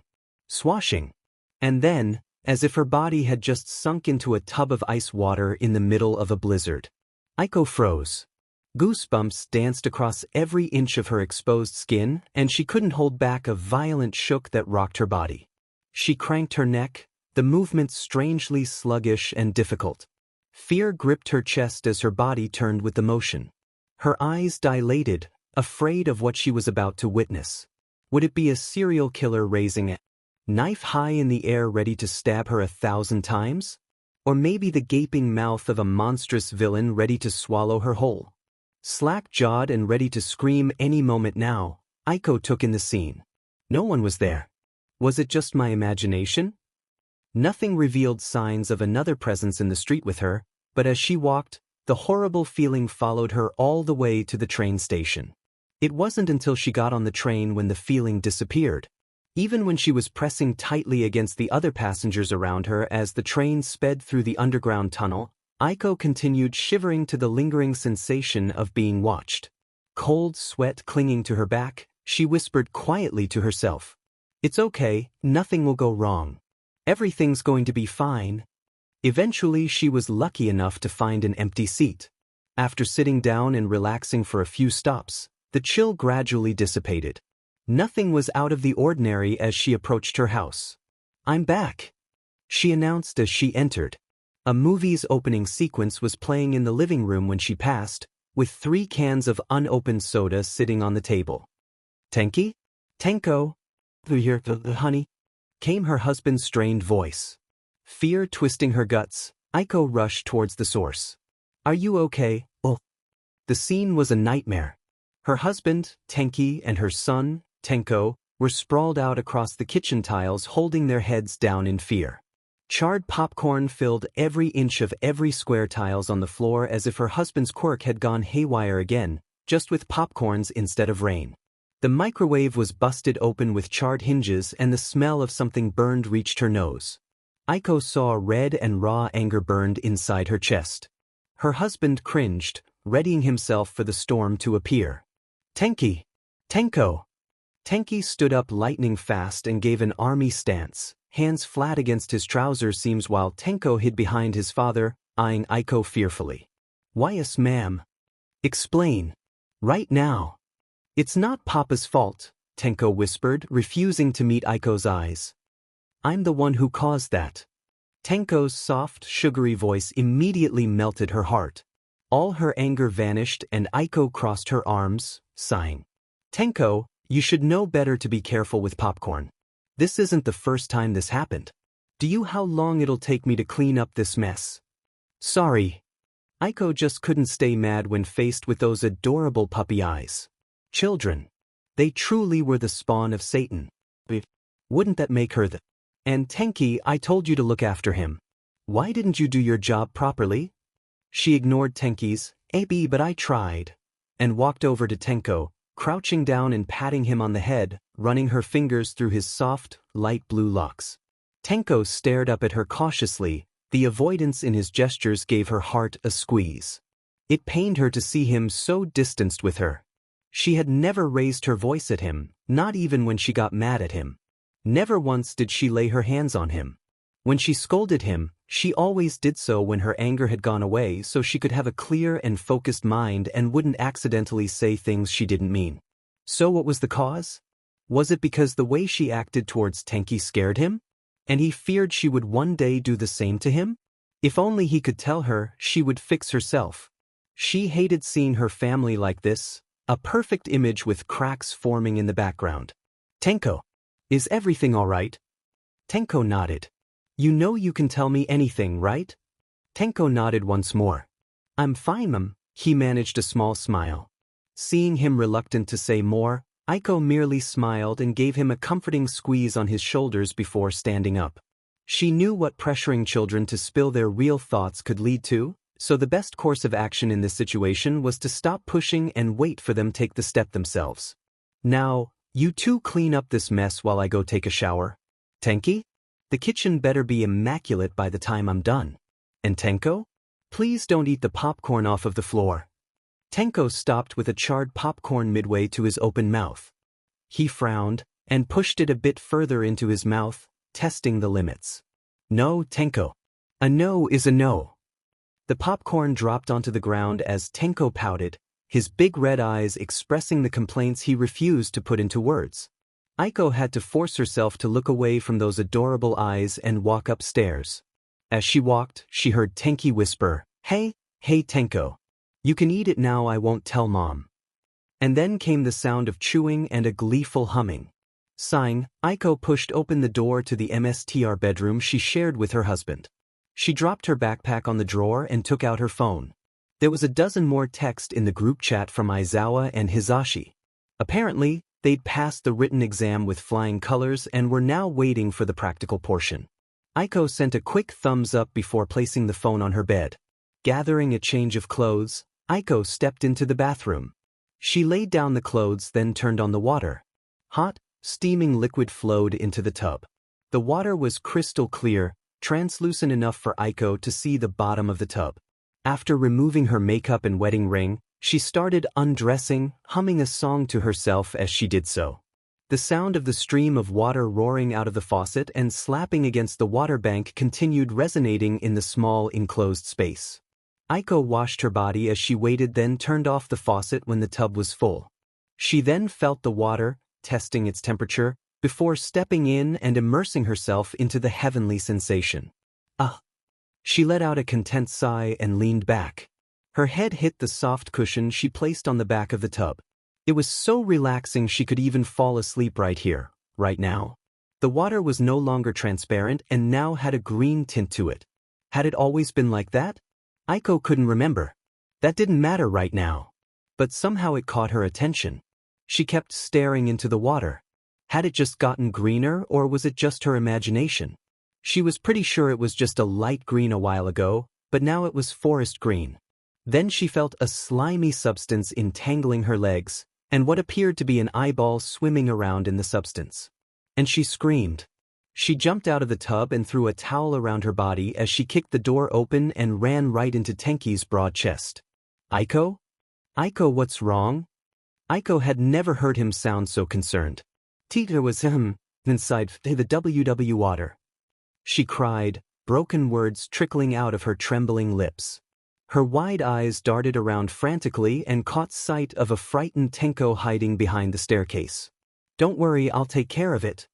Tenki's voice was strong and steady, as if nothing could break through its walls. He patted her on the back before telling her to stay outside the bathroom, then he stepped inside, a kitchen knife in his hand as he approached the tub. Aiko watched with dread as Tenki placed a hand in the water and splashed it around. Every motion he made had her imagining hundreds of possible danger lurking in the corners. After a minute, Tenki turned around, the hand holding the knife dropping to his side. I don't see anything. Are you sure? The water rose into a wall of green slime behind Tenki. Two large eyeballs swam around and a wide, open-mouthed grin split across underneath the eyes. You saw something? Everything happened so fast. Aiko and Tenko could only let out a terrified wail before the slime smothered Tenki. The knife clattered onto the ground. Aiko and Tenko stood scarily still as the slime completely submerged a struggling Tenki and tried to stuff itself into his mouth and nostrils. Aiko was the first to recover from the shock. Tenki! Gyu! Tenki clawed at the slime in vain. His fingers sank into the substance, not being able to grab a hold of it. His face was starting to turn purple from the lack of oxygen, and his eyes, wide and fearful, glanced at Aiko. Get away from him! Aiko charged towards the villain and threw a power punch into Tenki's gut, punching the air out of his lungs. Some of the slime was coughed out, but they immediately went back inside. You little beach, you get the F away! The villain hollered as a slimy appendage shot out, slamming into Aiko, sending her flying into the door of her room headfirst. Mom!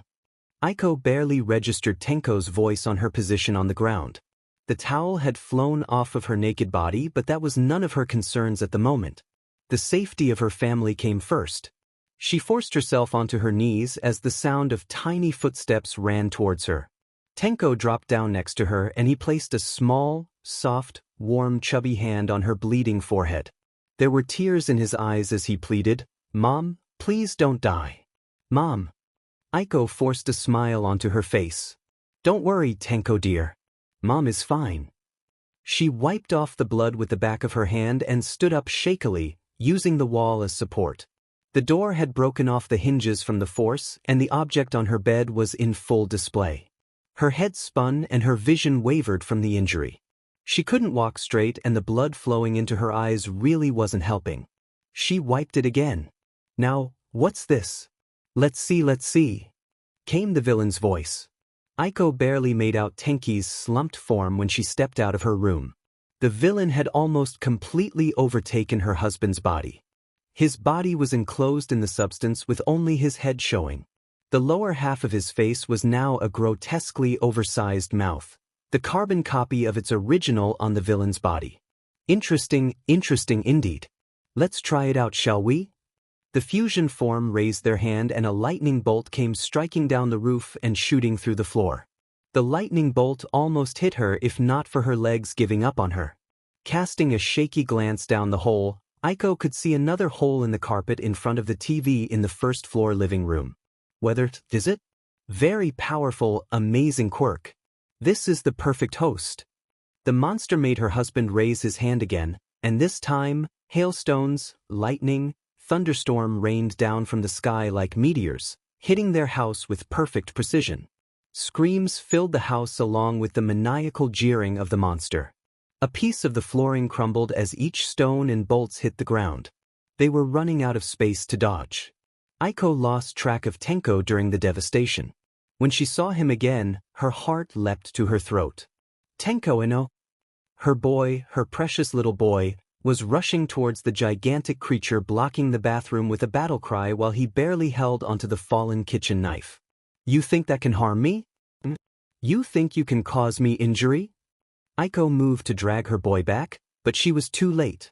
The same slimy appendage that sent her flying crashed into Tenko's small, frail body, wrapping around his midsection and flinging him out of the bathroom window. On the second FING floor. Tenko! A raw, blood-curdling scream cracked the air like a WP. For a split second, Tenki cracked an eye open, just in time to see Tenko's body shattering the window. Somehow, he managed to move his body despite the slime coating his form. He shot forward and grabbed onto Tenko, who was hanging outside the window. Hold on to me, he shouted. Aiko couldn't see what was going on, but as soon as he said that, he fell backward clutching onto his bleeding, missing hand. Then there was a sickening crack outside. Aiko paled. Is that Tenko? The thought brought bile to her mouth. What a pity. I gave you control momentarily but you still couldn't save your kid, what a pity. The slime uttered, each word was like an invisible hand grabbing and twisting her guts in the most painful way possible. Tenki slumped over. This time, he didn't move. The villain controlled his body to pick up the fallen knife. It looked at the weapon, then a twisted smile ghosted over its lips. I don't need you. So die. The villain began striking her continuously with the knife. Aiko had taken some martial art classes but still could barely keep up with the speed. Her headache was getting worse and her vision kept swimming, knocking her sideways. It only took 1 foot misplacement for the villain to cower over her with the knife raising high above her. Prepare to die, appealing. It stared down at her naked body with a wanton grin, the large, gaping slit it called mouth extremely disturbing in the form of a smile. But before it could make its move, for a split moment, light returned to its eyes. Tenki spat. Who won't let you touch my wife? And he slashed the knife across his throat. Aiko froze, not yet registering what had just happened. The slime's disgusting round eyes glanced down at Tenki's stilled body, then they glazed over as if distracted by something, and it slowly began seeping out of his mouth and nostrils. Leaving a quiet curse, it slid past a frozen Aiko and down the stairs. When the slimy squishy sound vanished, Aiko snapped out of her stupor and finally took in the scene. Tenki. She crawled towards his body and placed a hand on his chest. It wasn't rising. She pressed 2 fingers against his neck. It was faint, but there was still a pulse. She stared into his eyes. He stared back. You'll be fine, Tenki. I won't let you die. She cradled his face with all 5 fingers and activated her quirk. The spot where his hand was missing began sprouting bones and flesh. One of her hands cradling his face began disintegrating bits by bits. The wound on his neck slowly sewed together, leaving no scar. On her neck a giant slash ripped open her skin, allowing blood to gush out. Tenki gasped and his eyes snapped open while Aiko slumped over him. He rubbed his neck with his newly grown hand, dazed, then noticed her. Aiko! Aiko! Wake up! His frantic voice was growing faint. Did you? Oh my God, why do you? She felt her energy leaking out along with the blood. With a last bit of strength she uttered, Tenko, be a good dad. No. Aiko! Make sure heats properly on. She coughed out blood, darkness chewing away the edge of her vision. Don't let him play games. Too late to sleep early? Aiko. Tears fell onto her face. Were they Tenki's? Ayan, don't eat charred pea popcorns off of the G ground, don't need them. No. Tenki's voice was growing faint. They echoed in the space around her, as if she was submerged in water. I'm sorry. I couldn't keep our promise. Tenki's hand shook as he grabbed her hand, squeezing it as if he was trying to provide comfort. I love you too. Aiko. And she let out her last breath. The house was deadly silent when he entered. He carefully closed the door behind him and stepped inside, his well-polished shoes clacking against the ground rhythmically, like the requiem of death. As he approached the living room, his pawn slid down the stairs. The sludge caught sight of him and quivered, causing a wave-like pattern to spread across its liquid surface. Sir, why you're early? The pathetic thing stuttered. I only managed to kill 2, but if you give me more time I promise. No need. The man raised a hand, effectively shutting it up. A scream came from upstairs. I'll take care of the last. He began making his way up the stairs. The slimy thing got out of his way by rolling over the railing and landing soundlessly. The first thing he saw when he made it to the second floor was the slumped form of a man weeping over a dead, naked woman. Pathetic. He couldn't understand why anyone would bother crying over the death of someone. Death was inevitable. It was just another stage of life. It was common sense. They should have prepared themselves for separation when they fell in love. Not to mention a dead body was no longer a human. It was just a stack of decaying flesh that served as food for the insects and animals. Why would humans cry over things like this remained a mystery to him. The weeping man turned around when he heard the footsteps. His face was a disgusting mess of tears and snot. The weeping man was instantly on guard upon sight of his overwhelming stature, turning around fully and shielding the decaying corpse with his own body. Who are you? What do you want from us? Us?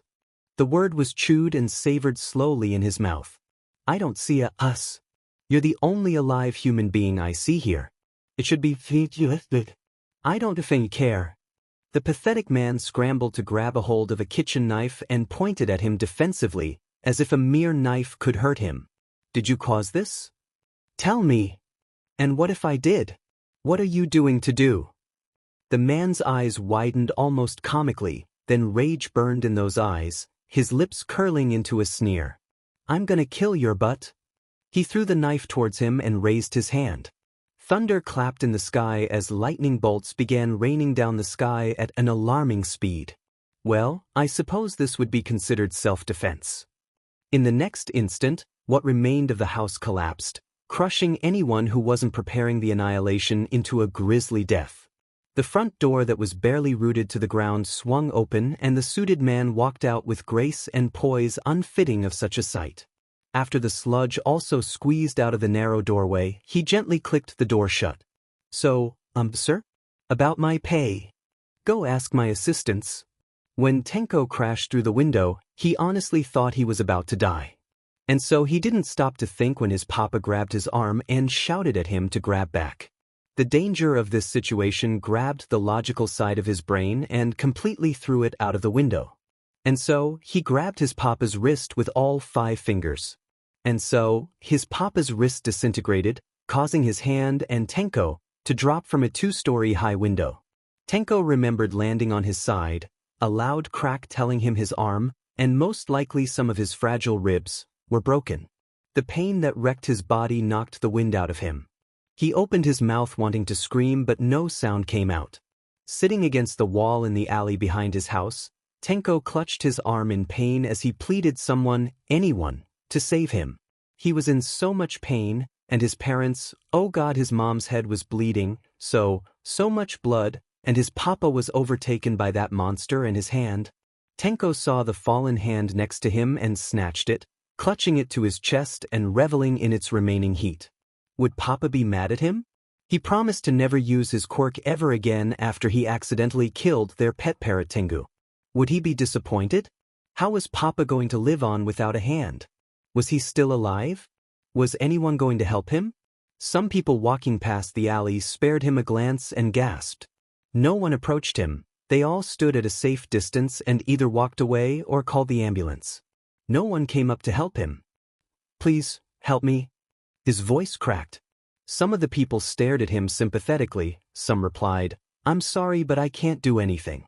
The heroes will come. Heroes will save you. So hang in there, okay?" But no one helped him. Tenko didn't understand.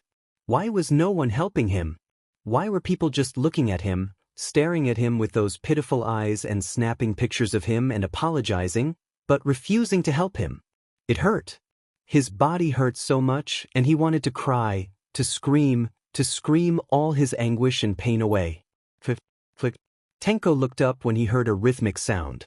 The crowd began to disperse and a stranger, a tall, very tall man dressed in a fancy suit walked up to him. Each step he took seemed to echo in the space around them. Although there were still people around them. Although other people were walking too. Strangely enough, Tenko only heard his footsteps echoing in his ears. They were confident, strong, and steady strides. Just hearing the beats made him feel safe, like nothing could ever touch him again. The man stopped a few feet away and said, and Tenko would never forget these words, "No one came to save you. You must be in a lot of pain, Shimura Tenko. Heroes will come. Heroes will save you. Everyone says that and no one comes to help you. Whose fault is it that society ended up this way? You did nothing wrong. And you will be fine because I am here." The man's words were strong yet soft. His presence was oppressive yet comforting. And Tenko allowed himself to be taken into the man's strong arms and towards a safe haven. It was near 90 degrees and Yuga questioned yet again why he had put himself through the torture that was kneeling on the scorching ground for over 5 minutes already while being barbecued by the glaring sun. Meow. And just like that, all his self-doubt disappeared. No matter how much he was sweating or how uncomfortable the way his suit was clinging to his body, as long as Yuga was in the company of cats, that was all it mattered. With an indifferent face, Yuga wiggled the crested dog's tail hoping the adorable cat would fall for it. "Come on. Just a little closer." The cat followed the plant's every movement. Slowly but surely, it began coming closer. "Just, come on." Yuga had a hand out ready to pet the cat when he heard a rustle behind him. Before he could stop the idiot, Hizashi jumped out of the bushes. "Boo!" The cat screeched, all its hair sticking out like a Pomeranian, then it dashed away. "Hi-ize-aki-ai." Eek! Seeing his best friend slowly backing away from him as if he was his worst nightmare brought a sense of satisfaction within him. "Sorry. I didn't mean it." Hizashi clapped his hands together and bowed his head, his expression truly remorseful. Yuga sighed. He dropped the dog's tail and stood up, swaying slightly when the extent of the heat finally hit him. "Yuga, you okay?" Hizashi rushed to support him. "I'm fine." Yuga pushed him away gently and started dragging himself towards the auditorium. The moment he pushed open the door, cold air brushed past him ruffling his hair and he let out a content sigh. "That's why I told you not to go outside in this heat. What if you passed out? You would have failed the examination. You would have woken me up with your scream before they would fail me." "Fine, you win." The auditorium was filled with applicants applying for the teaching positions. UA rarely, if ever, fire its teachers because they were all picked after careful considerations, so it was also extremely rare for it to have a spot open, hence why so many people came all the way here in this blazing heat just to have a chance at it. Yuga and Hizashi sat down against the wall with 2 applicants next to them. Together they formed Group C. The written exam was already over and now was time for the practical portion, and then came the interview. It was common knowledge that most people were eliminated during the practical portion. Apparently, they would be given some type of scenario and they would either pass or fail according to the actions they took. The scenarios differed for each group so no one could cheat. Group B had already entered the examination room, which was soundproof for obvious reasons. Very soon it'd be their turn. "Do you think ectoplasm would be one of the examiners?" Hizashi nudged him slightly. "I don't know. I didn't think about it." "Well, think about it then.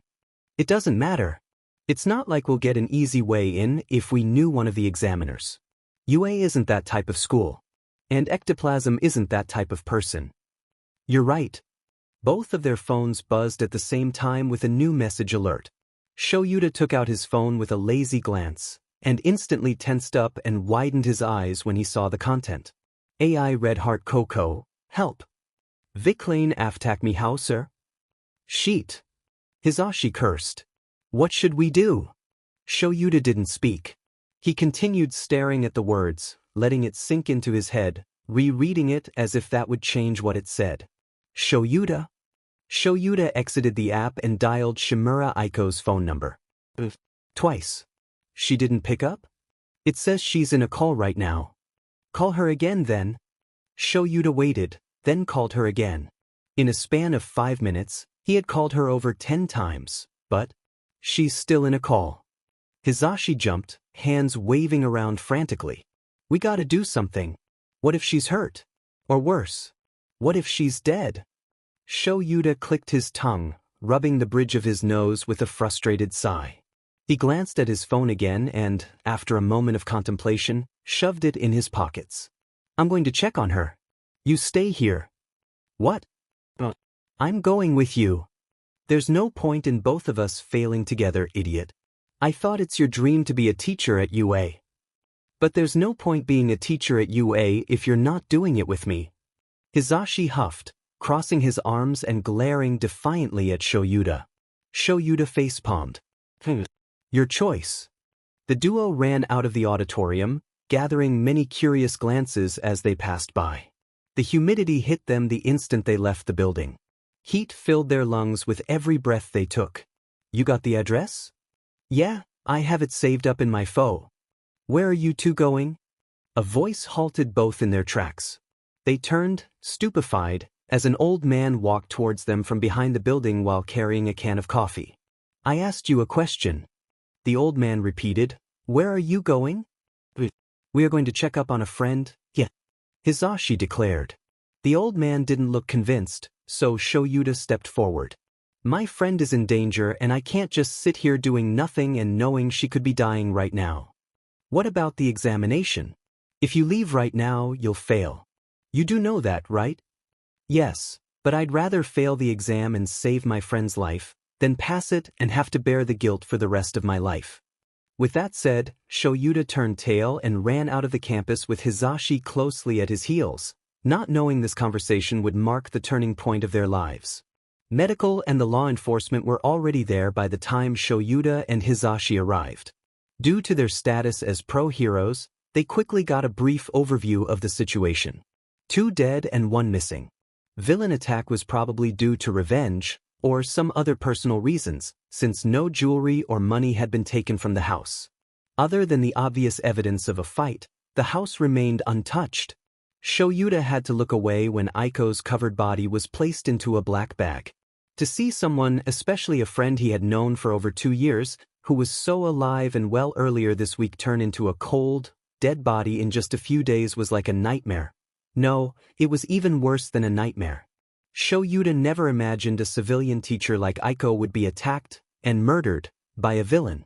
Unlike heroes who had tons of enemies and the likelihood of one of them holding a grudge was incredibly high, it was almost impossible for a kind-hearted person, not to mention a youth teacher, like her to do something that would PSS off a villain to the point of murdering her entire family except. Any lead on the kid? Shoyuta pulled an officer aside who had just finished questioning a witness. The villain must have a reason to kidnap him, and only him. I assume they won't kill him before they get what they wanted.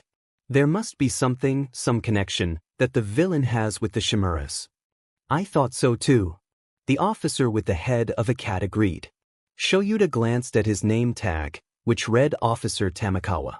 From what we can gather at the moment, the Shimuras is a pretty peaceful household. The neighbors all have good impressions of them.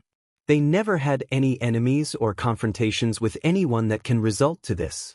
They have no living relatives, so the suspect isn't some vengeful family member either. Of course, a more detailed investigation might prove me wrong. But with the information we have now, the suspect is more likely to be someone from work that they've interacted with. By the way, don't you work at YHP too? I volunteer there from time to time, to help supervising the kids and sometimes giving classes. Hizashi, too, goes there often. Shoyuta nodded his head towards the blonde hero, who was staring sullenly at the body bags. Is there anyone there who you think could be a suspect? Officer Tamakawa flipped his notebook to a new page, pen ready to take notes. No. Okay. Shoyuta inwardly cringed when the conversation was cut off so abruptly. His bluntness had brought him many embarrassing awkward moments in the past, and even after he became a pro-hero, it still followed him everywhere he went like an annoying mosquito. He thought about adding more to his answer. But before he could, the officer continued, Now, one last question, Eraserhead. Where have you been and what have you been doing for the past 2 hours? 30 minutes later, Shoyuta arrived at UA in a police car along with Hisashi. The examination had already ended.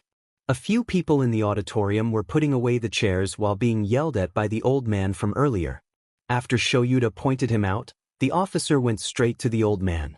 Mr. May I have a moment?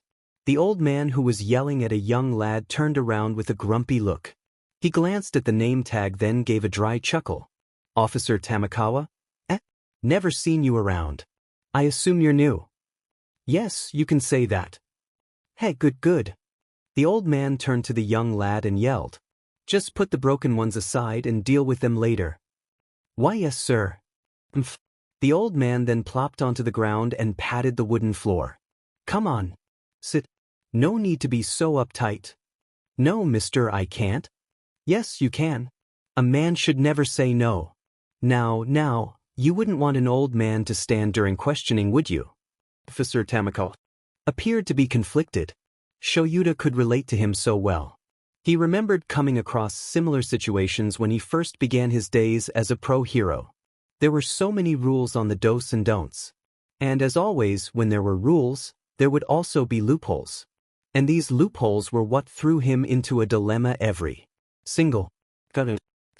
In the end, he had learned to not give a f no more and just do what felt right to him. To hell with the hero rulebook and customs and courtesies. And that was exactly what the officer did. He threw away all his etiquette and situated himself across the old man, crossing his legs and looking a bit stiff in his postures, while Shoyuta and Hisashi followed suit. The questioning only lasted a few minutes at most. The old man, whose name turned out to be Gran Torino, didn't ask what warranted the interview but instead answered all the questions skillfully with precise statements that left no place for further questioning. Shoyuta and Hisashi were quickly cleared off of the suspect list. He doubted Officer Tamakawa even suspected them in the first place. He probably went through the process just because it was part of the procedures. And if this case ever went to court, he would have the necessary information to back himself up. After all, lawyers were nasty beings who would poke into every hole they found.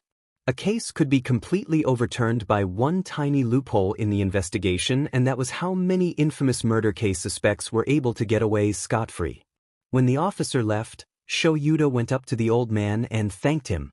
Gran Torino simply waved it off like it was nothing. No need to waste your breath on this. I don't need thanks. If you really want to thank me, then stop wasting my time and get on with it. Right? Shoyuta nodded and began heading out with Hisashi. Where are you doing? Shoyuta stopped in his tracks, causing Hisashi to bump into his back with a yelp. We're going back home. Hisashi groaned, rubbing his reddened nose in pain. Yeah, I mean, we already failed the exam, so there's no point staying here further. Who said you failed? Huh. Shoyuta blinked. Even Hisashi stopped miming in pain. You two have good judgment. You know what your priority is, and that's an important trait we need our teachers to have, because they need to know how to react under dire situations and make the right choice in the split of a second. You're putting your friend's life before the UA exam shows you have what it takes to pass the practical portion. So, Gran Torino paused on purpose, his eyes glinting mischievously. Shoyuta and Hisashi both held their breath. Congratulations. You've passed. Yeah?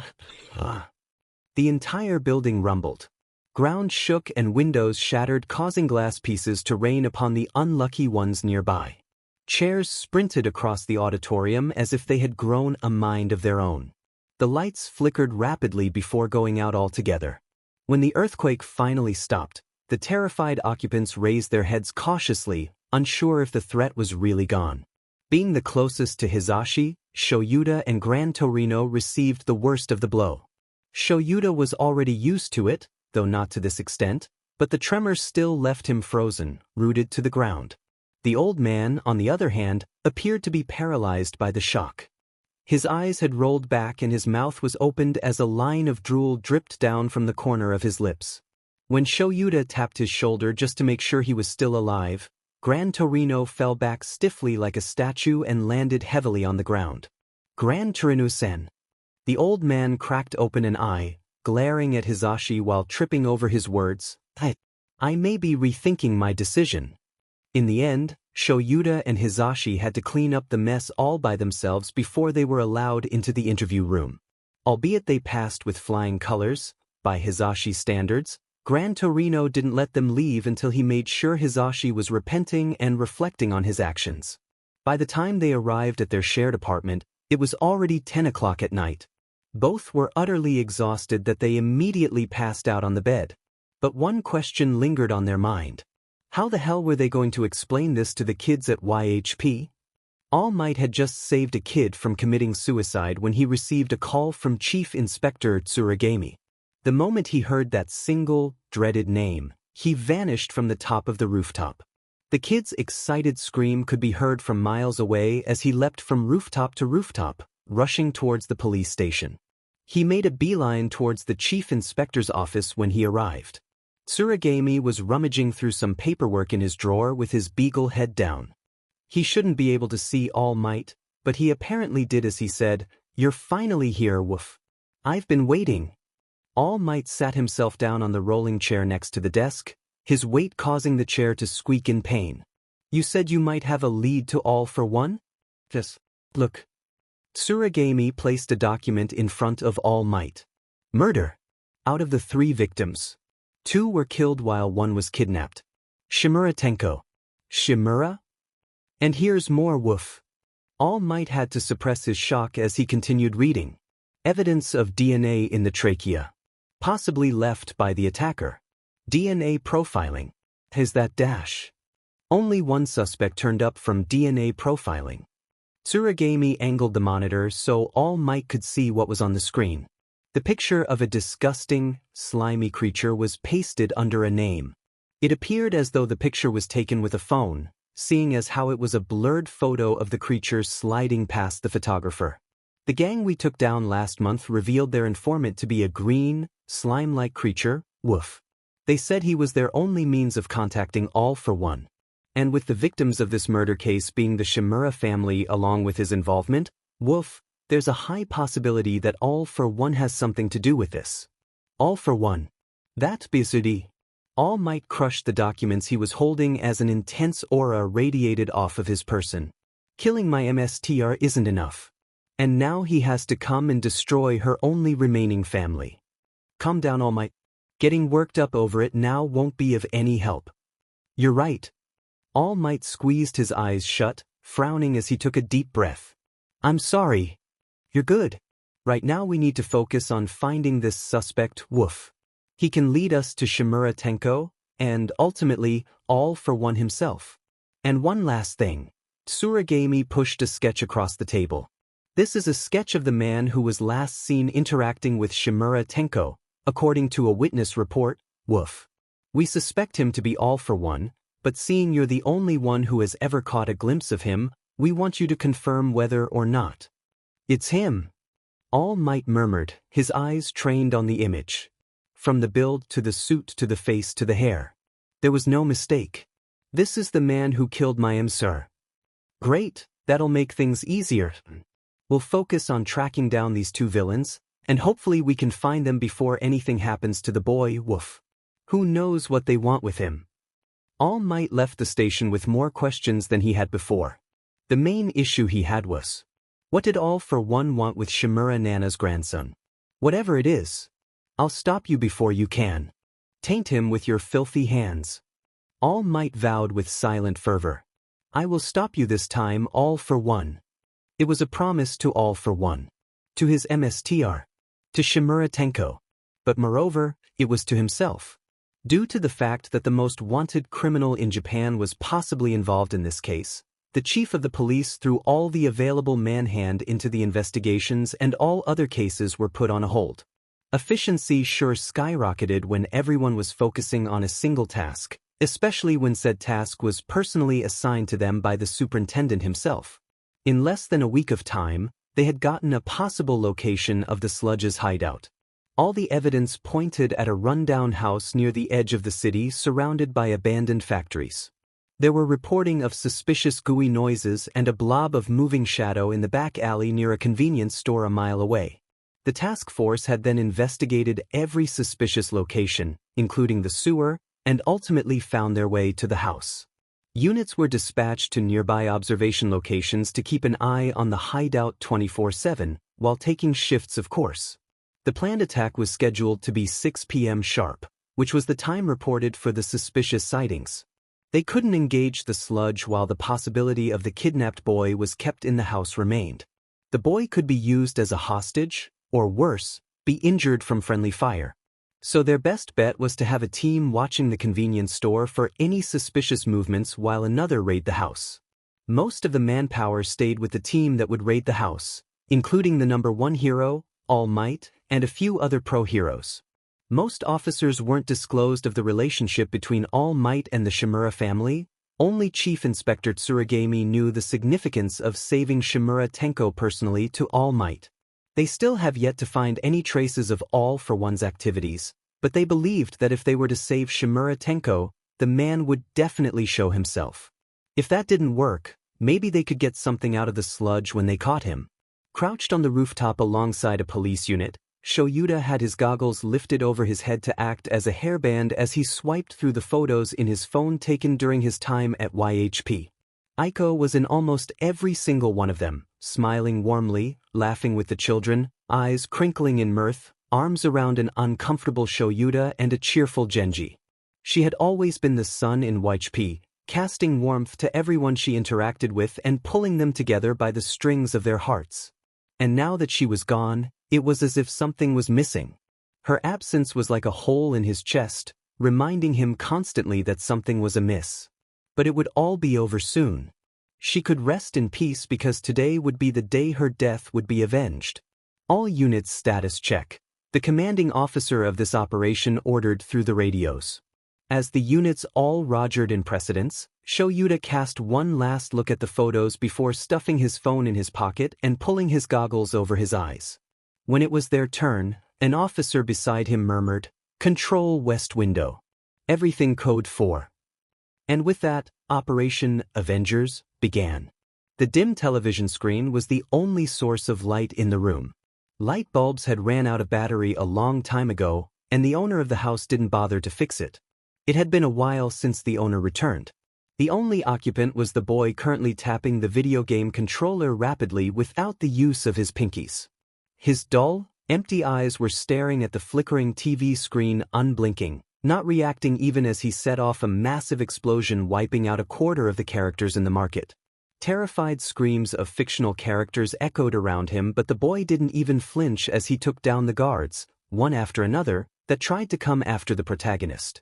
With the aid of the darkness, the sludge poked his head out of the drain and peeked from inside the sink, taking note that it had been 10 hours since the boy last drank a drop of water.